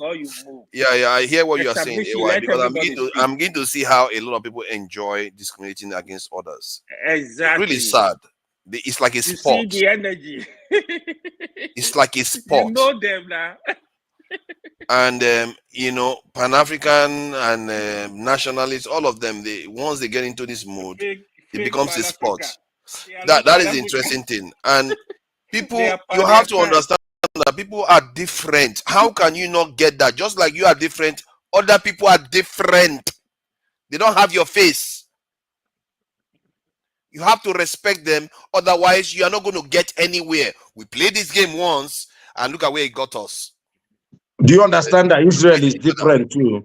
Israel is different. Yes, everybody is different. But so why don't you allow them to be different? Because they are killing other people. Sanusi was advising their own people. Sanusi was advising their own people. Let us not pretend that we don't know what is going on. Sanusi is not speaking the same Arabic. Jeff, hold on. But he knew that there's a deficiency. Okay, now let's organize this now. 1 minute. Everybody go 1 minute. So if 1 minute at a time. Please, I speak the truth. Hold on. Jefferson, you know what you're talking about. Sanusi actually advised these people. Do you know last week, even Governor Soludo was saying that number of people did not go to school. That's why the developer is hard to move on. Do you agree with that statement? Oh, please, that is trash. Those people, they are business minded. They are not. Look, you cannot compare. You cannot compare. Shout. You cannot. I have somebody who decided we finished secondary school, who went into business. You can't compare the two.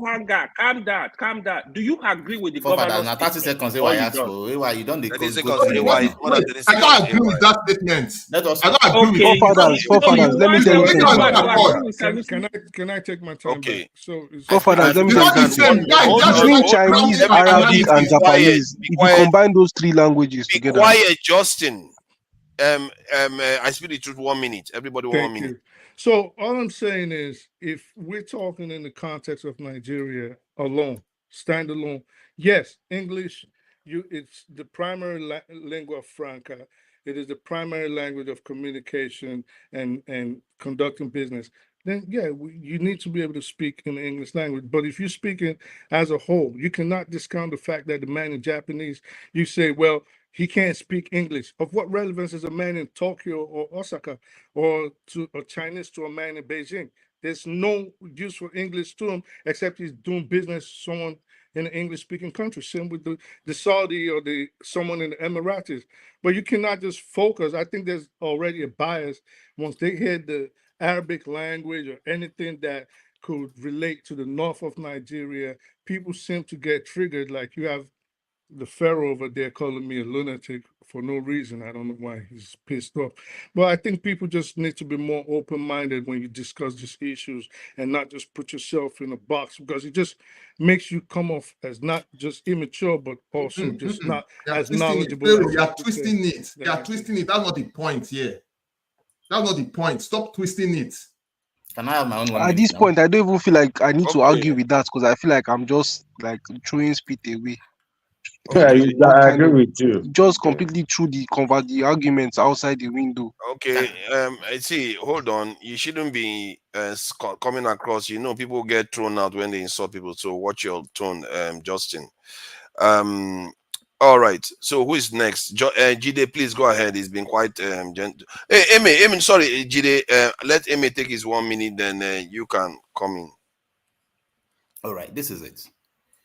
In the context of Nigeria, that is when you say someone is an illiterate or not. Especially, for example, you can't put an Arabic-speaking person in UAE or in Saudi Arabia, for example, where virtually all their businesses are conducted in that language, and you say that person is an illiterate. There's no way you can even say that. If you're an English person, speaking person, and you are there, there's tendency they might even call you an illiterate person. Because if you can't understand what they are doing and you can't even play along with them. But in Nigeria, as a productive nation, how does speaking Arabic help us?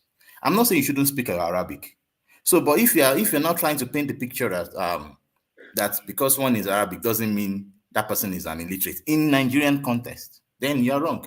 Because there's no way you can say you speak Arabic, you get an employment with a pharmaceutical company because of that. Maybe sales, for example. But we know how many persons will you take in sales to go and sell in the north? Or how many Arabic persons will you use as these things are relative. So the thing is that you need more of English speaking, because that is what we built our nation upon. And that is it. So you shouldn't, nobody's trying to say that, so when you speak Arabic, you're an illiterate. But in the context of the country we are in, and when you look at the north, the way not even that their language is used to train this kind of education that will build us up now. They go to, please forgive me, it's not maybe I'm denigrating anybody. I understand that is one of the reasons why I believe that we should just go our separate ways. But this is their own style. This is the way they see it as perfect to them. So I can't change that. But if I look at it in the larger scheme of things, it is not productive in my own opinion. Because it's not maybe they use these languages to teach the chemistry or the physics, or for you can say you want to be an engineer and you can move on with that. All of these things that you can put together and call production, the tools of production. Are they using this language to teach those things? The answer is no. It is for religion and religion alone. So how do you paint that picture and say, oh, this is productive, or this makes them illiterate? I mean, literate in Nigerian context. So that is my own point. Thank you. Thank you. Who's next? Is it? Let me. Can I take my 1 minute? Let me reply to him. No, Jide is next. Then I will come down to Justin. Then you and Jefferson, Odi, Pansat. I speak the truth. Then I have my say too. All right. Okay. So, Jide, go ahead. Okay, thank you so much for that. So yeah, I was going to yeah, everyone have spoken, I've listened. I was going to talk about Iran. So my It's final 1 remark minute, is oh, you don't have a lot, oh. yes. So I'm going to talk about Odi was talking about Iran. He made a lot of interesting points, but there's some things he took out of context, and there were some things he made some wrong points. So I will briefly summarize the historical analysis of Iran. What Nigeria can learn from Iran to liberate itself from these shackles of imperialism. So Iran had a democratically elected government in the 1950s that wanted to nationalize resources, that wanted to have its own economic sovereignty. And there was a CIA operation that kicked out that government, that brought in the Shah. The Shah was like the Queen of England, the way the Queen of England is, or the King of England now, just on the background, but you have the Prime Minister and all. But they carried out that operation and ensured that the Shah was in power. The Shah is like our Tinubu now. He was their puppet. Iran was neo-colonized. Their resources were controlled by BP, by multinational corporations. They were giving IMF loans. They were that government was just like the Nigerian government, exactly like the Nigerian government, and they were very repressive, very, very repressive. Like they were even more repressive than our government. Our government is even still free. Like that government was horrible. Their military, everything was controlled by the West. The people suffered. It's only some few people that had education. They were liberal. They had a liberal economy. You got 10 seconds. Let him continue. Add my 1 minute to him. Let me make it I quick. love the topic. Then they had an organized revolution in 1979. They had an organized revolution in 1979 that brought, it was an organized revolution by the people of Iran that brought an Islamic revolution. Now, that's a different topic entirely, but they had a revolution. I don't care what it is. And their government today is a product of that revolution. And that revolution has ensured that Iran has its sovereignty. Now Iran is respected all over the world. Their military is sophisticated. In fact, they've been providing the military that is fighting Ukraine right now. Their economy is sovereign. Their military is sovereign. Their political system is sovereign. So we can learn a lot from Iran. So that's what I was just going to say. And they actually built oil refineries on like some country. Thank you. Very correct. Justin, 1 minute. Go ahead. Please let somebody else go for now. Let me go. You did give him my 1 minute. Yeah, you look at that. You just gave your 1 minute now. No, you can't eat cookie can have it. Yeah, so you see why you gave away your 1 minute? No, you see, he did use it, so he stopped. He gave away your 1 minute. Move on. Hold on. But you gave a be done now. AY, don't do politician Ojoro here now. You gave. Let me finish. Stand on it. You gave 1 minute. Okay, 30 seconds it is. So what Emme was saying, right? So first of all, they don't even speak Arabic. I don't even know why people call it Arabic. The North, they speak Hausa. And Hausa, if you live in the North, if you be there, there is no tribe in Nigeria that are so strong about their language than Hausa. If you go to the Hausa, for example, if you speak to a Malam, he will tell you back to Renchi what that means. I don't understand English. That is the only language that they are bold to tell you they don't understand English, and they communicate in Hausa.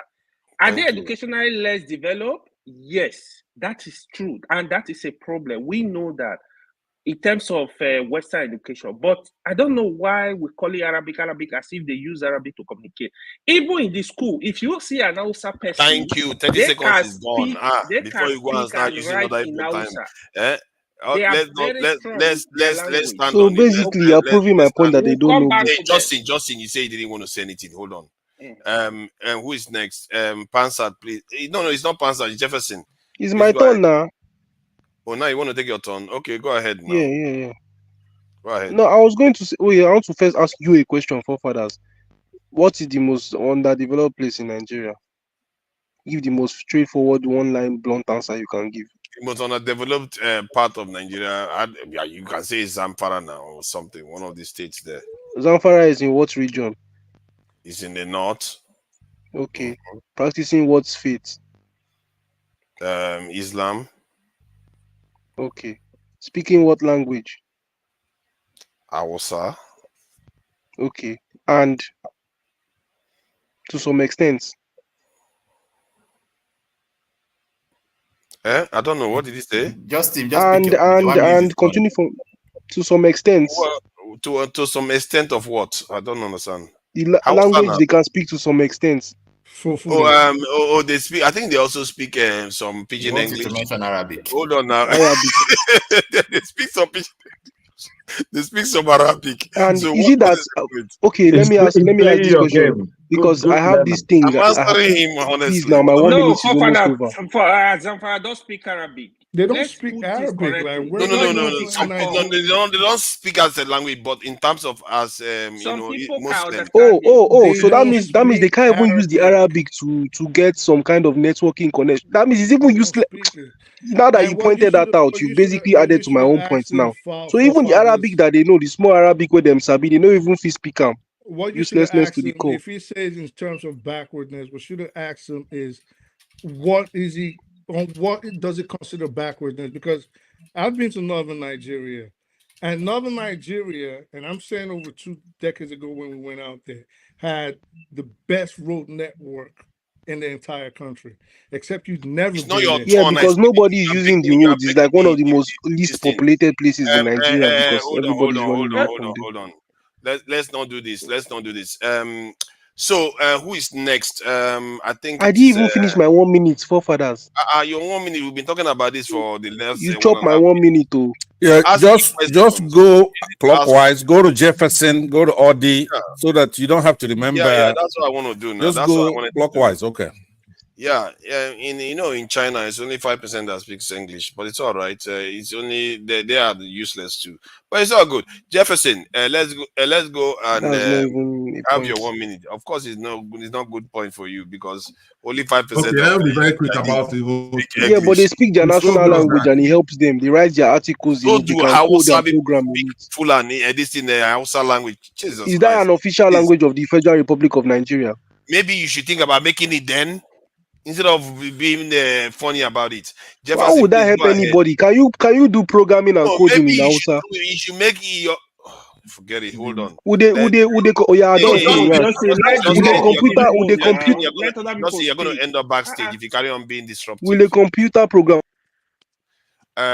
Jefferson, please go ahead. Okay, what you were saying is because on a very good day, if we did our maths right, even in our own indigenous languages, we can have even bring the kid back.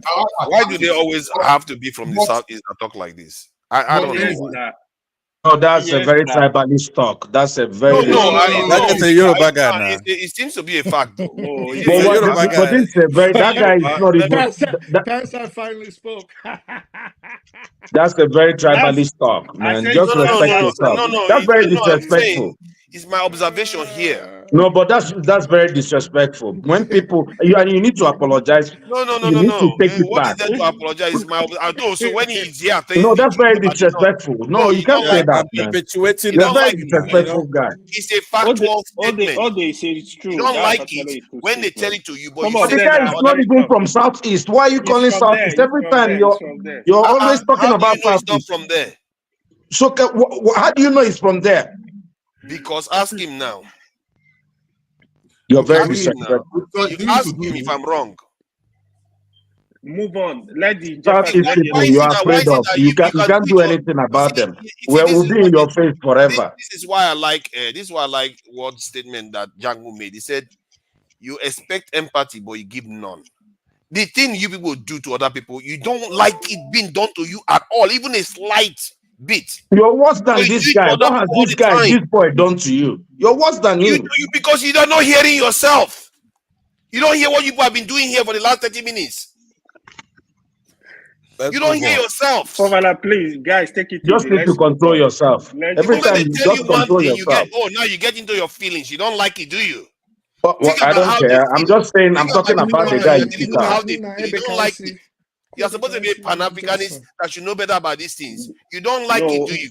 Ode is now you just call yourself. I don't know why Rudolph took this platform and gave it to Fofana.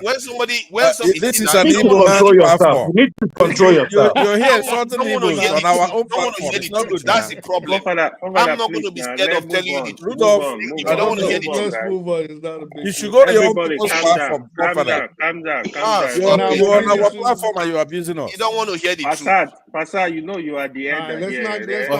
Play music for us. Make it rest now. All right, let's see what we can have here. Okay, I want to show people something that is going to make some people happy. I'm not spoken, no. Of course, I'm sorry, Jefferson. You see, the whole thing is getting very, very toxic now. Even I have got to toxic. I've become tribal too. You see now? You've always been tribal. You've always been tribal. Are you proud of me now? Sound like an Igbo man. Are you proud of me now? I'm one of you now. Where is your father from? Is he from your village? Are you proud of me? He's probably one of these wayward Igbo. Okay, let's see now. Let's play some music. No, this music cannot last long. This music cannot last long. Let's see what we can do here. Oh, yeah, shake body. Oh, yeah, move body.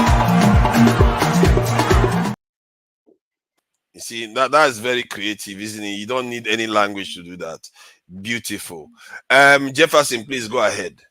Okay, let me conclude real quick. Yeah, obviously English is the general language that is to communicate. We can't rule that, and basically we use it to transact business on a global scale. So it's good to have it, even though everybody has their own native language. So we have our indigenous languages. There's nothing wrong with them. If you are fluent in them, it's fine. Any language you want to stand for is fine. But the main thing that you have to be productive, no matter where you find yourself.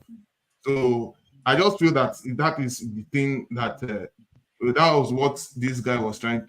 He was concerned that the people are not productive. But you cannot, but again, I'm not going to stand there and say that nobody is important. Northern brothers are equally important. And yes, they have some issues, of which even Emir Sanusi pointed out the other time, and he was willing to help at the time. But of course, we all know what happened. So it's going to it's something that it is something that needs to be reconsidered. The language does not make anybody more intellectual than the other. English is good. There are even people that even speak English that don't have it upstairs, truth be told.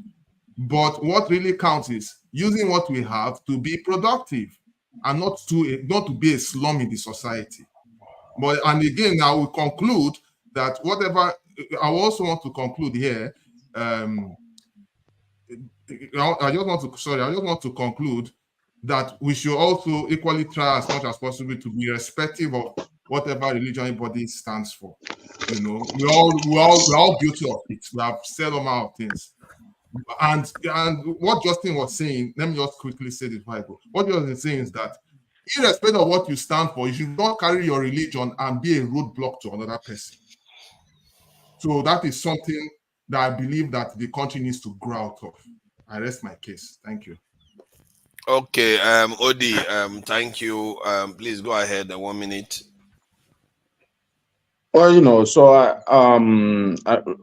I'm very upset with how Forefather addresses people from a part of the country, singling them out and all the time in this show, and trying to.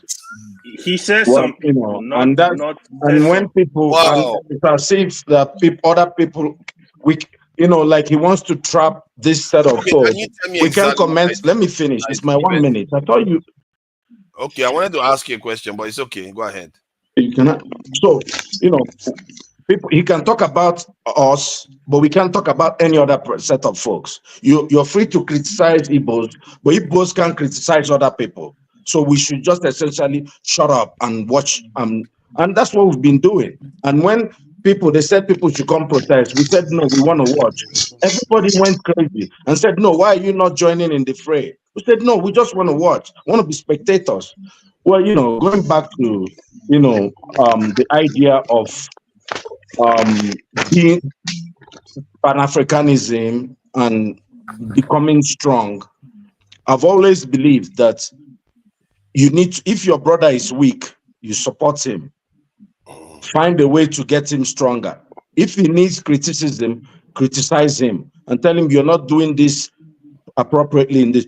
West Germany and Germany, when they merged, East Germany and West Germany, East Germany was behind, but they pumped resources and they brought a lot of things into East Germany. And Germany is one country. There's still some division, even up to today, in some ways, but they're moving on as Germans, where they have been. They had similar culture actually before, which helped in the unification of Germany. The problem in Africa is that we're not one people. You know, we're different tribes that the British put together. So it's a marriage that is difficult to put together. But we are all happy to join in, but we have to tell each other the truth. If, you know, what Soludo said is not actually wrong. If he's saying that people are not going to school enough, P2B has said it. There was a time the boy child stopped going to school in Anambra, but he said, no, we're not going to do it. And people got criticized and they put their children back in school. Why, if you say, oh, the Northerners, why don't you just get your children back in school and if you're 18, stop having 2 wives, or you're 22 or 3 wives, because you can't take care of these kids. And people say, oh no, I respect their culture. No, I don't want to respect that culture. If I'm going to be paying for their children. I thought it's 1 minute. This is 5 minutes too. You're always, you even spoke when you were not supposed to speak. But that's okay. Another person can go ahead. Please, I have a question. And sorry, I guess my question mostly goes to forefathers, but all of you feel free to answer, sir.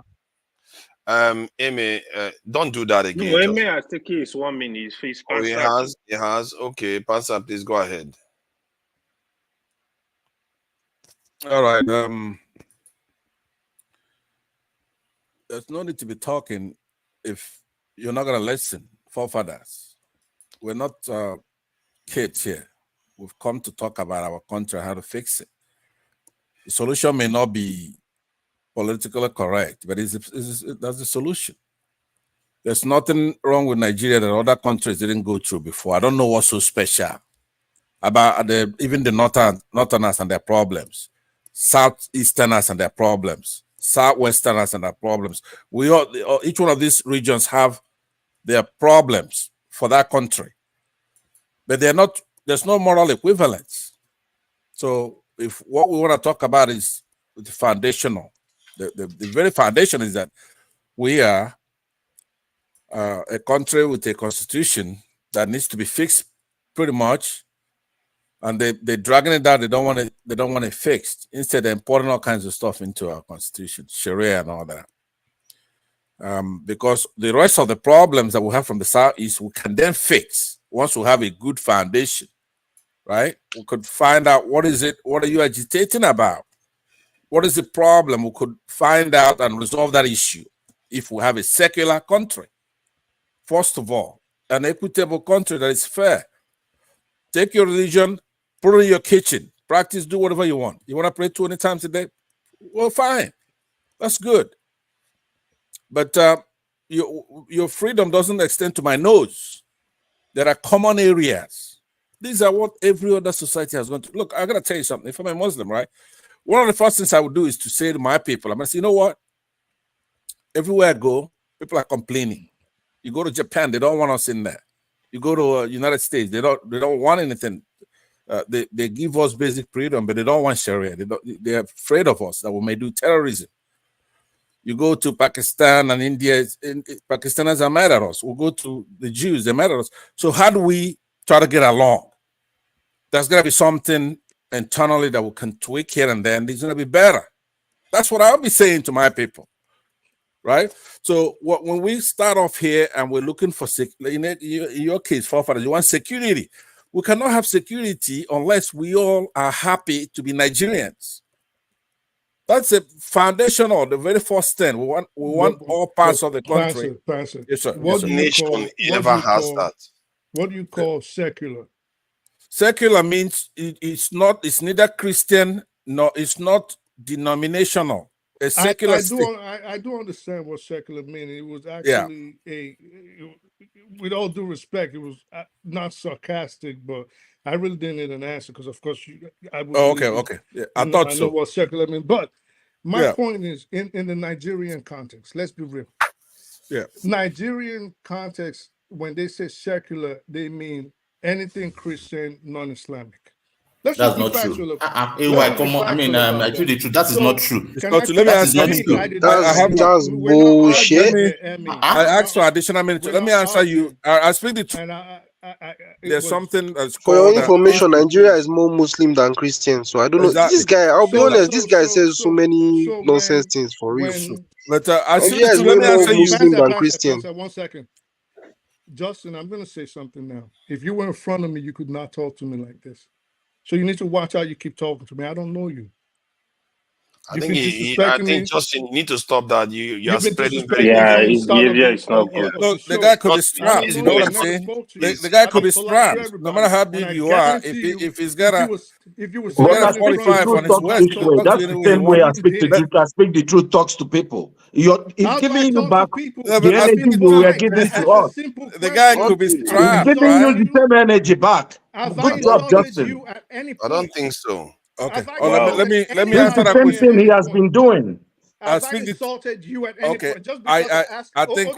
You did. You know that. You have. You have insulted me. I asked you a question that triggered you. This is the problem with a lot of y'all, and you hate when. But that's the same thing he's doing to you. He told He's me, asking you questions that's triggering you. Did I tell you speak nonsense? Did I tell you to shut up? Did I tell you you're speaking rubbish? But he's been telling me that several days. Let's have order. Let's have order. I think Justin is injecting poison into the conversation. I've never seen that. Next time you end up back. Forefathers, don't intimidate the guy. I've never seen a smarter guy here. He's very smart. He's he's not. He's your disciple, but it's not my disciple. I'm trying to learn from the guy. The guy very smart guy, Justin. I'm trying to learn from him. He's just insulting people. Okay, actually, sorry, for real, sorry. Like I won't even lie, my language nowadays is actually so bad. So I speak the truth. Shouldn't have said you said nonsense. I'm sorry. Because I've actually been using some language now. Only a big man. Sorry, but like, okay, he says sorry now. The thing is, I just know you're equally guilty too. You have said you have thought it's called karma. I speak the truth.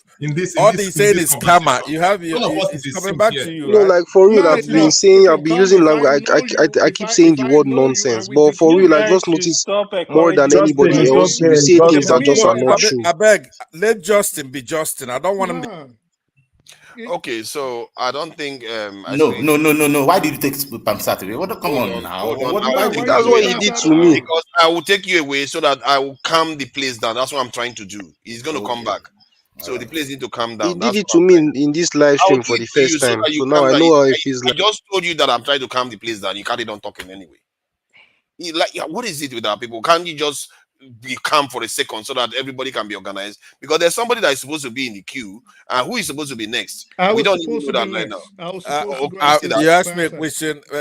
Imagine no. This has gone on too long already. Imagine this minority forefathers removing an Igbo man from oh goodness gracious. I speak the truth. Please go ahead. But this is the problem. The moment you say one thing in the other opposite direction, everybody go crazy. Everybody hates us, and then they start insulting you. Don't do that. And that's why I said I'm not. I was concluding my remarks. This guy asked me a question. Should I have ignored him? I'm trying to answer. I haven't even answered this question. Enough time. No. You were done, Pastor. I asked you a question. 1 minute. Emmy started. Go. No. Can I finish and then conclude my remarks? Or you want? If you want me to answer, Pastor, it's supposed to be 1 minute. Pastor, you are 10 minutes now. Whatever. I mean. I said minorities are represented on this stand here, right? Rudolph, I'm gonna deal with minorities are majority in that country. If you put the minorities together, they are about 36%. They are majority, exactly. Please, I speak the truth. Go ahead, please. No, listen. All I wanted to say is the same thing that's gonna happen. Everybody gonna get mad. Oldie's gonna start freaking out. Emmy's gonna start getting pissed off. Of course, the Pharaoh is gonna get mad too. All I'm saying is. It's very when you speak about when you speak about, is your name Pharaoh? You were calling people Pharaoh yesterday on the comment section. Ignore. Your behavior is not good. You were calling him Pharaoh yesterday. I saw you. So I ignored them all through yesterday, but I got you see you now. today. Trust me. So you see all I'm saying with Pansat, and me and you have had this discussion for hours. We've had this discussion over and over for hours with just me and you. And I'm saying, let's be real. When you say secular in Nigeria, in the Nigerian context, they mean anything that does not resonate or have anything to do with Northern culture, meaning anything non-Islamic, basically anti-Islamic rules. So anything based on the I borrow you 10 seconds from you? No, 1 second. So basically anything that makes itself comfortable or the Christian South comfortable is what they deem secular, without taking the time, without. His time is still going. I want to borrow 10 seconds. Time's up. Time's up. Can I tell you something about that? To address what I speak the truth said? Am I allowed to talk? Hold on. 30 seconds, Panzer, 30 seconds, Justin. Go ahead. All right. Let me say that to you. Strictly. I speak the truth. You do know that Nigeria copied their constitution from that of the United States, what they call ipsissima verba. That's a big word. I don't expect you to know that word, but what it pretty means, what it means pretty much is we copied it verbatim from the US. Right? You know that, right? Everything. We copied them. Yeah. So that's our constitution is secular like that of the US. It has nothing to do. See, a lot of people think that Western means Oyibote. No, Western. Thank you. It's done. Justin, please go ahead. Okay, so sorry for saying that you say nonsense, but basically what happened when I Speak the Truth first came on this live stream, with everything he was saying and the way he talks and the things he says, I like, no offense to you, I Speak the Truth, but he gave me the impression, even with your accent and the way you talk, I don't know why I have this consistent impression that you are not from Nigeria, you've never been to Nigeria, you just know about the country. You sound like a tourist. But see, that's the problem. So I speak the truth, please. Speak PG to him. Speak PG to him. Yes, let's even verify him, bro. Speak pidgin. Okay, so this is the problem. I don't find trouble. This is the problem. This is the problem. No, for real, because he says things like, I don't think he's been to Nigeria. How can you say? How could you possibly say that Nigeria is we when we say secular, we mean Christian? Nigeria is very, very Muslim. So let me answer. This is the problem. I feel you're not the first person. Trust me. Like, I've been on this panel now over 4 or 5 months, maybe going on 6 months. And if I've met one of you, I've met 1,000 of you. And this is your problem. You hear someone talk, you look at their physical characteristics, and automatically you have a judgment against them. You become disrespectful and you start denigrating them and denouncing everything they say. This wasn't the first time you said I was speaking nonsense. And that is terrible, really. It was on there from jump. You just started coming at me.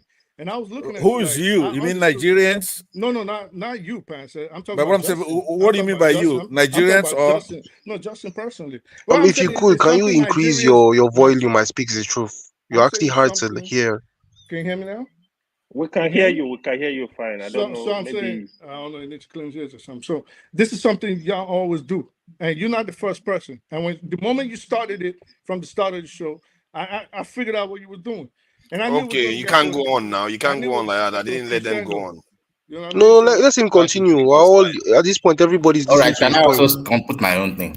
Let me respond. I was supposed to have my turn too now. You guys have had your say. No, 30 seconds now. As a moderator, no, I've not had my turn now. I've not had my turn. 30 seconds now. Yeah. You want to have everybody wants to have their 30 seconds again. Then no, not everybody. I just want to let that prick. Don't worry, mine is 1 minute too. I don't know where you got from that. When you see that he just said, "Can we stop, please?" Mine is 1 minute. No, I'm sorry. I'm sorry. It's okay. You're a nice gentleman guy. now. I know. Not like Odi that gets crossed with everything that starts reading. He starts reading books. Start reading sideways like this. He decides to start reading his book sideways. Okay. So the point is, see, this thing that we do, we have to start becoming more self-conscious about how we treat other people. Jesus Christ. We're just here Why we are just condemning other people because of their religious practices, because of the language they speak, because of their educational level. And there was it was a generalization, a total generalization, really. Nobody was saying, oh, there was this brilliant white Hausa guy and all the rest. Then the moment somebody says one thing about your own side, everybody hates us. How is it that we lose this self-consciousness about how we are? I can understand human beings are generally like that, but you guys are the elites, in short, okay, online elites. About you have these conversations all the time. You should be used to it by now. You shouldn't be getting crossed. We are all here together having our conversations about this thing and try to be understanding of the other side. Isn't that why we are here? You can't force people to be like you. They choose a different strategy. That's the beauty of life. Nigerians hate divergent opinions. That's just the truth. They hate if you have a different opinion. Discussing with a Nigerian is like talking to a brick wall. They hate it when you're different. In a way, it's human nature. In another way, it just seems a little bit like ugly sometimes when you see it. Humans do this. It's not new. You see it everywhere. But it's just that sometimes it's a bit, given the panel we are in, everybody, we know each other. We talk about these things all the time, and we act as if we still don't understand that there is that part in the north that is a little bit different from us. If we look at the American map, they are very different. Everybody, you see different people everywhere. You go to China, the Uyghurs that we keep hearing about, they are not even like the normal Chinese. They are different. Forefathers, can I ask you a question? Look, forefathers said Americans are very, very different. Justin, can you relax? Yeah, they are very different groups of people. You don't know? Forefathers, can I say something, please? I know which one is. I don't know. What he means by different. I notice people can't define the word different properly. Justin, relax now. Relax. You've been talking. Everybody listen to you. You just relax. Let everybody to speak. Come on. Forefathers, this is my question. When you say that we are all different, should we let that difference be a detriment to ourselves? No. That is the point. And that is what is happening right now in Nigeria. Okay, for example, wait. Now, let me say something. You need to calm down so that I will tell them, let them give you a chance to talk, because I do like to hear. I would like to have discussion with opinion that I don't think we've actually fully explored. Oh my God! Take some time. You know, this is not right. If someone is trying to bring a talk, no. I will let you talk longer. Don't worry. Go ahead. Look, you're breaking my logic. That's the point. Now wait, this is it. How can you justify a student getting into a unity school in Nigeria from Zamfara State? Is cutoff or a cutoff has to be maybe around 20. And for same student from the Southeast to get that same admission, you must have at least 110. Maybe in the Southwest, 100. Forefathers. I love that question. How do you justify that? You see, Justin, stop it. Stop being disruptive like that. Let me answer. No offense. I just love when people use questions to corner somebody. Hold on. What do you think I'm doing? I am already answering it, and if you keep doing that, I'm going to send you back because you are being, I don't know how to put it, obnoxious or something. I'm listening to him carefully and allow us to communicate. Regarding the this thing, the fact that they are giving them a kind of what they call it in America, where they give them allowances so that they can be able to join the education. It's called affirmative action. Affirmative action, yeah. So they try to, what they do. The reason why they do that, they try to enable them to catch up, and even that is not enough. If I show you the map of education in Nigeria, when you say it is not enough, the question is, are they even doing? It's a different thing when you're saying that they are trying to catch up and you're encouraging them, or now they don't, because of that they're even taking it as their right. Like that is, in fact, when you listen to and they make you feel like that is a norm. That is because they are powerful. No, and this thing wait. This thing transcends. Now you're not mixing it with other things. That's not accurate. Please wait. How are they powerful? Please. Do you know the average mindset of why do you just mix it with another soup that doesn't mix? Have you stayed with them regularly? Okay, allow forefathers to answer the question. This is how radicalization happens. Hold on, let me finish now. Wait, you ask the question. Let me answer you. You ask a good question. Allow him to answer. This is an example. People should hear this. Okay. From people being a kind of education deprived, and they put a form of affirmative action to get them in place. They twisted it to they are powerful and they are entitled. How did that happen? No. That's not. Wait. The thing is that from there onward, what did they do with it? With that privilege? Because that is already like giving them, when all your others are saying on your mark said good, they've already taken like 3-4 steps. But even that 3-4 steps, what are they doing with that? Can you really see the progress? Wait, hold on, please. Let me land my point. Who is the please, they? Wait, hold on. Of course, the Northerners, that's what I'm trying to say. No, you should be focused on the policy makers and the policy enforcers, not the ordinary people that you're saying they feel entitled. Do you think the governor is like the ones thinking he's feeling entitled, or the people, the illiterate on the side of the street, that the government should be putting policies together to make sure they get that education on why they're getting their affirmative action? All right, okay, I get the point. Then eventually, where does this lead us to? It leads us to the point where you now have to say, instead of merit, we must use federal character. That is where I'm even going. And when you now talk of positions of power, positions of authority where decisions are made, you have to question yourself. What has brought us to this level in Nigeria is because we have people who are not merit worthy and are in positions of power. And go and look at this, look at the root of it. Is because of this entitlement, and it degenerates down to this problem that we are talking about right now. So hold on. If that is true, Cameroon doesn't have these people there, and Congo doesn't have these people there. They actually do. Do. Also, Congo has them. Okay, Cameroon does. Central African Republic, Liberia. In short, the whole Africa, Black Africa has them, isn't it? Jesus Christ. Wait, has what? What is the question? Now let me share this. So you see the map of educational this literacy rate in Nigeria. So these areas are very much behind. They are, even with all the affirmative action. You know how they try to help Black people in America? They say they are trying to help us in America, but it never went anywhere. We are still behind. That's exactly what it still is. It's not necessary. You see, if you look at the same thing is happening in Niger Republic and all the rest of it, there is a reason why they are the way they are. They have their own way of life. They have their own beliefs. You can't change people just like that. You can't be burdened by that. You are not burdened by it. They generate a lot of. Where do you think your food comes from? The leaders need to do their job in education. So is the quality of the food good? Your food can come from anywhere. So your whole what is valuable to you is Western education. You have Western education.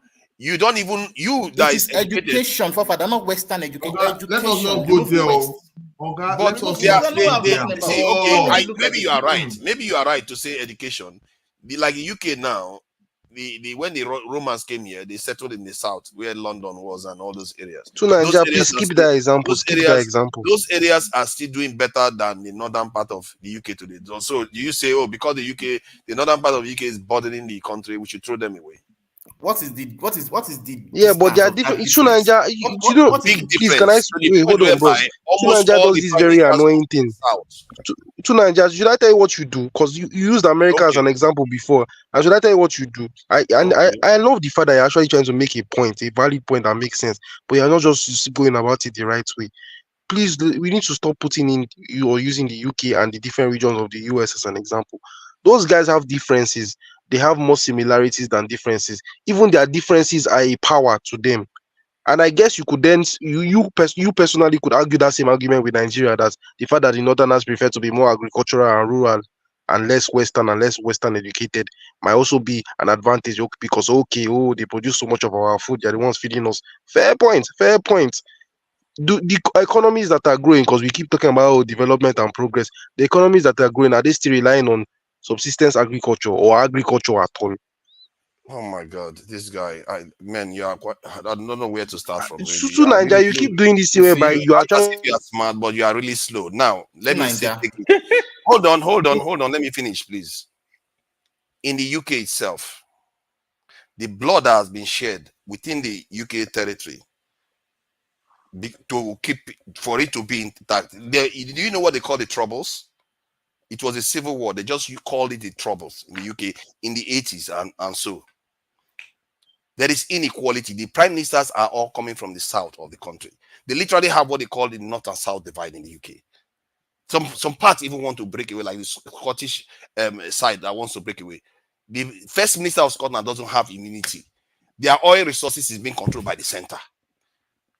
I don't know what to tell you.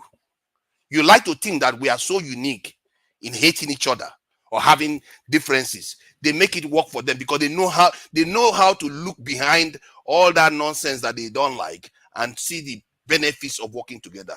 But maybe we are not motivated enough. So Nigeria, I'm not saying the full story. Wait, to this how I'll catch it, please, Eme. I don't know what is your name actually, Eme. Anyway, so Nigeria, this is how I'll catch him now. So Nigeria, in the north, we know that the north of the UK, right, is more agricultural. They are just generally less developed, if I to be honest, because of that whole Roman thing and how the south has developed more over time, right? The north kind of actually filled the south of the UK with their coal. They were the ones mining the coal, which is was the main resource at the time. The south was the one utilizing it and growing industries and others. In the north of the UK, they still managed to develop a highly skilled and highly developed agricultural industry, especially livestock, especially sheep, which the UK has more in Scotland. In fact, they have more sheep in Scotland than the whole country of Scotland in terms of human beings. They developed a very good dairy industry. If you go to Cumbria and Devon and Cornwall today and Dorset today, those places, you will see that their dairy industry is highly developed. Their cattle they produce they can produce whether than 16 liters a day. They produce perfectly, meaning the things that they do, whether or not that the north of the UK is less educated, or the things that they do it well, they do it perfectly, and they do it in a way that contributes to the country. And these people are not they are not radical in their thinking. There's no such terrorist group in the UK. Would you say the same about Nigeria? In the way Nigeria is built in like the UK in that sense? The way do I start? Not the same. Justin, I can agree with you on that. They almost killed Michael Thatcher. What are you talking about? Forget it, Jared. This guy doesn't know what he's talking about. Okay, so you would say that northern Nigeria has a developed agricultural industry, no, like the north of the Justin, UK. Hold on. You've had yourself. I thought you were inside the UK. You should know this stuff. You are in the UK yourself. How Justin, do you not know hold on. Justin, hold on. So personally, I think there's nothing wrong with affirmative action. In the way it is, even in the United States or in Nigeria. Because the map that you showed is actually very stark. I didn't know, I know it's very bad, but that map makes it look horrible, right? And this is part of what we've been talking about. Even with the affirmative action, there's still something we're missing. There is something, and then the question is, what is that? Personally, I believe that religion is part of the problem, which people, if you go to the UAE, they have religion there. And the Saudi, they're the ones who gave them this religion. But the way they practice it is different. Exactly. The king of Saudi Arabia, or let's say MBS, speaks very fluent English. If we need to move forward in Nigeria and get our brothers in the north from the red to even if it's yellow, there's something has to be done. We can't continue to baby them. The idea, it's just the way they want to be. Is that the way you're being mean to them? No, just tell them the truth. Have you heard that? I don't like the former CBN governor. What's his name? I don't like him very much. But Sanusi. But when he talks, when Sanusi talks, it's actually more mean the way he talks to the northerners than the way we are talking here. Have you listened to the guy? Bring up one of his videos and play here. He says more radical things against the North than what we are saying, because he wants them to be better. Why are we that we are not in the North? And when we say it, people start crying. When the Northerners, the people who love the North, are saying, our people, you must change. You can't have children when you can't take care of them. Simple. And then people here, like two Niger forefathers, they're here saying, no, don't talk that about them. But at the same time, he's crying about how uneducated they are.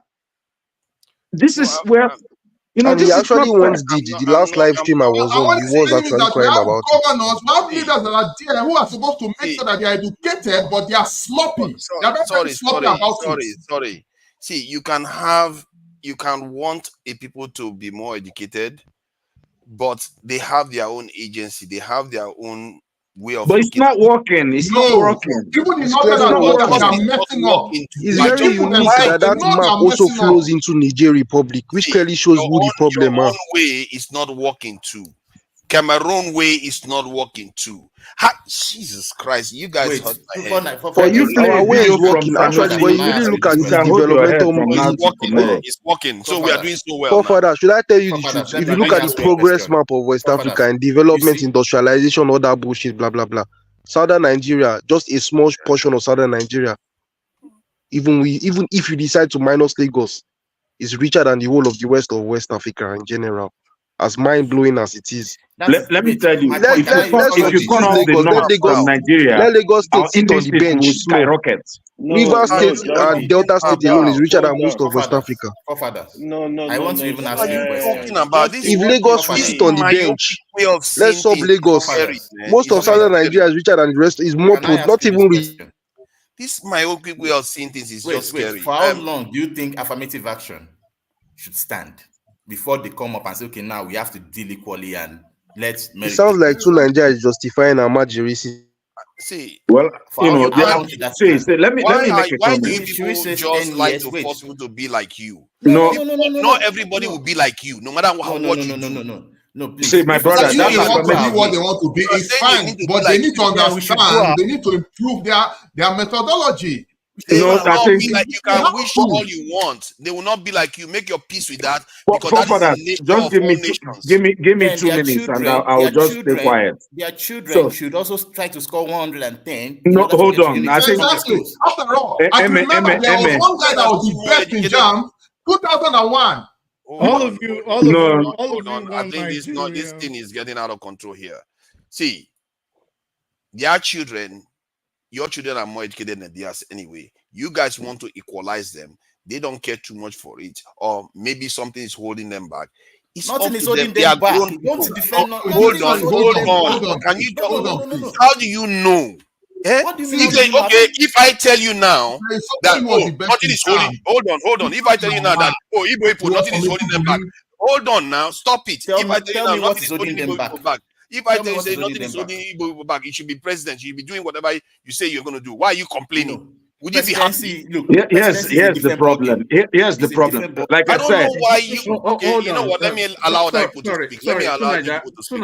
Can I come in? Yeah, please go ahead. Don't let that question you just asked. Don't let it escape in the smoke of it all. So you just asked the question there.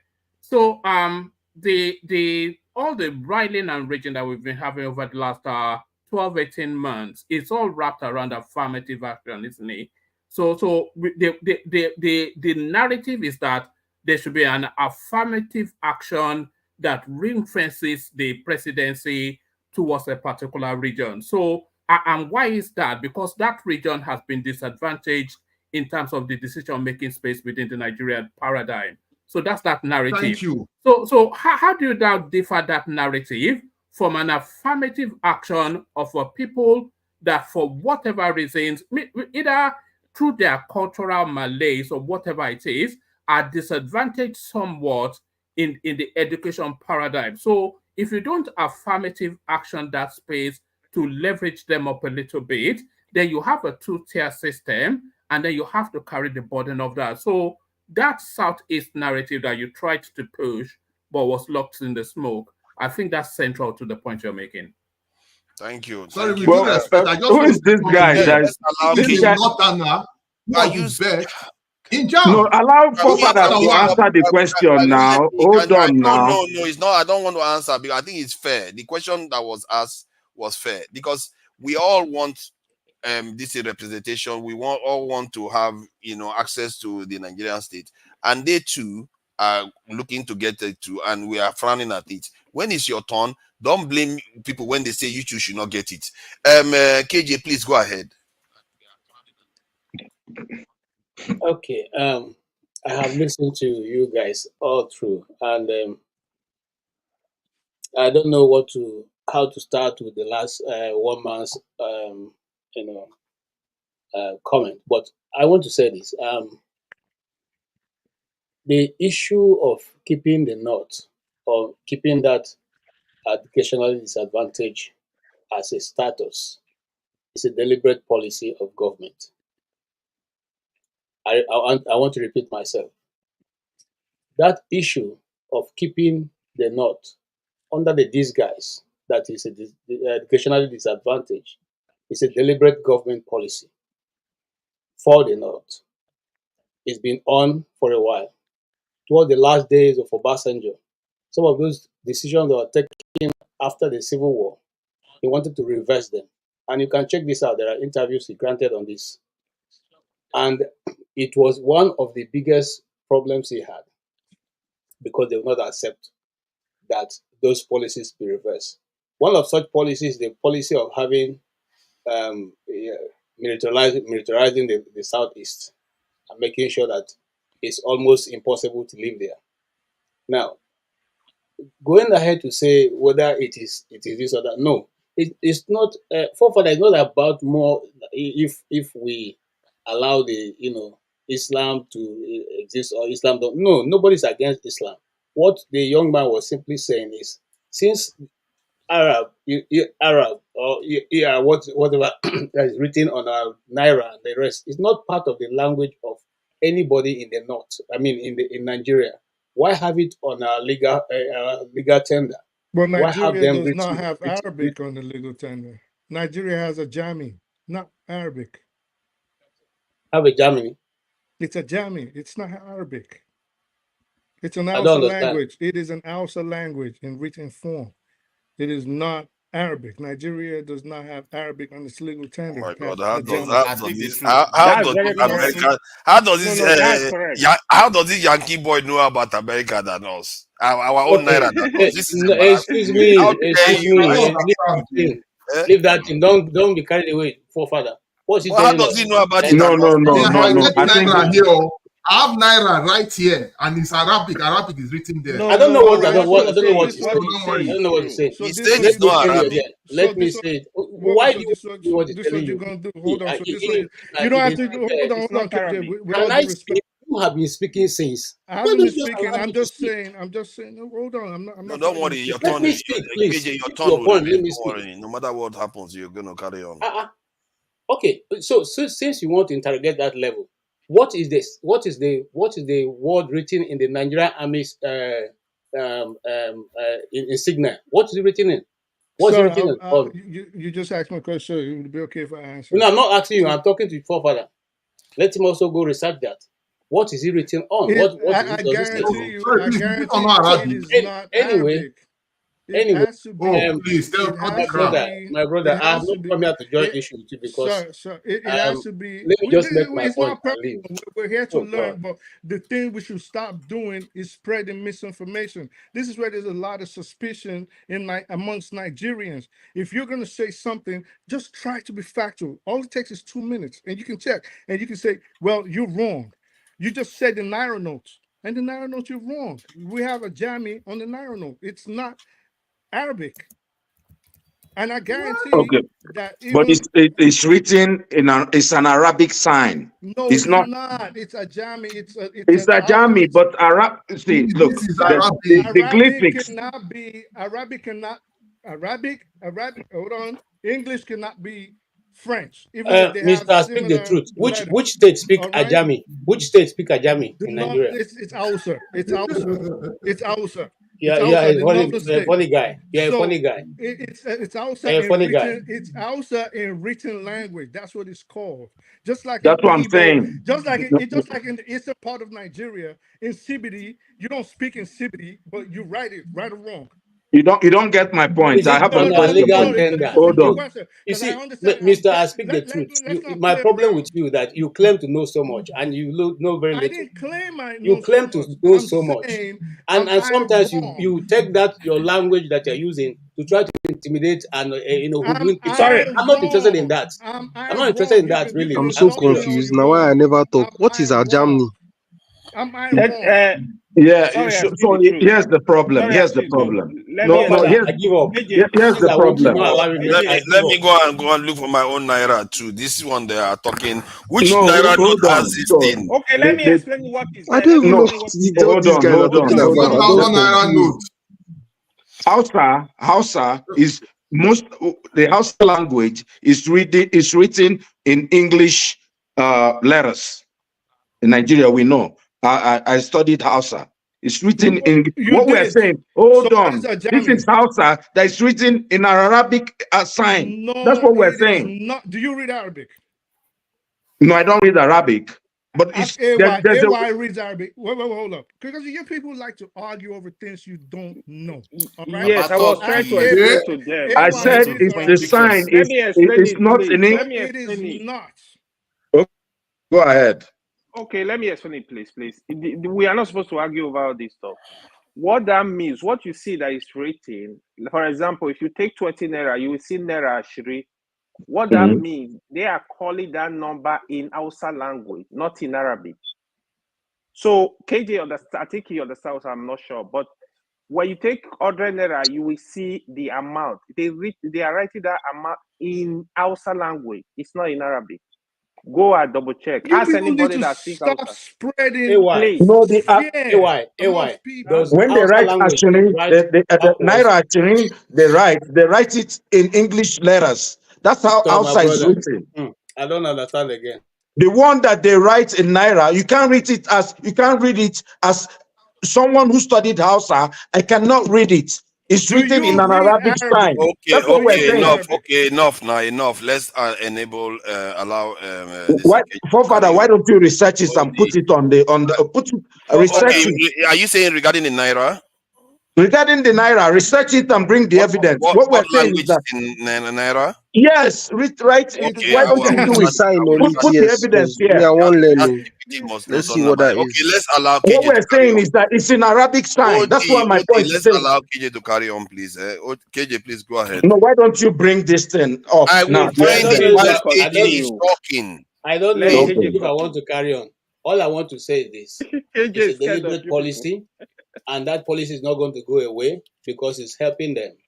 Okay? And the other issue I want to touch on before I leave, it was also the issue of having children. It's also a deliberate policy that they will have as many children as possible because with that, you can take grounds. This is there out there for anybody who wants to research. And I speak the truth. I worked in the north. There's no part of the north apart from Meduguri that I've not worked or even traveled to more than 50. Let me just be a bit, 100 times. Okay, stay there sometimes 1 week and week in rural areas. So there's nothing you can say. Those policies we have heard them before. The same in signal that we were talking about. Also have it. Go look at the Nigerian army. The badge you wear. It is, What's it written on? brother. It is in a Wait, I don't jamming. understand. Why is it a policy for them to have so many It is. children? Oh, is It that is. what It that not is. what you were saying? Because It is. A it is jamming. a systematic thing. It is religious because the more you are, the more grounds, the more grounds you occupy. There's a new guys. With There's a new time, currency. you take There's over. a new currency that is being touted by the BRICS. They have Hausa in that currency. Yes. But it's not in Arabic. It's not the Arabic sign of that. Thank you. That's what I'm saying. Sir, Adi, do you speak Arabic? I don't. If AY was to write, or if I was to write something in Arabic, would you be able to differentiate it from a jamming? No, let forefathers bring the evidence. So you wouldn't be able to differentiate it. So stop spreading fear. No, I know the sign. I know English letters, and I know To be Arabic honest, sign. I can see Arabic sign. you're supposed to learn from this. You Okay, don't Wait, understand. please, guys, please, everybody, hold on. I've not spoken like that, please. If I wrote KG, I just learned something, if something I new wrote from you now. something in You Chinese, said that's or a if I wrote system. I something, didn't really hear what you said. can you That please that's a stop system that they disrespecting me, please? implemented there, So Audie, I said, if as I in write having multiple something, children. if Please I write elaborate, something because in I just hear Japanese, new news or where I if I never hear wrote before. something in Chinese or Korean, Audie, would you be able to tell the difference if I wrote something in Japanese or Korean? No, but I'll know that it's Okay. not in English letters. Oh, no. Japanese, Korean, and Chinese look alike. Okay. Just the Of same way course. Ajami. Hold on, the verdict is there. Okay. Let's stop now. I've done a bit of research on this. From what I can gather, everything in the Naira note was written in alpha numeral letters, nothing to do with Arabic letters. That sometimes Ajami is used to this in Hausas use it to write. That is a form of adaptation of this in the Arabic language, but it's not in the Nigerian currency, from what I gather. That is the point. It is a form of adaptation of an Arabic Just language. like Latin is a They form of that's how all. Oh my God!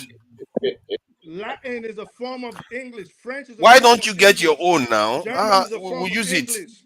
It is not But English. is that not still why part of what we have Is been that saying not from this? obvious? Is that not what From we the are start? saying? Why are they even doing that in the first place? Okay, you know, forefathers They are doing that usually because their own forefathers. language. You're being intellectually dishonest now. Yeah. You made a research, put it on the board, let everybody read it. I'll read it for you. It says the Arabic inscription is not pure Arabic. It's an Arabic inscription. The other one says the Arabic sign on the Naira is actually Hausa language. Where did you get all the things you're saying Just now? Google it. Say it's Arabic written on Naira. Hold on, And put it there. It's there. Okay, can you send me Just the Google link? it. This is Google. Can you send me Google the it. link so that I can put it on now? Send me the link so I put it on. Don't keep it with you. I'll just check it out. Take the Ajami is not Arabic. Hold It's on, not Arabic. I didn't say hold up. It is Adi. Take that thing you got on your phone, right? Go around the corner, wherever you live at, in your bodega, and take it to an Arabic speaker. Maybe you see somebody from Yemen. They all know the bodegas. Take it to them and say, what do these mean in Arabic? And watch what they're going to tell you. Oh boy, stop that you are saying. Broken English, English. I don't need to do that. I'll use Google Translate. Exactly. I'll use Google Translate to get it. Broken English is not English. Wait. I speak the truth. Are you from Nigeria? No, I'm not talking to you, baby. Come on, stop talking to me. Talk about something. You're too disrespectful. He doesn't like you, man. It's very easy to dislike this guy, the way he talks to people. Regarding, I thought I apologized to this guy. let me People ask. don't value apology. You're asking whether he's from the country he's from. You know that, and you are being rude. Stop Well, doing that. he literally does everything like a foreigner. Well practiced. I don't know whether you go to somewhere. You're well practiced. Look at what he's wearing on his neck. You're not normal. You tell me one hold thing on. I said. Hold on for 5 minutes. You tell me one No. thing. No. I'm not going to let that carry on. He's just going to carry on. Let's allow KJ to finish his submission so that we can move on. Okay. Now I'm making a statement here, and you can take it. You don't like and leave it. The population, the purpose, even though it's Islamically acceptable that you can marry more than one wife, but why this narrative is being pushed even much more in the north is because that is also an agenda. For purpose of not, I'm just going to leave it there. Now, the reason also why the Almajiri system is not going to go away is also an agenda. And those who understand. Those who don't understand will never understand. I've made my few points, and I thank you. And I understand you. And, here's the problem. I don't have any problem with the affirmative action. The problem is when you get to leadership, the people who had affirmative action want to dominate leadership. Exactly. When you are backward in education, but the time when you get to the leadership, how can the people who are backward in education now be the leaders and insist on dominating? It's a problem. That's why we are backward. That's why all of us escaped. Hold on. I've given the example and you still repeat the same thing again. There's Cameroon. There's other countries that don't have these people in significant numbers in leadership position. They are still in the same position as we are. You are a Pan-African. You should know these things, but you are still saying it anyway. I don't understand. Being Pan-African doesn't mean I will call out. It doesn't mean because there is evidence to show that it has nothing to do with the education level, and you still keep going on about it. Let me tell you what's going on in Cameroon. In Cameroon, the French-speaking parts are backwards in education than the English-speaking parts, but they're dominating in government, and this is a strategy. that is keeping us from progressing in West Africa and in Sub-Saharan Africa. It's the fact. Mozambique. So what happened to Mozambique? Well, I don't know about Mozambique a lot. I know about Mozambique is too far from us for us to give a damn. Sorry, Let's not go there. let me make this stop. Proper, if you can indulge me 1 minute, I'll finish and I'll go. Now, let me give you the real reason why Nigeria is not making any meaningful traction. One, we have too many differences in language. Okay, the last time we checked it, we were about 360 different languages. Okay, some with just a little bit of coloration here and there. But now we are still battling, not even being able to come together. Now you bring another language, which is whether it's whatever I speak to call it, or is Islamic or is Arab, whatever, and you bring it into the system where even the African countries have not been able to align because of difference in languages. Now, should we, those of us who speak French, also bring and begin to write French and speak French in Nigeria so that all of us can speak the language we know? So, what I am simply going for is that if it is not officially a Nigerian language, it has no business whatsoever to be on our tender. KJ, it is Hausa. Simple and short. We are running one federation. But if you guys don't want, it's okay. We can divide it. Let every other language write their own on the currency. Abi Igbo currency language. Remember, I said something when you first started speaking. I said it is imperative whenever we talk about sensitive and delicate issues such as this, to at least try to be truthful. I do not understand how, after everything you heard and with a computer at your front, you still decided to use the French language as an example, as if French is spoken anywhere in Nigeria. And just like forefathers has checked, it is Hausa language. It is, I would say, inscription. But that aside, whether you want to hear it or you don't want to hear it, that's cool. So I just want to ask everybody on this panel that is opposed to a form of affirmative action being given to the North as a form of concession. Everybody that is disagreeing with it, everybody on here says they want to go their own ways. They want Nigeria to split from the North. Fine. I didn't say that. Not everybody did say that. Nobody really actually said that. If you didn't say, that's fine. So people have said it here, they want a split, right? So if the shoe don't fit, it's okay, don't wear it, right?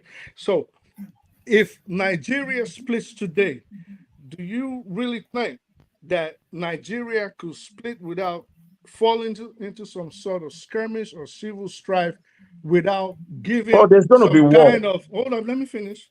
Without giving some kind of economic concession to the North to help them form a new country into the foreseeable future? Do you think they're just going to split it and keep everything, or the leaders are just going to come together and say, okay, for the next few decades, you can have X, Y, Z, so we do not have a problem, at least militarily? Of course, yeah. There's no way. You see, even all this stuff we've discussed today, the question that forefathers brought, about, how can you be a foreign minister and project and all there's no way you make those progress without conflict. It doesn't come for free. So all this stuff, to answer that, please. Let me answer that question. I'll let you have the floor. You haven't spoken too much, my brother. I speak the truth. I really want you to hear me, but most especially those who think the way you do. When we had issue in the past, and 66, 67, and the turmoil that led to the war, that war was not actually between the tribes. Where the Southeasterners wanted to go their way, and they were fighting the Brits because they've seen that oil there, right? So that war was between Nigeria and people who were interested in that oil. Without that, Biafrans would have taken over that whole country in days, weeks, mop-up operation. That obtains to today. So the mistake they made in that time was they didn't have overwhelming force, which is what we're going to have this next time we try to split it. If they don't want to do the right thing, Right now, they're not thinking that way. They think they won a war. They didn't win a war. I understand, Pastor, but that, so when we come again with an overwhelming force that will see that we could split our terms and we can do all kinds of things, which they're not going to school. But Pastor, that let me just answer you because that wasn't my question. I know, but listen to me. There's something you said that is quite irritating, which is to look, if people want to work to make the country one, people are willing to do that. Northerners, Southerners. Yeah, but Pastor, you said you wanted to answer my question. I know, but and I understand you will give your. You said something which puts us in a position like we cannot go. In essence, we have the freedom to go. We can go or we can stay. I didn't say you cannot go. I said. Yes, you did. You're saying if we go, does he think that the Northerners cannot? Let's say you sat on the side of let's say you sat on the side of the South right now, and you sat on the negotiating table, and the North sat across from you. Do you reasonably think that you would call for a secession and say, we're going to take all the oil wells and we're going to take access to the sea and we're going to take everything else and we're going to demarcate it and you can just go on your merry way? Or do you think the politicians, I mean, let's just be reasonable here. Yeah, can I answer? Can I answer? Let me hold on. Let me answer. Let me answer now. One at a time, and this is the last. This is the last to and fro. Okay. Or are you going to give some kind of concession? Saying, let me answer. No, there's no concession because that's another fallacy, and this one I blame on our people. When we say we don't have to say we want to split it. What I'm saying is that we're going to take it, the whole thing. We're not going to split it and say, okay, let us go. We're going to say, hey, look what we've got. We can split an atom, right? We can drop some atomic bombs. You can't, and we're going to take it. Listen to what I'm saying. It's very important because that's a fallacy. I don't blame people who do Pastor, I'm not talking about when we develop atomic bombs. I'm talking about today. Also, I said today. Say you today, said, you today. The mistake is from Nnamdi Kanu and Simon Ekpa. They talk like they want to. One of their concerns is to split 5 states or 7 states or whatever. That's not what we're talking about. I'm saying that Nnamdi Kanu brought independence to the country, and we could defeat them in a war. That's clear, right? It's an allied thing. If they want to be terrorists and they keep doing what they're doing, people cannot move forward or be peaceful, right? At some point, then we're going to have to tell them we're going to conquer you. Okay. It's not about us splitting it. For Pastor, I just want you to know that. You've not even been able to conquer Cameroon. He didn't even answer my question. See, okay. The original question was about whether what we are supposed to do strategically to put Nigeria in a good place. But Nigerians, as always, think that we have options than to think that way. But let's go back to talking about tribalism and all the rest of it. No, about that. Good that you transition into that. Let's talk about forefathers. I have a question for you. And all the people that have come to join us when we start talking about tribalism, shame on you all. Shame on you, because when we're talking about geopolitical stuff, they were dwindling down. But the moment you start talking about tribalism, the blood. Yeah, everybody is now loud. Yeah. Forefathers, I have a question though. You said something about like now you showed us the map of underdevelopment. I mean, Justin, let other people talk now. Always be circumspect. Come on. Don't try to prove your point or that you can overcome. Come on. Yeah. Be civil now. Come on. I think Justin is a lot more practiced at doing this than I would like to think. Okay, now should we change the question or go back to the original question we're asking? Because it was about what relationship. Forefathers, you need to post up that Arabic sign thing. No. It's here. Okay, hold on. Let me show you what you are referring to. Is that this one you are referring to? Everybody knows what we are referring to now. Is it this one? I'm just confirming. Yeah, I can't even see that thing very well. You have to expand it. Let me try to. This is not a very good image. Zoom in. I'll try. Hold on. I'll try to do that. Just hold on. Boom. Oh my God. Yeah, of course. That's what we're talking about. So now you see, 2 sides are influencing Nigeria. the Arabic side and the Western side. You have a situation whereby, hold on now, what do you expect to see? Nigeria is half Muslim, half Christian. I have no problem with that. But what we are saying, people, there's a but you huge were problem saying that with there that. was no Everything about Arabic that is a problem. No, on the Naira. no. You are fair. To be fair, that is true. What I read. Thank you. That's what we said. Christ, that was not my opinion. It's what I read. Let me show you what I read. If I show you what I read, then It's you an see what I Arabic mean. sign. No, We didn't say that it's not Hausa or but we say that it's an Arabic Please, sign. to all those that speak Hausa be Arabic, what does that mean? Can we just stop talking for the sake of it? See, it's like somebody writing with English letters, but it's pidgin language. You see what I mean? So it looks like they call this Ajami. No, that's not a good example. Pidgin language is English character. Yeah, that's what I'm saying. Now this one is Arabic character, but speaking maybe Hausa. Like, why is that so hard? You don't forget. It's exactly the same thing. It's so hard for you guys to get, like, Godfather. It's just this like is this what I was talking 1,000 naira they wrote. It's written in English, but it's Igbo. Or 1,000. Yeah, 1,000. have you seen that before?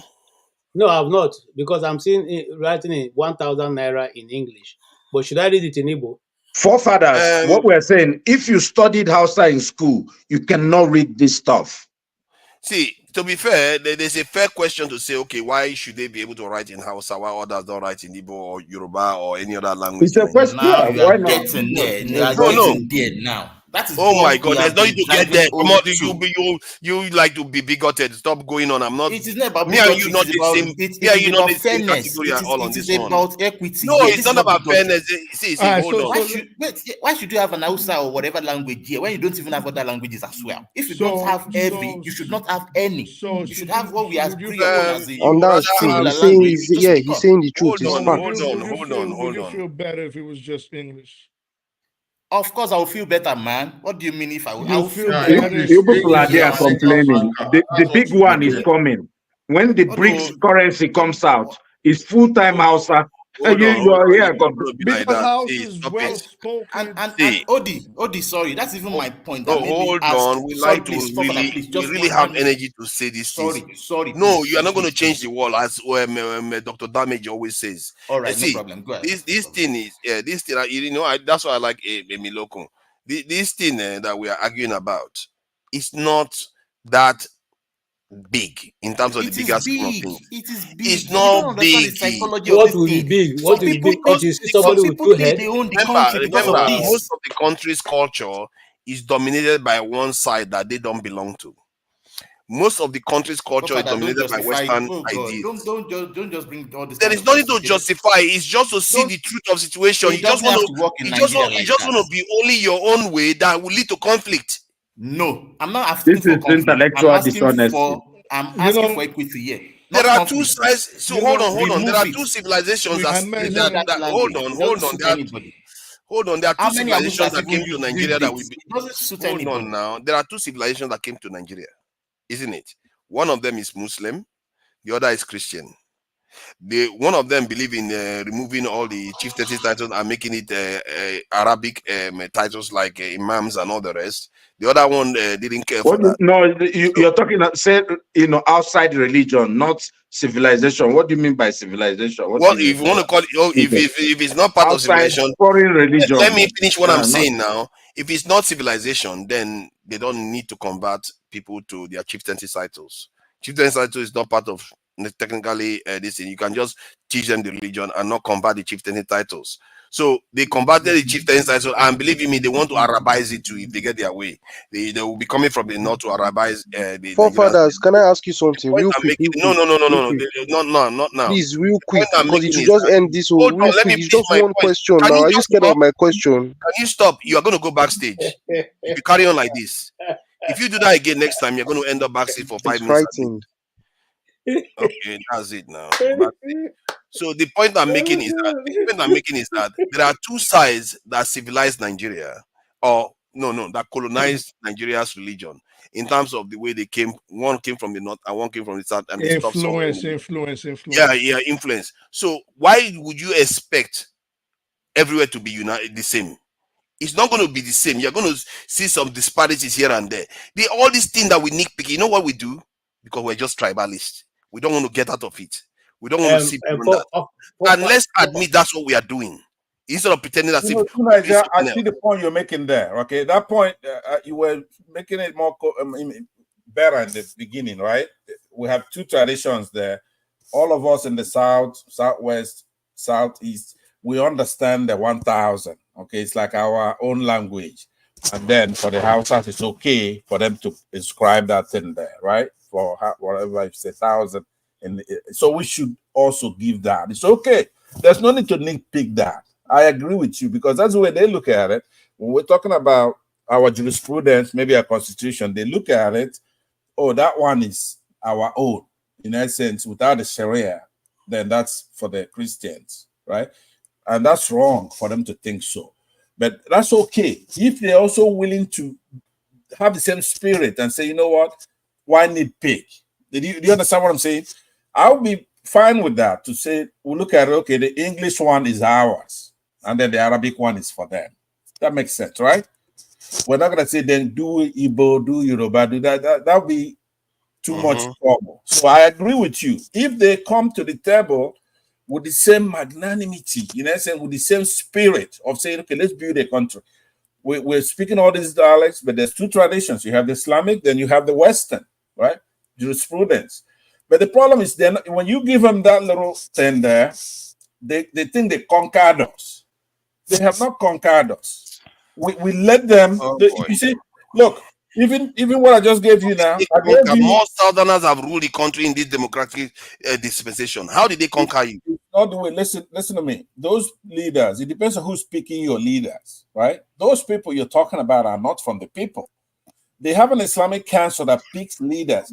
Yeah, it's so interesting, because I had that debate here with Masca, right? And they asked me a very, very important question. Do these Northern Muslims believe in democracy? Because that's fundamental.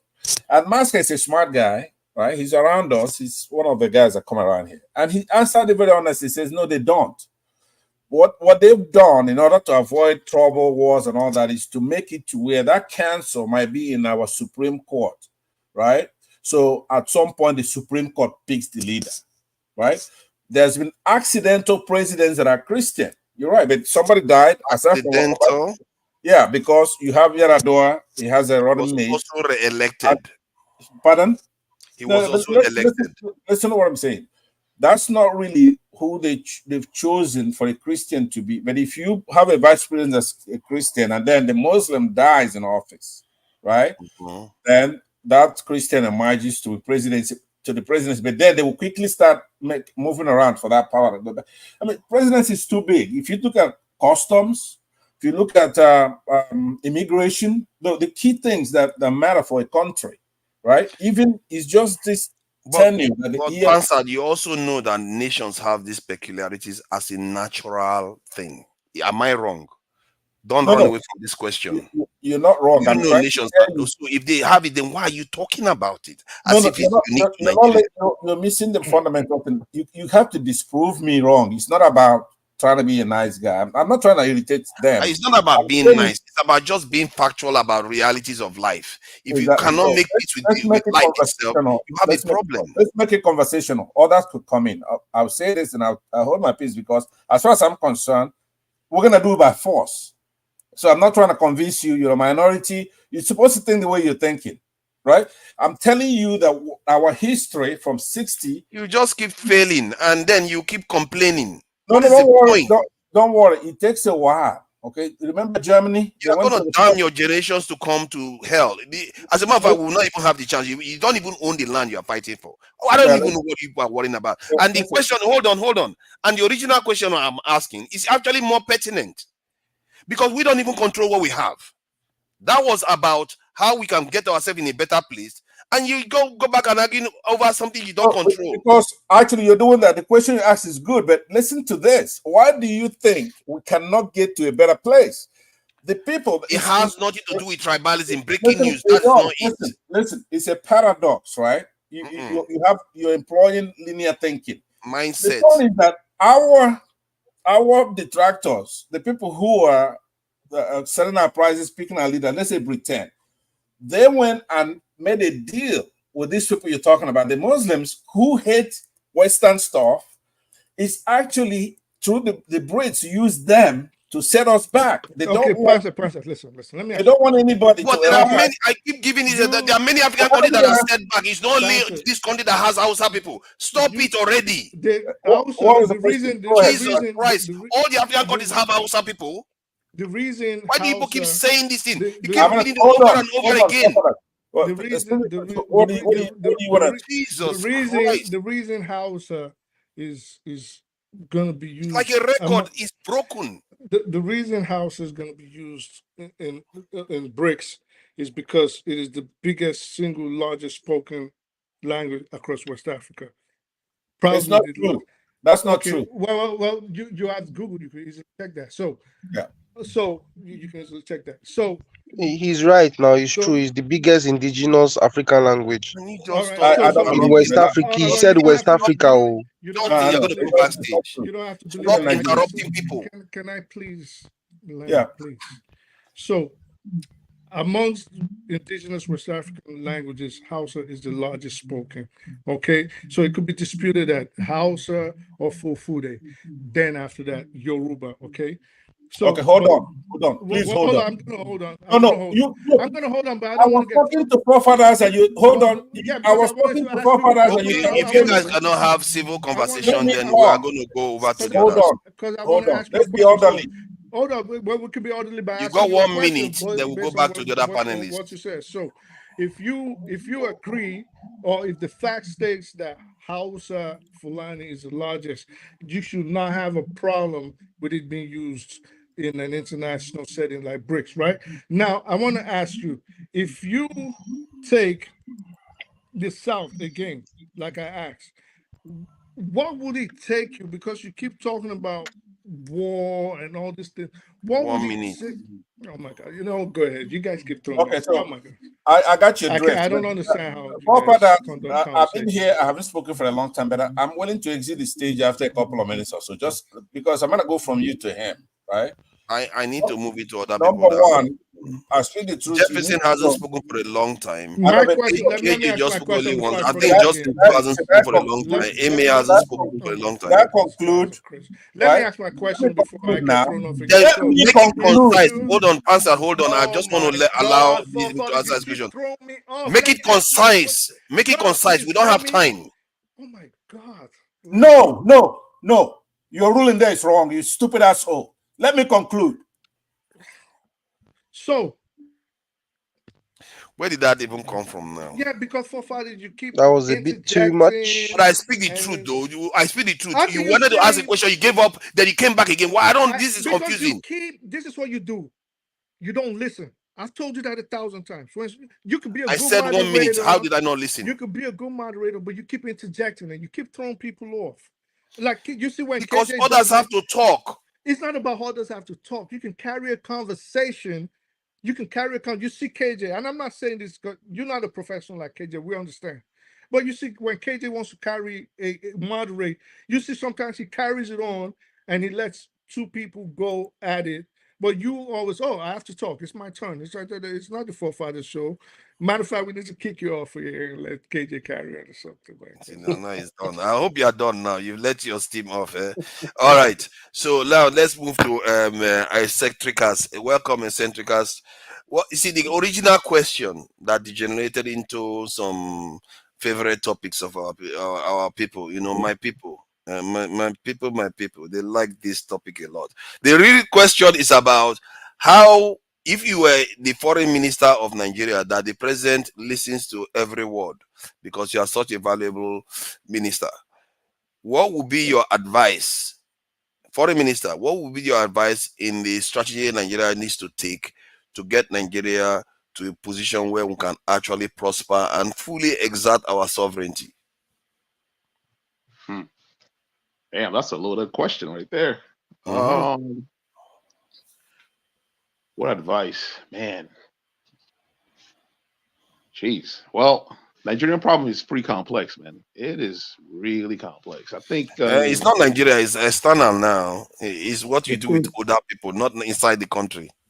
Yeah. Well, we know that Nigeria is influenced by the British. The British still controls Nigeria like it's old colony, right? And the British doesn't leave its old colony like that. They exert influence, and I mean we have evidence with the WikiLeaks. One of their leaks, shows that the British through the Shell company, Shell oil company, controls the government. They can no one goes into politics without going through Shell company. And these guys, they frequent the Chatham House in the UK, right? And we are aware of this. So what would be your advice to the president? Yeah, the advice would be to kind of make new allies, man. I think we need to cut ties with the West. Like, we got to be honest. We have to be honest here. The West, there's a reason why the West makes the global South poor. If the global South rise up to where they can compete against the West will find it difficult to trade our resources with their money. For instance, our money is pitted against the dollars. So, and in terms of a foreign exchange, right? We don't trade with our currencies, right? And so we cannot set the exchange rate for our currencies, and that affects our GDP a lot. It affects the currency, the value of our currencies, and all that. So I think Nigeria should be part of BRICS. Period. That's the paradigm shift, and that's the global South fighting against the old colonial masters, right? Because the BRICS is all about countries trading with their own currencies. If we trade with our currencies and trade, trade with our goods, it will be better for for our economy. It will help our economy like elevate. And I got to be honest, during the Second World War, when the Second World War happened, a lot of African countries gained independence, from the invaders and colonial masters like Ethiopia. Ethiopia was able to pick out. Can we take it easy with the master bit? They are British and Europeans. I think that's fine, isn't it? Because children are watching. It's X-rated when we as men calling other people masters. Think about it. Colonial. Well, they are British. They are Europeans, aren't they? That's what they are. Yeah, they don't even call themselves that name. Yeah, well, they are running the show. They're running the show. We are our system, our economic system, our system of government is based in their own system. We did not create any of the systems. This was things that were created in Greece. In Greece, and that's what we are adopting. You know what I mean? We need to come up with our own systems. We need to look within and come up with the system that works for us. In terms of like the presidential system of government, it's not suitable for Nigeria. Period. It's not suitable for Nigeria. Well, it's interesting that I've not had one person say we should work with the West. Actually, that is quite weird. I think apart from Justin, which is interesting, he said that we can't survive without Europe somehow. We work with the West. We work with the West already. In their technology. Oh, did you advocate that we should work with the West? No, we work with the West already. What's that you advocate? No. Because as a minister now, you will say carry on or pull back. You see what I mean? Maybe that's why everybody was saying pull back. Yeah, we did not even need the technology. Okay, they're saying pull back. Okay. We don't need the technology. I said align with BRICS. If you remember what I said, I spoke a lot about Russia. And Brazil. He did say BRICS too. He did say BRICS, to be fair. But you said Europe. We need Europe. And yeah, okay. I said we actually still do need Europe. The word "need" is a strong word. If you really look at the way the global economy is. Language to use now. That's why I found it peculiar that you use that language. Yeah. And then okay, so I hear. Okay, let me ask him a question I didn't ask the others, which may not be fair. So okay, this is economic policy you have talked about so far, and I think it does, make sense. A lot of people seem to agree with you on that.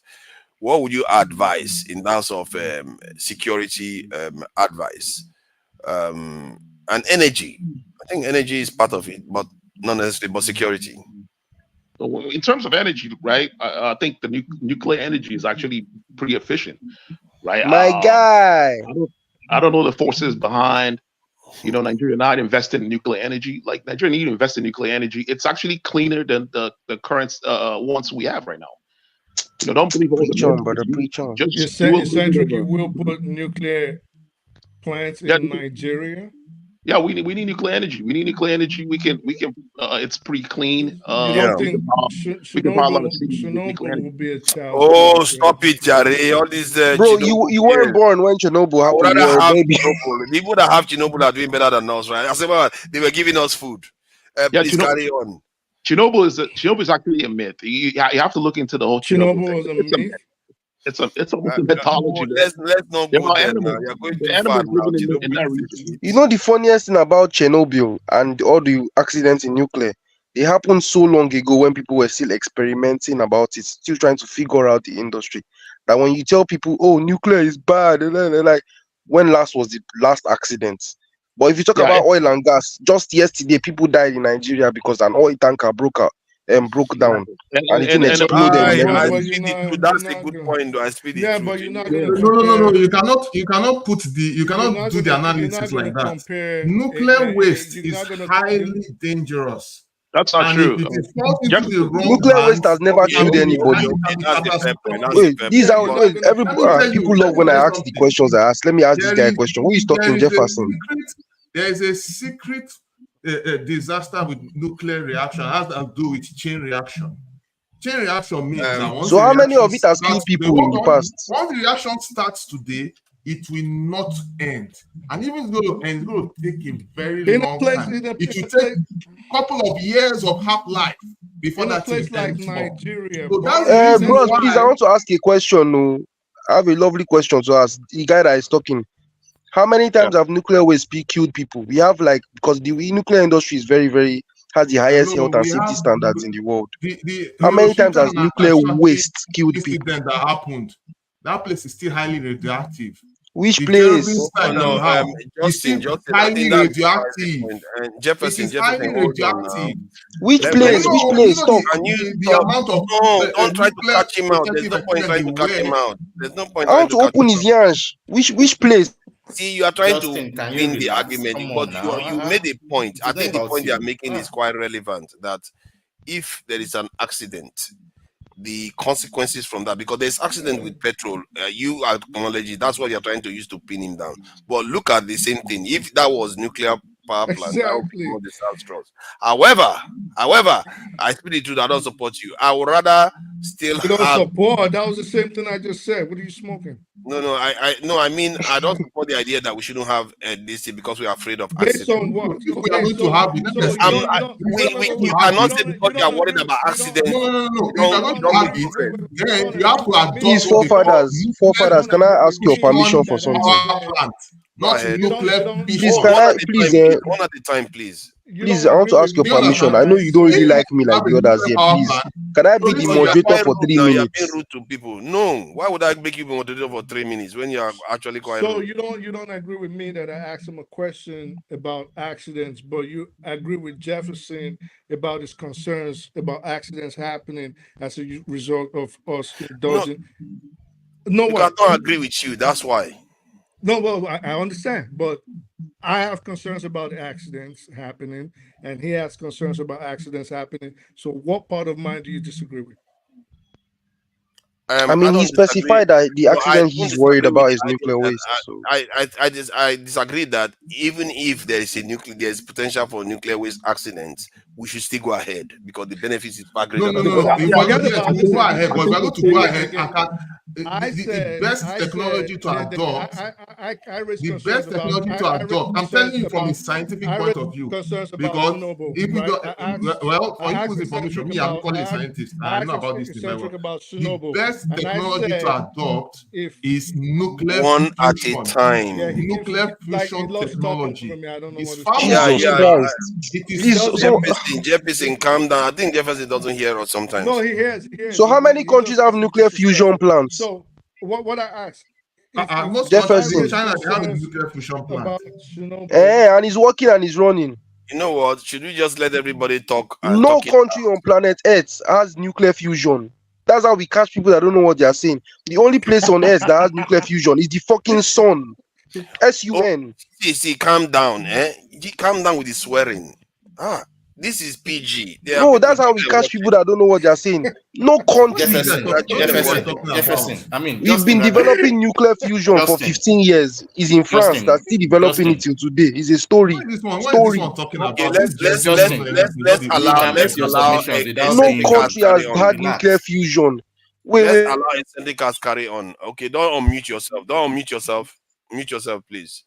Excentricas, please go ahead. So you are going to recommend nuclear technology, which nuclear technology. I think the panel is split, but go ahead. Yeah, it's fine. I would like to hear the opposition to the idea. Nuclear energy is it's good for the environment compared to fossil fuel. Like there's papers on this. You guys can go read it. Nuclear energy is actually good for the environment. Of course, it's more efficient. It's more efficient than fossil fuel and other forms of energy that we have. Excentricas, you know how they dispose of nuclear waste, right? I mean, yeah, there's a method of. Let him carry on. Let him land somewhere. Hold on. Don't keep stopping him. Don't keep stopping him because Justin can jump in. Everybody can jump in. No. Let him finish. Let him finish, please. I just want him to flesh his point out because there's AY, there is KJ, there's other people. Let's just try to make it organized for a while. Then if you guys want to go rowdy again, you can go rowdy. I just want it to be organized for a bit. Syndicate, please go ahead. So yeah, none of us can deny that the positive effect they will have in the economy if we have other sources of energy. Other sources can be suggested, and I'll say it here. None of it would be more efficient than nuclear energy, and that's what the West relies on because they know it's clean. It's actually cleaner than other forms of energy. The reason why most countries don't allow countries in global south, like the West doesn't allow countries in global south to invest in nuclear energy, because of the risk of converting, enriching enough to create a nuclear bomb. You know what I mean? So is that all you're going to tell the president? No. Hold on. Because it's a way of it's a perfect deterrent for the West. If Nigeria has a nuclear bomb right now, none of the Western countries want to, How do you move from nuclear energy to nuclear bomb? Let me ask him. I say the truth, please. See, how did you jump from nuclear energy, to a nuclear bomb? I said that the reason why the countries in the West don't allow most countries in the global south to run nuclear energy is because of the possibility of using that to transition to nuclear bomb, right? And that's what's going on with Iran. You know what I mean? They have nuclear energy, plants. And why haven't they enriched enough uranium to the state of creating? They can. They have the technology. Iran is a nuclear state already. If you don't know that now. No, but that's not what I'm saying. So if you think if you gave Nigeria right now, backtrack. If we give Nigeria, good. You want to say something? Backtrack. So yeah, if we transition to that, it will. If we have if Nigeria has electricity, like constant electricity, right? The positive effect it will have in the economy can be overemphasized, right? It will create more jobs. You know what I mean? There's a lot of jobs people can do, with constant electricity. A lot of the industries will be, flooded Nigeria. Like foreign investors will be flooding Nigeria, to invest money, to establish businesses. We don't have power. We don't have, of course, good roads and all that. And I believe that one of the first steps would be, of course, to become part of BRICS, so that way we can trade with our currencies and set our prices. But the truth is, did you guys notice? Sorry, I'm not trying to cut you off, but did you guys notice that every country that is a member of BRICS, founding members, are all nuclear power? Yeah, of course. So let me ask you, those nations, that's the question. I was heading in that direction. If you look at all the emerging nations that have emerged, the key to their emergence is not economic relationship. It was barely even energy, except the nations have energy to sell. The key was their security approach. So what would you advise the president to do? I don't believe that. I think it's most of it is investment in education. Like for instance, you can look at South Korea. I mean North Korea right now, right? They have all the in terms of security, they have nuclear bomb, they have all that. But economically, they're not doing as well because of sanctions and the United Nations preventing countries from dealing with them, because of the sanctions they put on them in the UN. I think Nigeria needs to invest in education, in the sciences. That is very imperative. Sorry, but that no nation has zero education. They have enough. No, hold on. In the case of China, they were an agrarian society when they became nuclear power, so they didn't need everybody to be educated to do that. But remember, China were sending people, sponsoring people to go to like universities in the West, and then it wasn't everybody. We have many of them already. That's the point I'm making. We already have too many doctors, too many scientists, too many everything overseas. Okay, yeah, but we don't. Okay, so I think I made that point a few weeks ago. We need to the Nigerian government like we don't have any budget for research. Even if we do in Nigeria, right? That money does not go into research in let's say space technology. Yeah, and foreign minister. What are you busy talking about education? That's not even your department. That's part of it. You know what I mean? Foreign, like you said, it's I don't know. You're foreign minister. You begin to take another man's portfolio. No. Listen, if the government invests money in researchers, like a research in space, research in, of course, the new emerging technologies, if they invest a lot of money in that, they could attract people back home. You know what I mean? Because the problem that we have is, believe it or not, is brain drain. Brain drain is killing the global South. The people that have built the United States of America are foreigners. If you go to like NASA, all these big tech companies like Google and Microsoft. I still don't hear any security advice that you can advise your country to get them out of the mess that they are in. When it comes to security, research is part of it. Like you have to invest in researchers in the military. Military technology. You know what I mean? The government has to invest money in. But where does the foreign minister come into that? Foreign minister? Yeah, you are foreign minister. Your Excellency. Remember his original question, bro. Honorable. Excellency, foreign minister. So you are foreign minister. Where do you fit in? I can see ways where you can fit into this thing you are talking about. But you are the foreign minister. What would you tell the president to do? Because that's the question. Okay, I'm gonna end with this. I'm gonna depose the president and fucking take over. You can't advise, but you want to take over. What are you gonna do when you get to? Oh, dude, when I take over first thing I would do is all the elites, I'll round them up. I will invite them to a kill meeting. all the people that you don't know what to do. You don't know what to do, and you want to kill all the ones that are there. No, they got, dude. I'm telling you, man. It's I first just of all, ask you for a solution that you can tell the president, and you are not coming up with full list. Are you want to kill the ones that are there? Well, we gotta get rid of them. We have charges against them. They can pull out charges against this guy. You have to have a plan.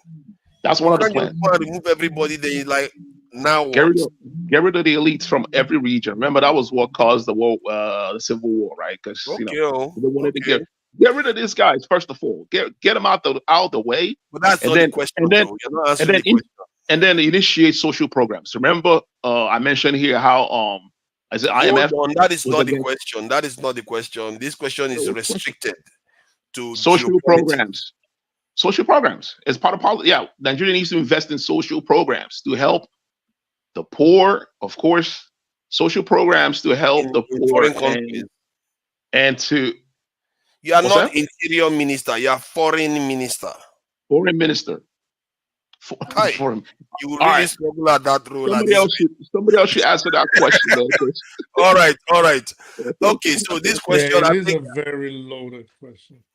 It's not loaded. For me, it's very simple. If you are asking telling a president, if you want to give a simplistic, probably nonsensical answer. For you, It'll be it's simple. nonsensical. For you, it's No, nonsensical. I don't mean it. And I If don't they mean say it. Nigerians are this, Nigerians But are I that, told you, and you are saying nonsense, and you got pissed, and now you're telling this guy he's nonsensical. That's what forefathers is But asking. I'm not again. So if you guys listen to me, because I No, it's understand not there's about certain. you. It's the proof. I'm just trying to I'm make eccentric saying understand the question as I being asked. understand people will try to jump down my throat when I say certain things. I did not insult him. I said it could be a simple answer if you want to give a simplistic nonsensical answer. I didn't say what he said was nonsense, but Justin, you can go on and carry on. I'll just go on. I must say that AY gave some very interesting answer about just you know what you do as a foreign minister, you sniff around for opportunities for your country. You sniff around weaknesses and find spaces to gain advantage for your country, because this world is transactional. Everything you do is transactional. The trick is to transact in a way that benefits your people strategically more than the other side, because that's the competition. And you can say, okay, don't trade with America, don't trade with this, but you have to sniff out the opportunity. Even with America, even with China, your job is to sniff out all those things. So basically, we should be in between both of them, just making deals wherever we can. There is no sacred cow. This is your people's life. You can't put your people's life in liking this one or the other one. The thing is, who is going to give you what you want? That's it, and that's how So other never nations commit behave. to one. It's basically as in between BRICS and If one of them, if never BRICS commit. choose to give you one thing, you commit to BRICS. If China says they are going to work with you and give you all the things you need, commit to them. You work with them. That's how it works. You don't say just because I want to play both sides, I'm not going to want to work with China, even if they're offering me what I want. Like Iran had to cooperate with China and Russia to get what it wants. China had to cooperate with Russia to get what it wants. This is just the name of the game. You can't, and all of them that have emerged did the same thing. Why do if you you think look at it, after all these years that Nigeria has been aligned with the West, why do you think, for example, Nigeria is not technologically advanced? I don't, I'm thinking that you have an answer to that. Sorry, the because Nigeria is not technological advance is because we I have my own answer, but I don't think basic things we need to do as a country. That's just the answer. We have not been doing due diligence all these years. I mean, yeah, brain drain is another one. We have smart people and brain drain is one of them. them. For instance, we have institutions. We have like Ajakuta Steel, tin companies, of course, obviously refineries. Most of all these institutions are being run down on the continuum. And when they are continually run down, of course, you cannot see productivity. And those industries could bring jobs to our youths, to our technocrats in the country. And that foster more productivity. Good, but that still doesn't answer. That still doesn't answer why we are not technologically advanced. I already told you we are not developing our technology. We are not consistently developing our technology. No, we don't. Why are we not developing it? We don't have. We don't have. No, it's not. We don't have. We have. I'll give an instance. No, I want to go back memory lane. During the Civil War, hold on. During the Civil War, hold on, please. I speak to Jefferson, because he asked the question first. I speak the truth. Please give him the answer. Then Jefferson can explain what he wants to talk about the Civil War. Please keep your memory. We can. Oh, okay. All right. Go ahead. You said he should go ahead, right? No, I said you should go ahead. Oh, I could go ahead. Well, okay. So this is it, and it goes back to what Eccentric was saying, and this is what I try to bring up, because I think a lot of people do not understand how, for example, the intricacies surrounding geopolitics and bilateral relations and things of that nature. It is not like we don't have the individuals to bring these things into reality, but they will not let us. I see in the comments some people say you blame the West, you blame this. Yes, we blame the West, because sometimes and a lot of times they do things like, for example, what is Burkina Faso? Someone keeps echoing back. It's distracting me. So sometimes, for example, the Sahel, the Mali, Burkina Faso, and what's the other one? that of Niger that are fighting to split from France. What do the colonialists like France do? They have a foothold, just like the West has their foot on the neck of West Africa and parts of Southern Africa. They have the first right of refusal, for example, meaning your resources, we can take it, and then we set a price. And if you for any reason find that resource before we do, you have to tell us. Barring if you don't tell us, then there are sanctions in place that you'll be liable for. This is, for example, what we always go around and around, the Super Tucano. Why can't we have it? You want the F-35. You want the F-35, they're not giving it to you. They're not going to give you that because the technology is going to fall into the hands of the wrong person if you're not careful. So they don't think you have enough security. They don't think you have enough in place to make sure that technology or the expertise, for example, you fly it and on the first mission, you crash it and some Israelis or Russians run before you get there and they go pick up the wreckage and check the data and reverse engineer it and build something else. So things like. So in other words, you are not secure enough to be able to maintain such a thing, or the expertise is not there. That is one, but also they don't want to give us this technology. We don't have the technology. That's at the core of it, isn't it? Yeah, so they're not going to give it to us. It's not like we don't want it. We want, of course, we want it. Everybody wants manna from heaven, but they're not going to give it to you. You're not in the group. You're not in the clique. So that's why we are not developed. That is one of the reasons. Yeah, one of the main reasons. Obviously, technology.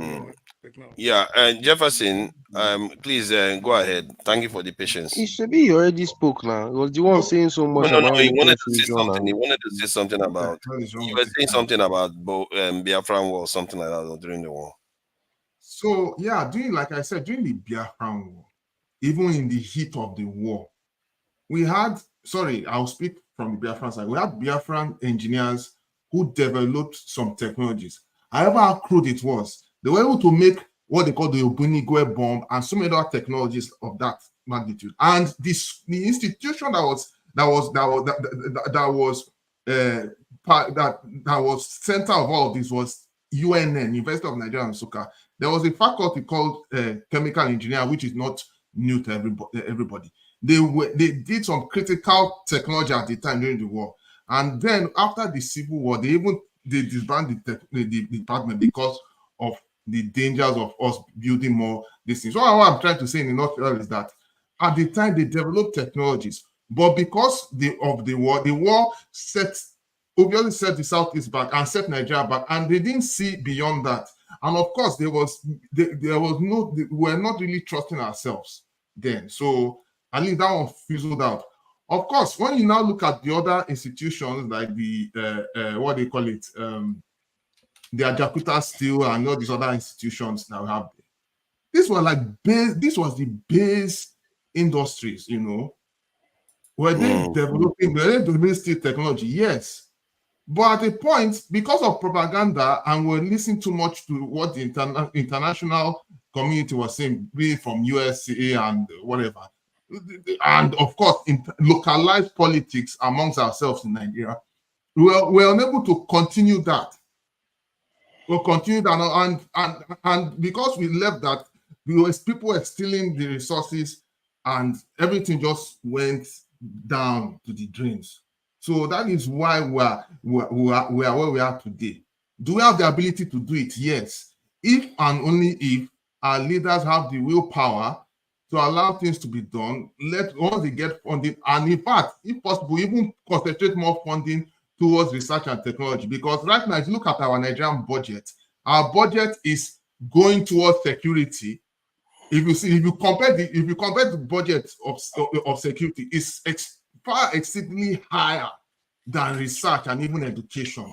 And I think we have a problem with that. Nigeria spends, I think from what I get, Nigeria spends, Nigeria spends about, I think, over $1 billion in this in research, while they spend about $4 billion or billion naira. Yeah, $1 billion actually. That shocked me. Yeah, but realistically, when you think about it, what are they going to be researching? Naira. $1 billion. and then they spend $4 billion dollars in this. So that's 25% of the defense budget that they spend, equivalent that they spend on the research. But they build cheap. Are you They talking do, about? you know, Nigeria. Nigeria no billion dollar, and we never see proper research. Yeah, budget. Yeah, for what time frame for fathers? No. Please share that information with us. Yeah, I want to check it again because I want to confirm it because it looks like I'm daydreaming. When I hear you talk, sometimes it looks like my own memory is faded. So I need to let me confirm it. Father. I have to be careful. I don't know why. The kind of conversation I have, my knowledge is beginning to shake. I want this to escape, right? I have to confirm it. Father, we were discussing nuclear power plant earlier. I think there is kind of some misinformation here. So nuclear power plant, actually, they are some of the safest industrial facility in the world. It's not as bad as you think. Even the reactors, right? They can actually explode because the kind of fuel you use in those reactors, they are not compact, so controlled chain reaction cannot happen. As a matter of fact, when you actually train the professional working in this power plant, like it's quite safe. Like Eccentric said, it's one of the cleanest energy. In fact, I've said it here before for father. Even Microsoft, Bill Gates, he's invested a lot in nuclear power. Yeah, the world is moving nuclear heavy now. He's the owner of what was the company I told you the other day? It's a popular company. Actually, in by 2030, it's going to be producing very reasonable amount of TerraPower. Check TerraPower, you see. Yeah, I know about the company. Try to read about that one that is owned by Bill Gates. Yes, they do a lot of work. So the idea of that nuclear power plant, all of us we're gonna die, no, it's not happening. They are just lazy, and if they can develop it, that would be a very good thing. Yeah, but one issue now is how do we educate the Nigerian populace to know that nuclear power is not, because that's another entire thing on its own. Because hold on, Justin. It's just that's what you're doing here right now. I heard somebody was talking about nuclear fusion. I don't even know where you find nuclear fusion. Nuclear fusion is not even coming in at this point. So exactly, maybe till like I have my children. 2050. Nuclear fusion is a cleaner energy than nuclear fission. We agree with you, bros, but how many people have that yet? Nuclear fusion is something for 2070. It's not even on our level yet. It's not perfect. There are some small companies that have developed technologies using nuclear fusion. Even if it's is it running? Is it powering a state yet? Is it powering houses yet? No. It's something that is still deep inside research phase. Like, do you know what it means to have nuclear fusion? It means you're making a place. No, I don't know. I don't know why you are talking like that to me, please. Don't talk to him like that. Because you're saying something that is literally unrealistic. No country. It is not unrealistic. No, it's not unrealistic. I think you can always leapfrog. Let's try to be respectful of each other. See, the only reason why I'm very, very much interested in nuclear. I'm interested in nuclear energy. Nuclear weapons. Yeah. Because you know why. That's the part that you like. You know why. You see, that is very important because life is important. We have to survive in this world. So that's why I prefer that.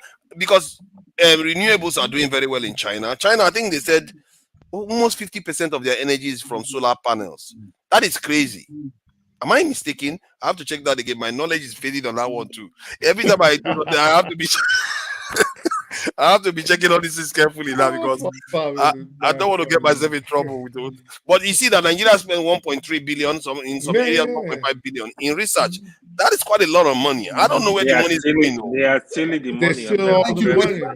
But I'm not seeing anything realistic with the research. They are eating up the money. Nigeria did build a ship. Nigeria built a ship. Nigeria built. They say they will have close to that amount. Obviously, Nigeria built a ship.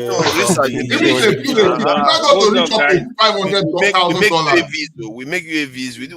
There's a lot of you building a ship to forefathers. Building a ship ship if it's stage 3 level of You have progress, to do and other research countries building are. a ship now. You have to do things, build things, shipyard. I'm telling you that building a ship, if it's stage 3 level of progress, and we're just getting to that stage 3, that means we're still behind. The other countries are in stage 10. Countries are building We have nuclear to start submarine. somewhere. We have We're to still start talking somewhere. about ship. That means the last administration needs to be probed. How did they spend this money? I think they are wasting a lot of money. You have to admit that. See, you know how much it costs to build a spaceport where you can send satellites to space? They are About not 3 wasting billion. You can money. do They that are with stealing the $3 billion. money.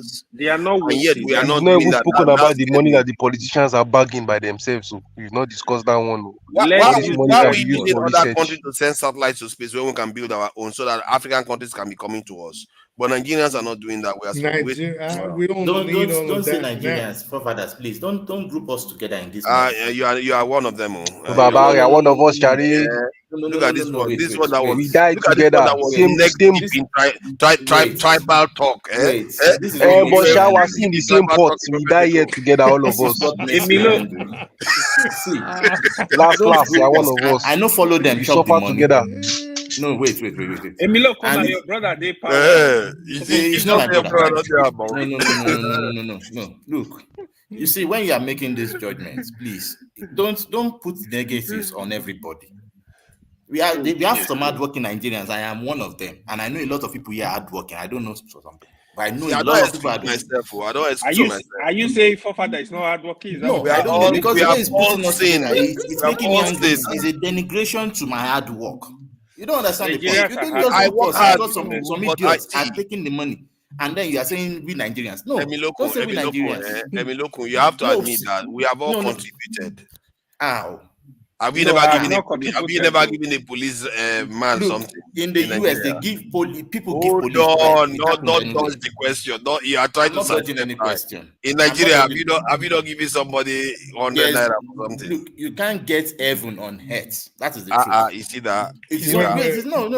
Listen, it's only Okay. 11 that you can. It is only in the proverbial heaven that you can think you have And everything. then when I say that we are all part of I it, am you not say part. no. Don't put me in there.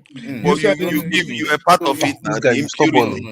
In the United States, you give police bribes. You say it happens, bro. You might not see it. It happens everywhere. That's the thing. It may not just be as common. It happens everywhere. Can you look up how many countries have fusion nuclear already? There's no way you can even have fusion yet. It's not possible. So why are we even discussing it in Nigeria's matter? We've just established the fact that Nigeria does not do enough research. We'll not be thinking of fusion. All chop pass our plates. I think that the thing about science is that it doesn't respect anybody because it's something that is from God. If you do a research, you might reach a breakthrough before other people did too. So Yeah, but the money needed, Justin, see, science community and money are like this. They're like one and two. I think You it's need about money. It's not always about money. It's about okay. Look at the Chinese. The Chinese had the Godfather first. What Science, can you didn't even imagine? do this video call that they are doing today? Forefathers. Without the sciences. You've not asked me that same question you've asked everybody. Okay, let me. Which one? The strategic one, where the relationship. Yes, that if you are a foreign minister, what would you do? How would you advise? I'm only saying this so that you should know that your algorithm is not really perfect. Of course. I accept my imperfection, but you refuse to accept. You refuse to accept the perfection. You see that he just walked into that one now. He refused to accept the perfection. I accept you like that. I accept you. I accept you. Why don't you accept? Now, but this is it. Forefather algorithm is zigzag motion. Okay.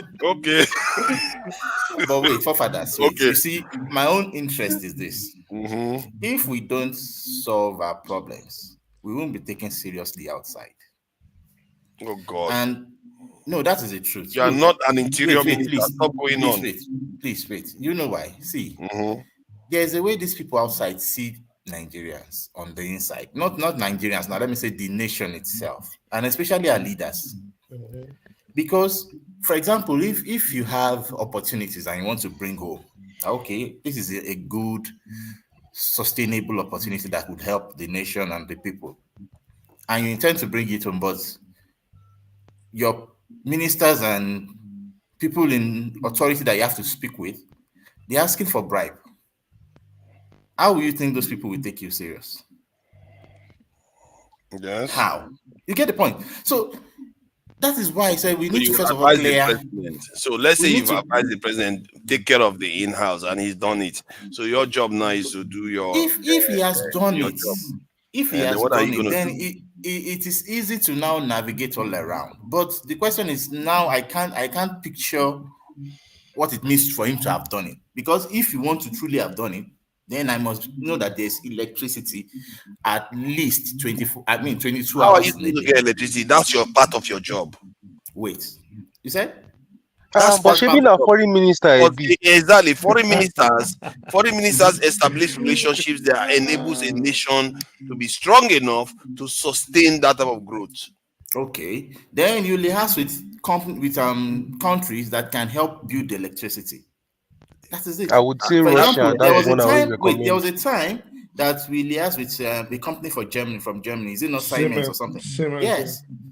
That they were meant to come and help us build the transmission line and revamp it and even upgrade it significantly. But what happened afterwards? Monies were committed to that event.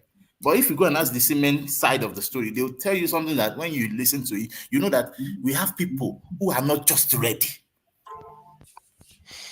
So in my own opinion, can you not just take the type of loan that they talked about, where the company you sign it with them, then they build it. You don't. Then they kind of, it's a kind of loan that they get from the stuff that they build in the country. So they will build but it. the question is, which will you have a company and will you come and invest your money into this kind of Nigerian system that you know that nothing is certain? With just one night, the environment. This is why I don't like the floating of the coin. The environment is too chaotic. So how do you invest? How do you invest?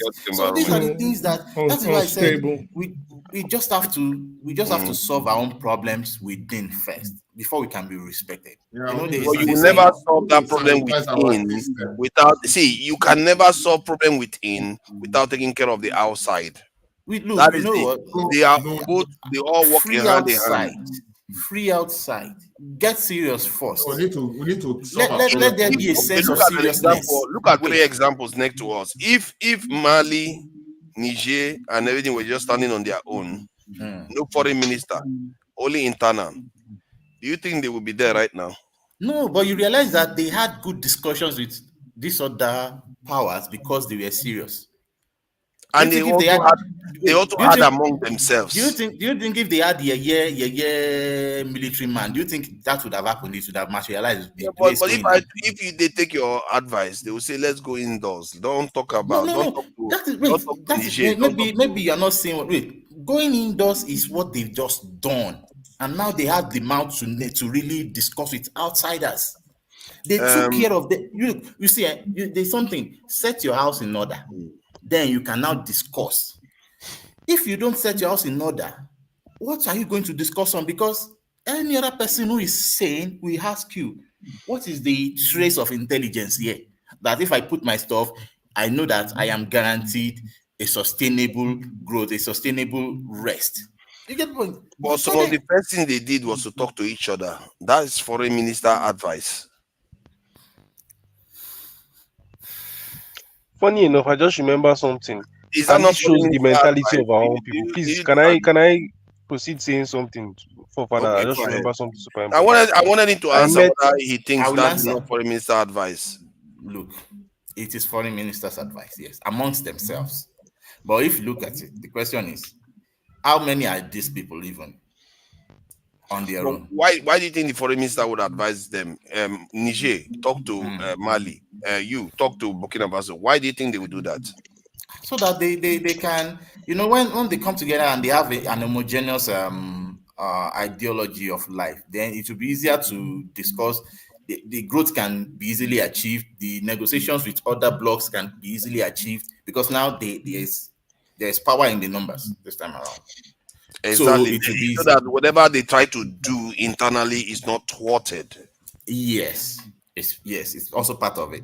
But if you look at it from the inside, you realize that they are one. Even the insiders support what is going on. They want this set of people to even stay there because they can see the growth.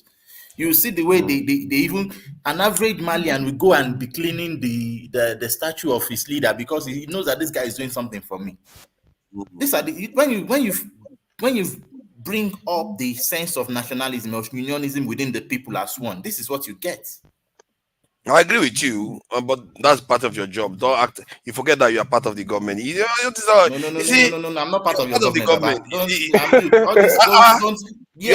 His Excellency, the foreign minister. No. I won't deceive myself. Foreign minister I thing. will Drop not it deceive myself. now. He's the foreign minister. That's the thought experiment we are carrying out. There's no thought experiment here. It's a waste of my thinking. I will not deceive myself. Oh my God! But Why the are truth you is, just these guys?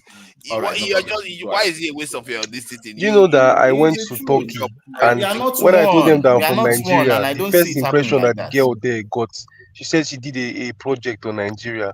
Is all these high school project that I do. Actually, the person I met is from Germany, but apparently there's so many of them in Turkey. She said she did a school project, and that the first thing she looked up about Nigeria that they saw was Boko Haram. That was now what her project was based on. So when I actually spoke to this German girl, because Germans they speak decent English, when I was talking to her, she said that she was talking about the Chibok girls basically, and I felt so stupidly disappointed that was the first thing she could pick up. What is she studying? What is she studying? I don't know, but she's still in high school, so she doesn't specify on anything. You understand? It's not like she's in university. It may be due to what she's studying. Sometimes, depending on the topic they pull up. Because basically, she just did a project on Nigeria, and then Boko Haram was the thing that she ended. Her research project was now all about. If a Nigerian kid was to do a project on Germany, the first thing they'll find out is Hitler and how he exterminated Jews. So big deal was there to be a shame. I don't think so. Oh, really? Because you're forgetting, bro, that the media hits different in that part of the world. If you mention Germany to the average person on earth, the first thing they're thinking about is Hitler. What do you believe in? Yeah, but in the first thing the average Nigeria is thinking about is not Hitler, and most Nigerians don't know what Hitler is. I said to anybody. But I don't know why she sees Boko Haram first, because Nigeria is not Boko Haram you see first. I think it may have to do with that our studies. Yeah, I think basically what happened was, you know how they see Africa as conflict region. So maybe they told her to look up humanitarian things going on in a conflict region, and so that was how she ended up looking at Boko Haram. Justin, even because in Germany they have all these flyers where you see poor African children starving, looking malnourished, donate this amount of money. It's now a meme. Justin, forefathers, the page you just opened now, the first four topics there are about what? Children. Can you just go back to that page? Outrage in Nigeria protests. Okay, just open that page, and this is current 2024. Just open that page. Let us see. Let me guess. There are no positive things, Abi. Yeah, just wait. Just look at the first four. Look at 29 children may be sentenced to death. Outrage in Nigeria has fallen.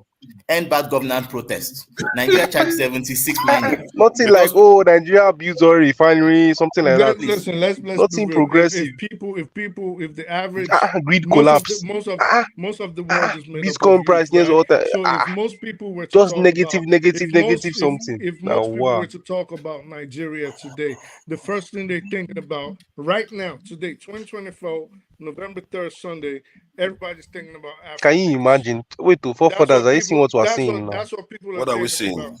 You just changed to UK, and the agenda is different now. So budget clean bill health. This is it's just basic stuff. It's not necessarily something negative. Go back and Google Nigeria or some other African country. Maybe we see.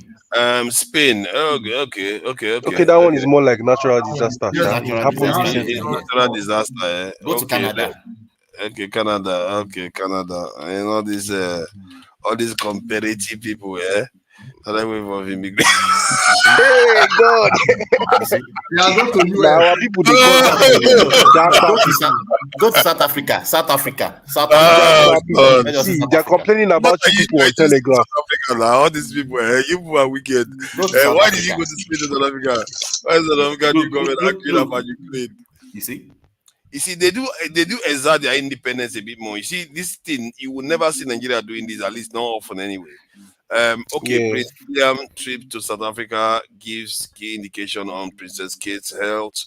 And yeah, South Africa batting close to finding the Swiss ball. Okay, not very negative this news for Wait, there's them. something about Nigeria there. What is it about Nigeria there? You can see something. Just go down. Okay, stop with Nigeria negativity. All these enemies of progress. But he says something, you know. He says a lot. But it really Nigeria is doing because perfectly well. I speak the truth. You see, it's not the fault of that German girl. Why? All the beautiful places. Okay, it is not the fault of that German why are girl. you so negative? Look, you say what? Because you almost made Justin felt like maybe the German girl didn't. No. He said Boko Haram. I'm thinking that it's not about Boko Haram. This all has to do with what people are searching for, and this all has to do with algorithm. Okay, but if you the average person does not care.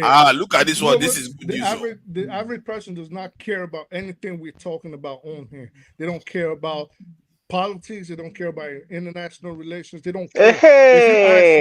If you ask positive something, oh yeah, the Guardian. Funny enough, you notice our diaspora makes us proud more than the people inside the country. Justin, can you please? Oh my God! If you ask the average person about Nigeria today, you know the two things they're probably talking about. They either talking about Afro beats or they're talking about scams. That's the first thing that comes to people's minds. Nobody's thinking about Boko Haram. So basically, your something negative and something that's not important.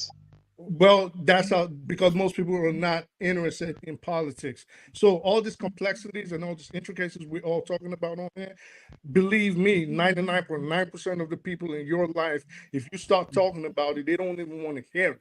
Because they don't. But the thing is that don't you think that those who are, because now if you look at the people talking, I would assume that they are talking online. So one way or the other, they're quite intelligent and educated to use the internet. And if that is what they are discussing, doesn't that represent what is really happening in the country? If what they are discussing is negativity, doesn't that represent what is really happening? No, you are claiming that it is because they are not really interested in other topics. The average person is not interested in governance or politics or international relations. No, 9 out of 10 people, when you try to talk to, they don't care. Everybody in Nigeria, sleep everywhere. Are you sure? I'm very sure. Everywhere, everything you see in Nigeria, they dancing. They dancing. They inventing a new dance, inventing a new song. Yes, in Nigeria. So most people in life don't care about all these things we're talking about. That's just the truth. I mean, yeah, he's right, but they're trying to say that we are more prominently active in the entertainment industry than than other aspects of our. I'm just saying, everywhere on earth. If you talk about, I understand the whole. No, he has a point here. The whole thing about the Germans start talking about the project they did based on Boko Haram, and it puts Nigeria in negative light. But I'm saying you could juxtapose that with what I just said. I could talk about Goebbels. I could talk about Herring. I could talk. Oh, you don't know them? Okay. I could talk about Hitler or Auschwitz. Sobolski, I could talk about all this. I could talk about Jews and the Holocaust that was caused at the hand of Germans. But guess what? Most people are not thinking about that. Most people are thinking about sports, entertainment, fashion, having sex. Yeah, true. He's right. I get what he's trying to say. Most people don't really go deep into like knowing more about what's going on politically. Most people don't. So if they follow the basic media, and we all know in Africa's agenda, the basic media is usually lying a lot of times. Yeah. Unless you're like looking up shit in the dark web or you have 10 VPNs, then you probably won't really get the full news. Right. Like, most people don't care. Like, we shouldn't feel bad. I'm trying to flick through the different continents on BBC. Often, and I heard that's what a lot of people are doing nowadays. They look up things with VPN. Nobody's following. No. I'm talking about BBC, man. The idea is to see the way they cover different parts of the world. Whether they always cover the negatives on the African continent, like here now. Look at Australia. They are very consistent on that. It's by design. They cover most part of Africa negatively, so that to deceive some people that there's nothing good in Africa. If it's that one, let's go to Africa and put enemies of progress to shame. Let's see, Africa. There has to be good news somewhere. Let's go to Namibia. Regardless of where you check, good news does not sell. Happy news does not sell. It doesn't sell. Yeah. Good news doesn't Why are sell. we just assuming that they are going to put bad news? They've changed their ways now. CNN, Look they were what very you wrote. prominent in that in the past. Among 400 Oh my God, blackouts. victims of Al-Qaeda. You know one thing, I used to wonder all these pictures that they put as caption when they're talking about all these terrorist groups, like Boko Haram. Where do they get these pictures? Are they taking picture of Boko Haram from satellite or because we're looking for those guys? No. Make they They are help us human find. beings on the ground now. Everybody has phones in Nigeria now. Not so many correspondents Look at interior design now. They say forefathers. All this news and things like that don't even bother me. Look, in the next 10 years, if you are serious, all these things will change. As in, we will not be recognizable in the next 10 years. If you are serious and we are on just that part of, look, there's a statement that if you increase yourself by 1% every day, after a year, you'll be far better than 95% of people in that area you're trying to increase yourself by 1% per day on.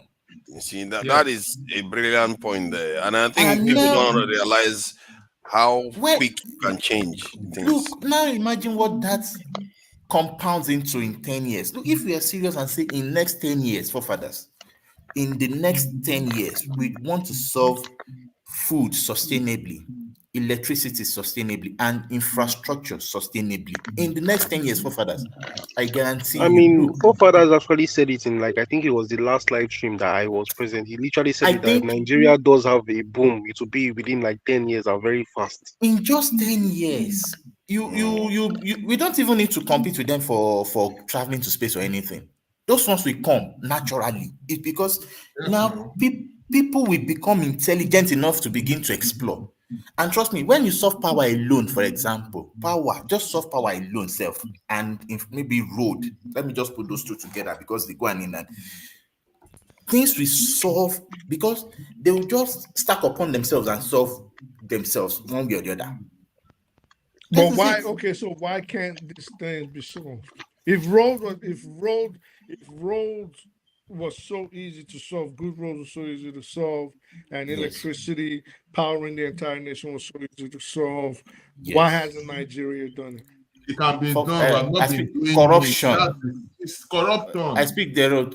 It is corruption. Corruption is a problem. Not all. Corruption is a problem. Look, you can be sincerely ignorant, which is not wrong, and you will get your answers. The moment you are not corrupt and you are true to yourself, you find your answer. That is always the truth. That is the thing. But the moment there is corruption in a system, even when you call something A, you begin to make doubts in the hearts of people. What if this is worse than corruption? What is this willful ignorance, where you have people that just don't believe? See, we are assuming that. I was just about to say that they just believe. They believe that the foreigners are their friends, they are their family. Because they are linked to them. Make no mistake, our elite class is linked. The tippy top ones are linked to the Western. They belong to their secret societies. They belong to their privy councils and all the rest. To Nigeria, is there anybody that doesn't enjoy AC in their room, especially in the Nigerian temperate environment? Is it tropical now? Yes, tropical environment where you have serious heat like that. No, but everybody enjoys it now. Okay. Look, on a general, there's some basics that can't be negotiated. It is for everybody. It is only corruption that makes those things not available. So let's say there was no. I wouldn't say so. When you think about it, it also has a lot to do with what Nigeria, forefathers said. Belief matters a lot. Would you buy a shoe that is made in Nigeria, or would you the AC you spoke about? Would you buy AC made in Japan or AC made in Nigeria? People will buy them. It's just because we have not been believing ourselves for so long. We feel that what we have is inferior. But now we are changing our mindset now. All right, so yes. Let's say there was no corruption. Let's just say there was no corruption. How many years, if you was in charge, do you think it would take for you to electrify and provide good roads for the entire nation? Without corruption, sir? Let's say there was no corruption. At least something significant that would ginger the upper people, maybe 4 years. You could electrify the entire country in 4 years. Yes. you will electrify every single home in Nigeria in 4 years. Yes, sir. Yes, It's sir. possible, actually. How, forefathers? Because there are nations that have been able to do that in less than about 3 years. Like the Indians. India generated how many gigawatts with solar panels? I did not say generate. Okay, so this is why it's always good to not take one. I know. You didn't let me finish. I know that what you said. Yeah, electrify. Is it not to run? Yes, now it's building infrastructure in terms of national grid wiring, poles, whatever you want to call it. Every part of India was electrified within 3 years. Not every the areas that are if I research now the areas that we're giving power supply every year, you will find that the people that we're giving power supply is quite a lot of people. Well, a lot could be 10, a lot could be 10 million. It could be the size of our population or half of our population. Well, to Nigeria. You're thinking 4 years. It took Egypt 6 years to do that. It can be done. It took Egypt 6 years to do that. Because we're not starting from zero. Remember, we're not starting from zero. Exactly. That is even what Peter Obi has been saying. That you leverage with exactly. People we're not South Sudan. We're not starting from scratch. So exactly. That's true, and you can in 4 years you'll be surprised. When people mean business, you'll be surprised what they can do. If human beings mean business, even not with high technology, you will be able to do things that you will be surprised. Iran has no business generating 70 gigawatts of electricity, while Nigeria is struggling to do 5.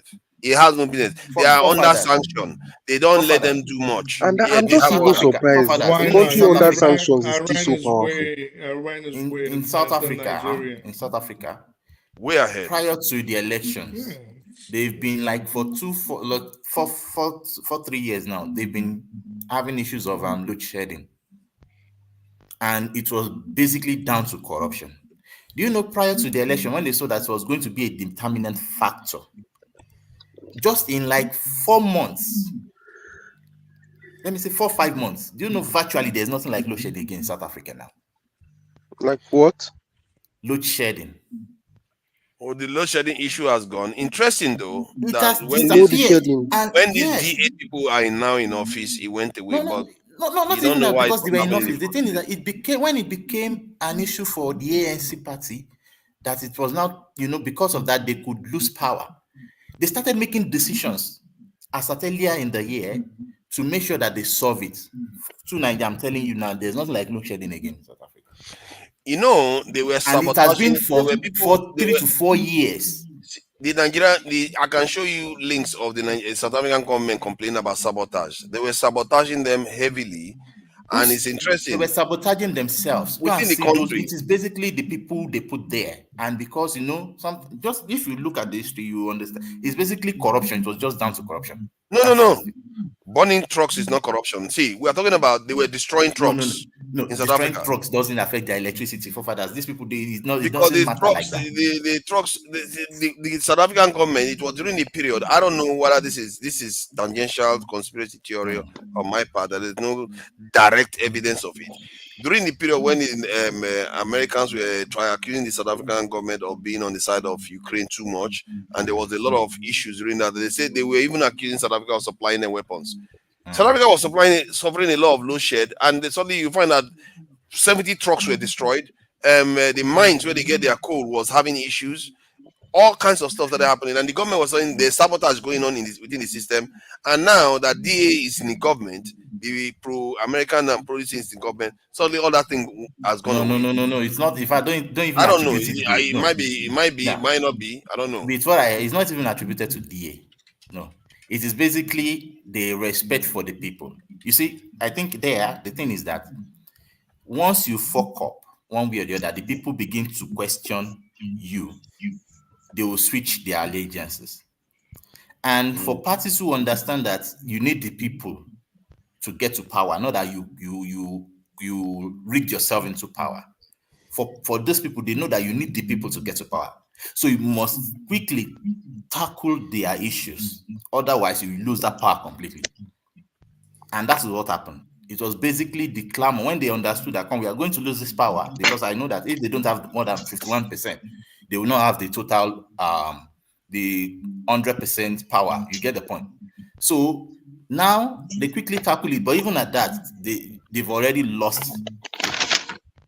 No, look at this now. It says, look at this. It says how filthy seam of sabotage, how thieves, cartels are plunging South Africa into darkness. So, Ask whom are these yourself the question. cartels that just emerge? No, where did they just emerge after how many decades? They emerged from nowhere. Suddenly, they want to sabotage the South African this thing. All kinds of different stuff was happening. It wasn't only one area. What I'm trying to say is that this is not even because you're trying to see from the perspective of maybe because now you have some parties that are allies to the West, and now that means that they are kind of okay, and now they are making some things possible for them. For me, it is not like that. Look at what they are saying. They are telling you themselves that this is deliberate act of sabotage that is going on. Who said it? Look at it, that South Africa helps in facing deliberate acts of sabotage. When was this? In 2021? This is 2021. Okay, this is something they've been seeing it. It was happening frequently.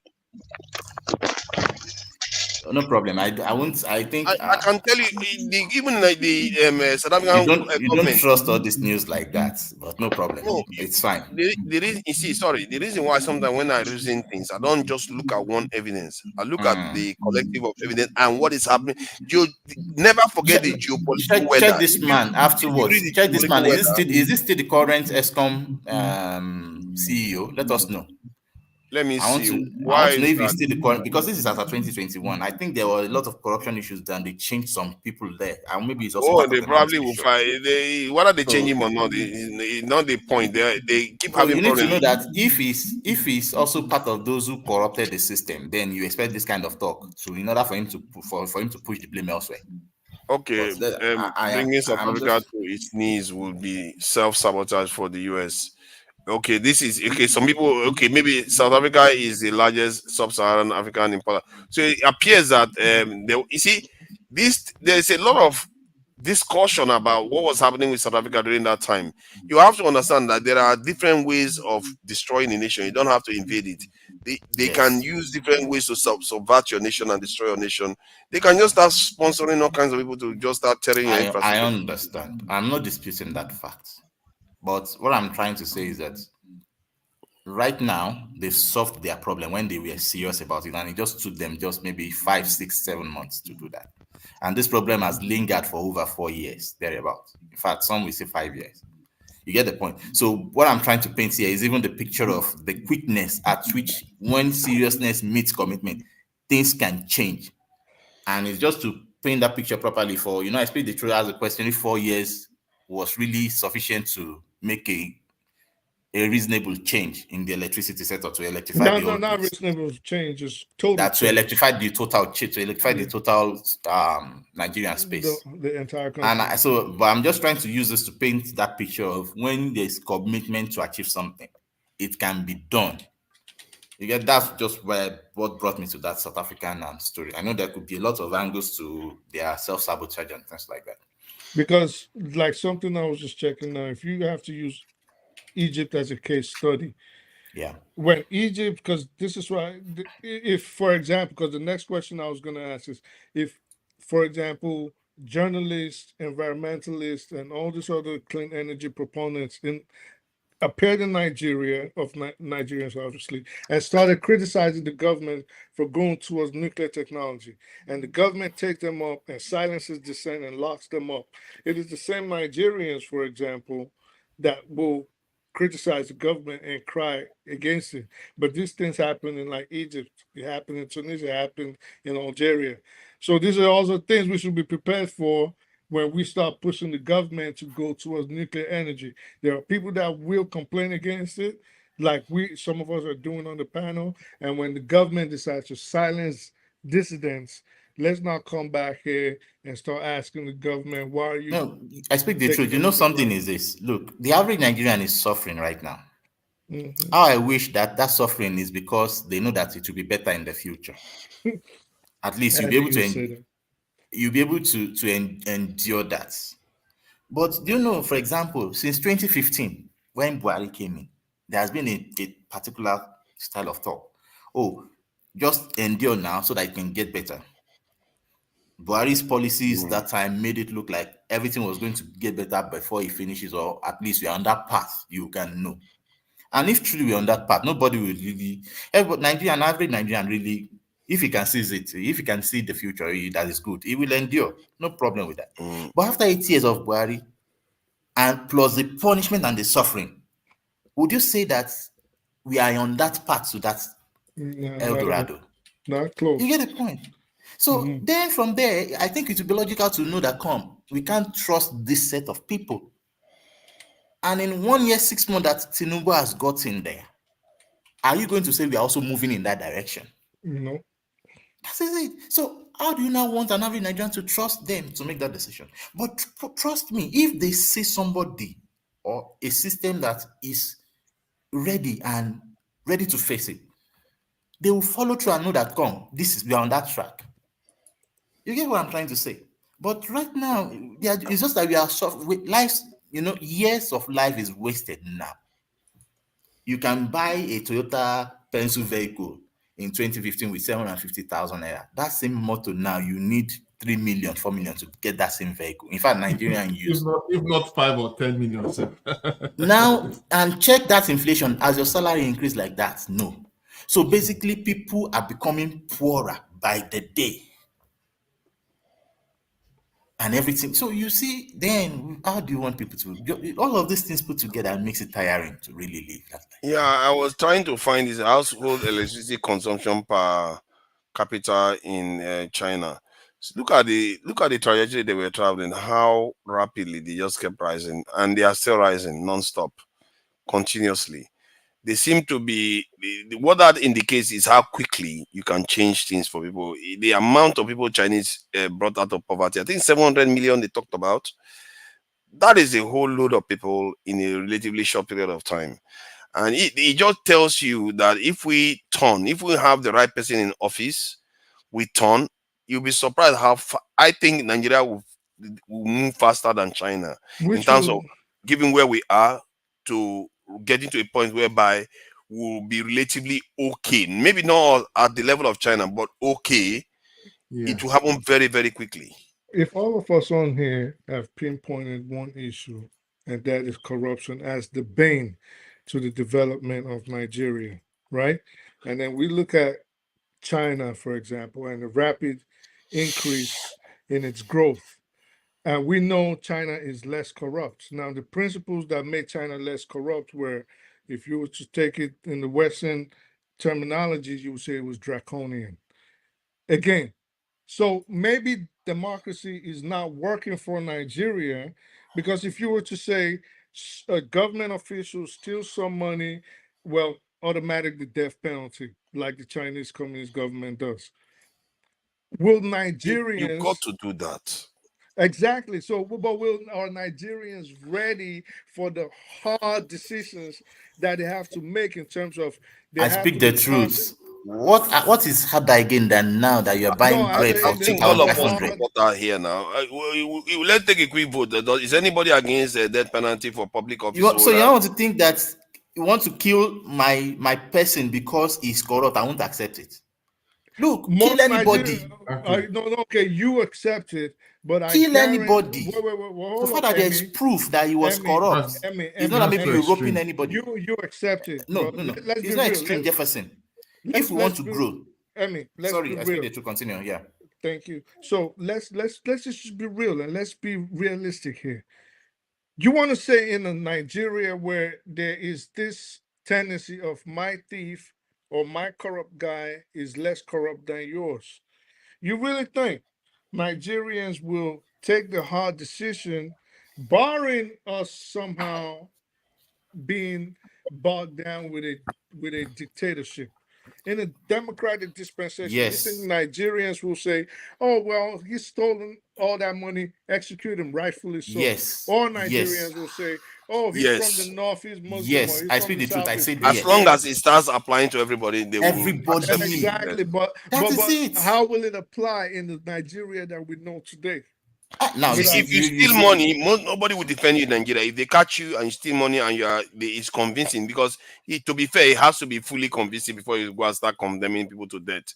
But if it is fully convincing that somebody stole money, I think Nigerians will not feel sorry for that person.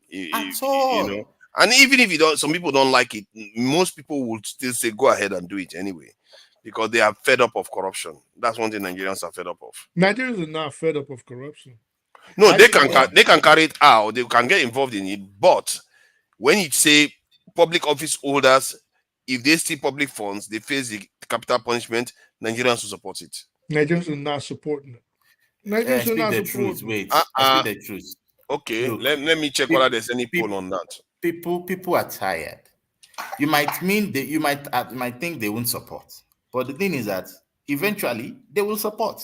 Let me say something. If it is equitable, if it is fair on everybody, not that maybe the government is using it as because look at, for example, look at APC. There was a time the APC chairman was saying, whatever wrong you have done, the moment you come to APC, all your sins are forgiven. What does that imply? All the freaking parties are like that. Forget it. We're not absolving anybody, okay? PDP is the same. I guarantee you, LP is the same. They're all the same, okay?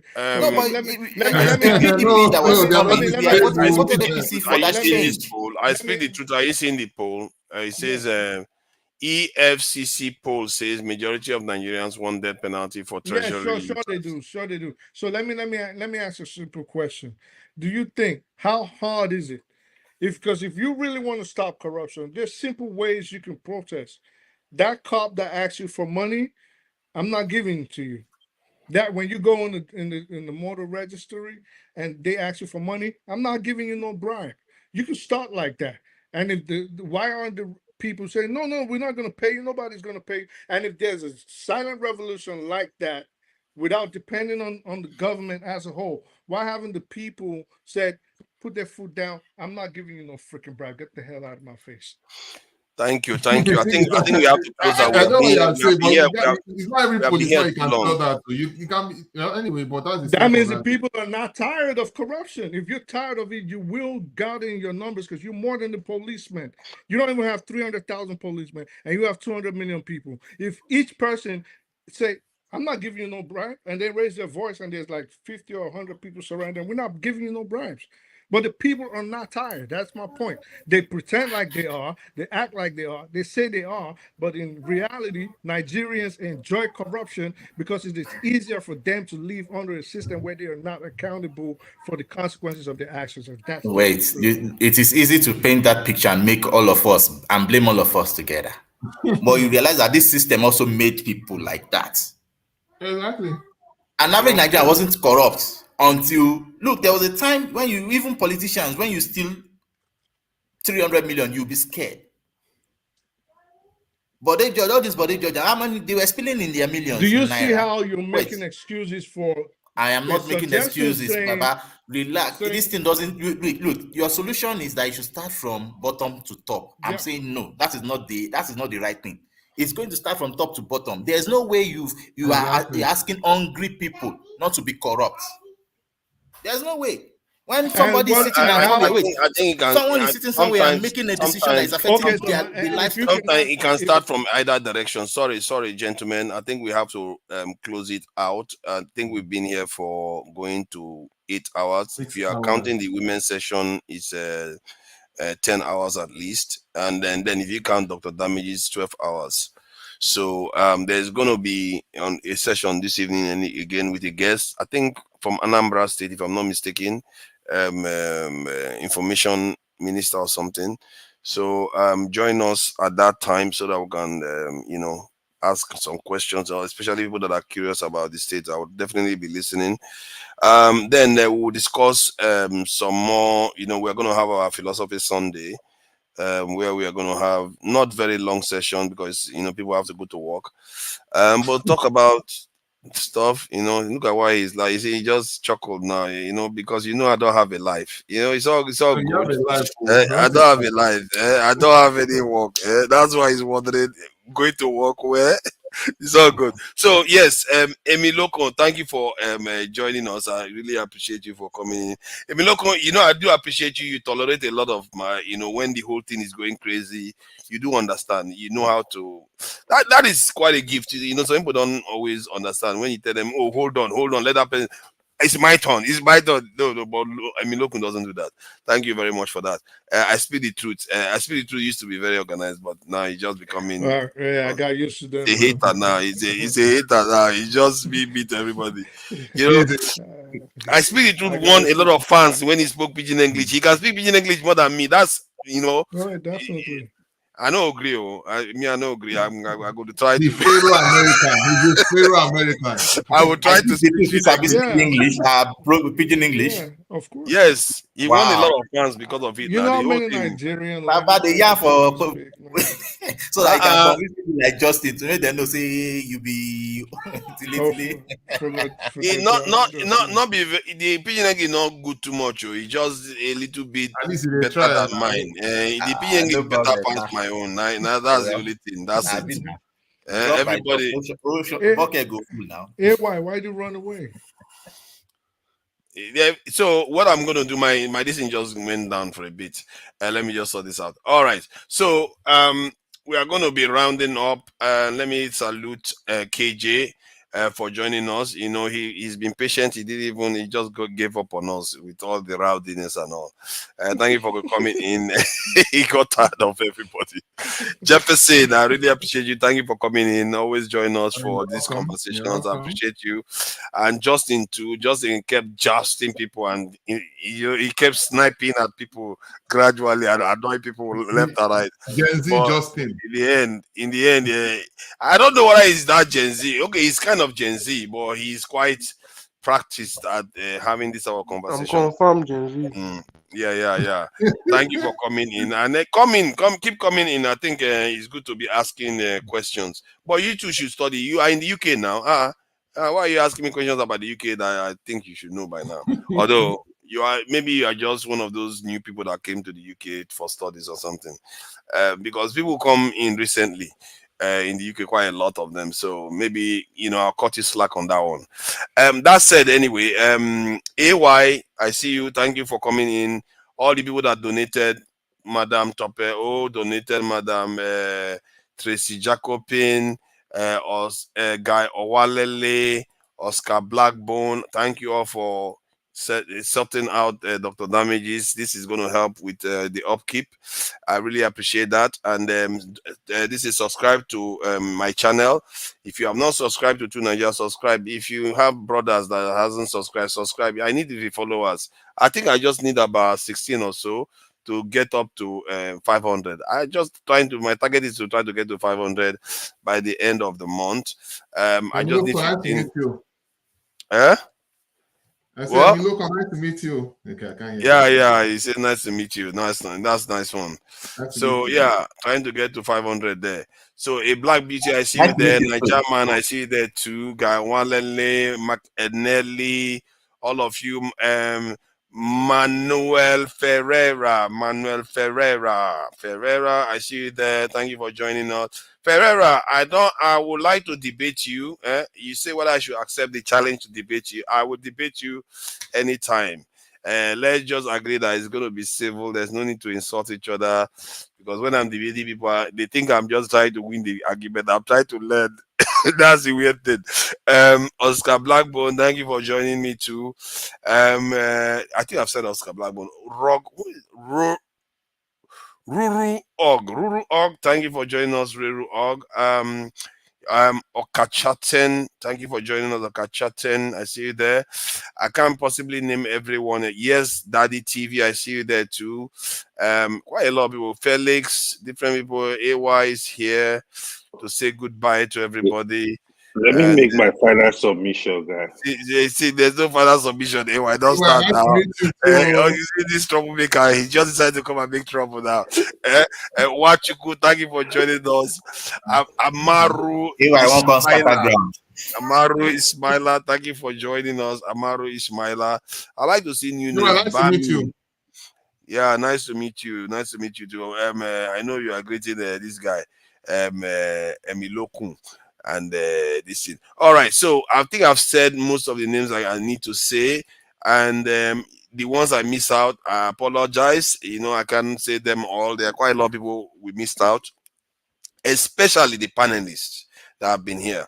We've had a lot of panelists come in and go out, and we have to thank them for coming in. And then next time, what I'm going to start doing is trying to keep the record of the panelists that came in, so that at the end of the show we thank them for coming in. Because let's face it, they were not getting paid to come here. They came here, spend their time with us. We thank them for coming in, especially sharing the ideas. So if they get insulted on top of it, all kinds of shouted upon all this stuff. Nobody's paid them for all that wahala. So I really appreciate you people for coming in, and I hope you're all learning, because I'm trying to learn. I don't even know what I learned today. Some days it's very vivid in my mind what I learned. Today topic was actually good. Your T came to destabilize everything. They turned it to tribe. Yeah, for a bit it went sideways for a bit, but that foreign affairs stuff, it was really, really good discussion. Because I know those people, once you bring in tribe, a lot of people will come. They were the happiest. They were happiest. Yeah, that's what they do. All the energy.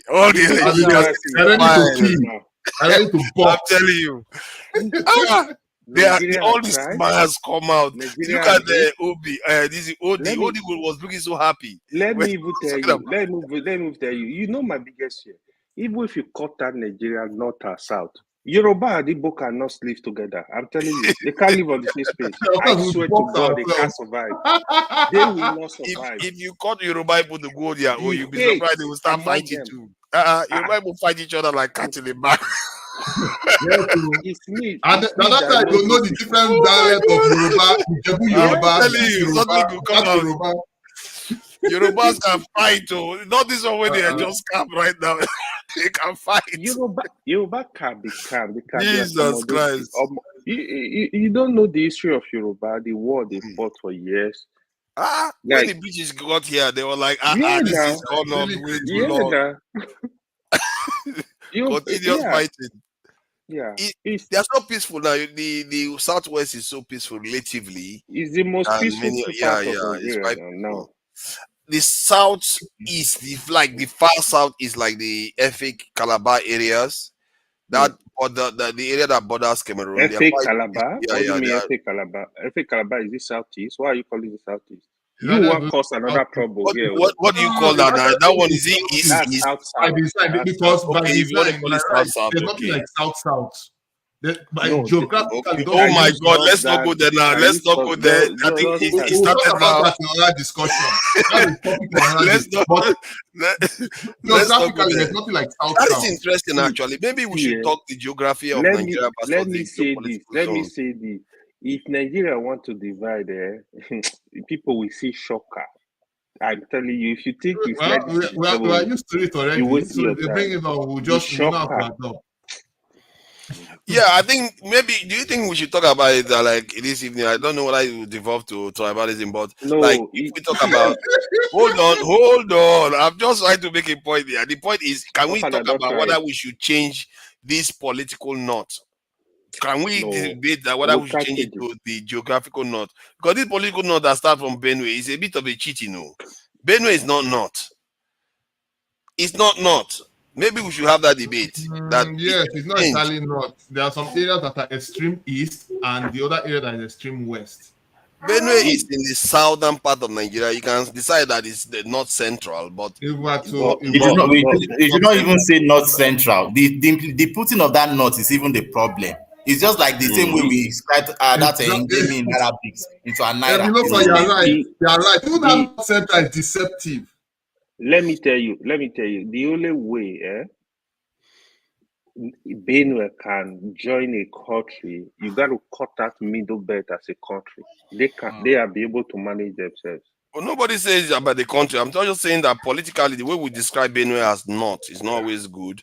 When we are talking about northern population, Benue is included. It is really middle belt. It is really middle. Even Kwara is north.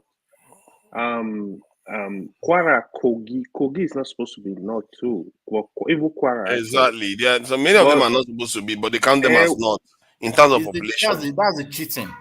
So now you Yeah. begin to see why the northern population is higher than that of the south. But many Nigerians, when they see, they say, no, it's impossible. But it's not impossible because many states that are technically in the south are considered not.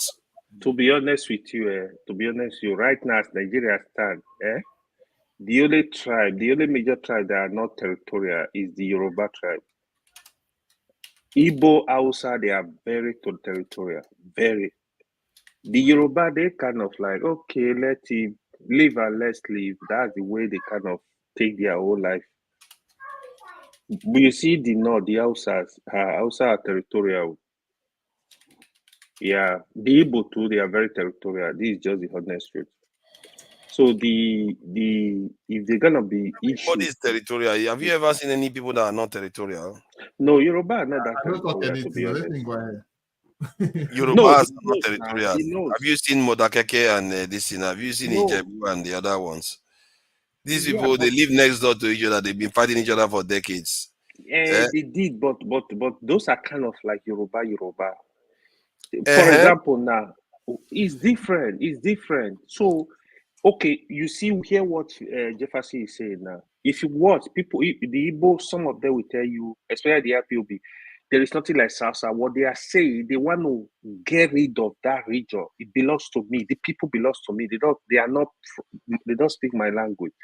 The Hausas, a lot of the minority in the north, they swallowed everybody, telling you like you belong to me. That's what they do too. If you watch it, the Yoruba, even the Yoruba that have lineage to Yoruba, let's say for example, like the Shekiri, like the Olu of Warrior, those Shekiri, they are kind of like Yoruba. Yoruba will not say, these are my people, they belong to me, will claim that land. You will not hear them say that.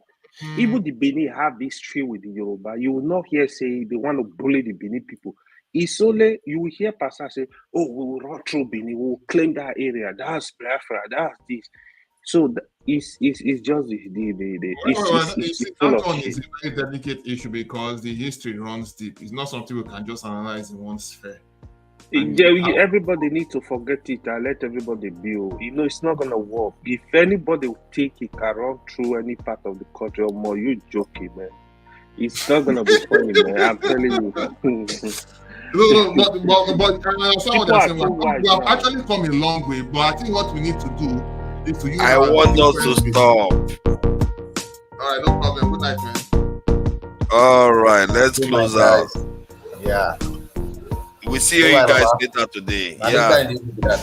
Thank you for you all for coming in. I really enjoyed the conversation, and not all the time though, but I did enjoy the conversation. It was quite, and then Justin and all of them. Justin pushed people today. That's also good to be pushed. No, Justin was quite good. It's just that he was just missing some things. So sometimes he just throws insults. Subsequently, we do better.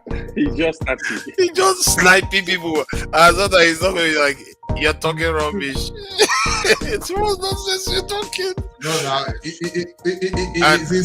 inspirational from I speak the truth too. Because I speak the truth, they talk like that sometimes. No, I think you does not talk like that. And oh my God, Jagun. I think Drew does not. Jagun. See, let me deal with Jagun.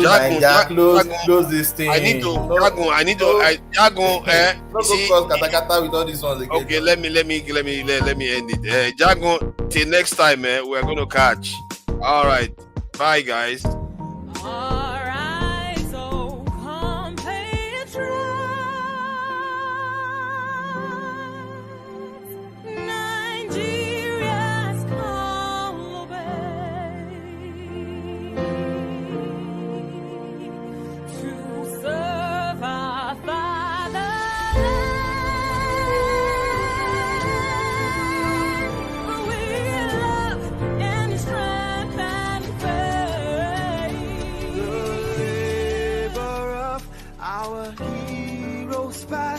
Shall never be in vain.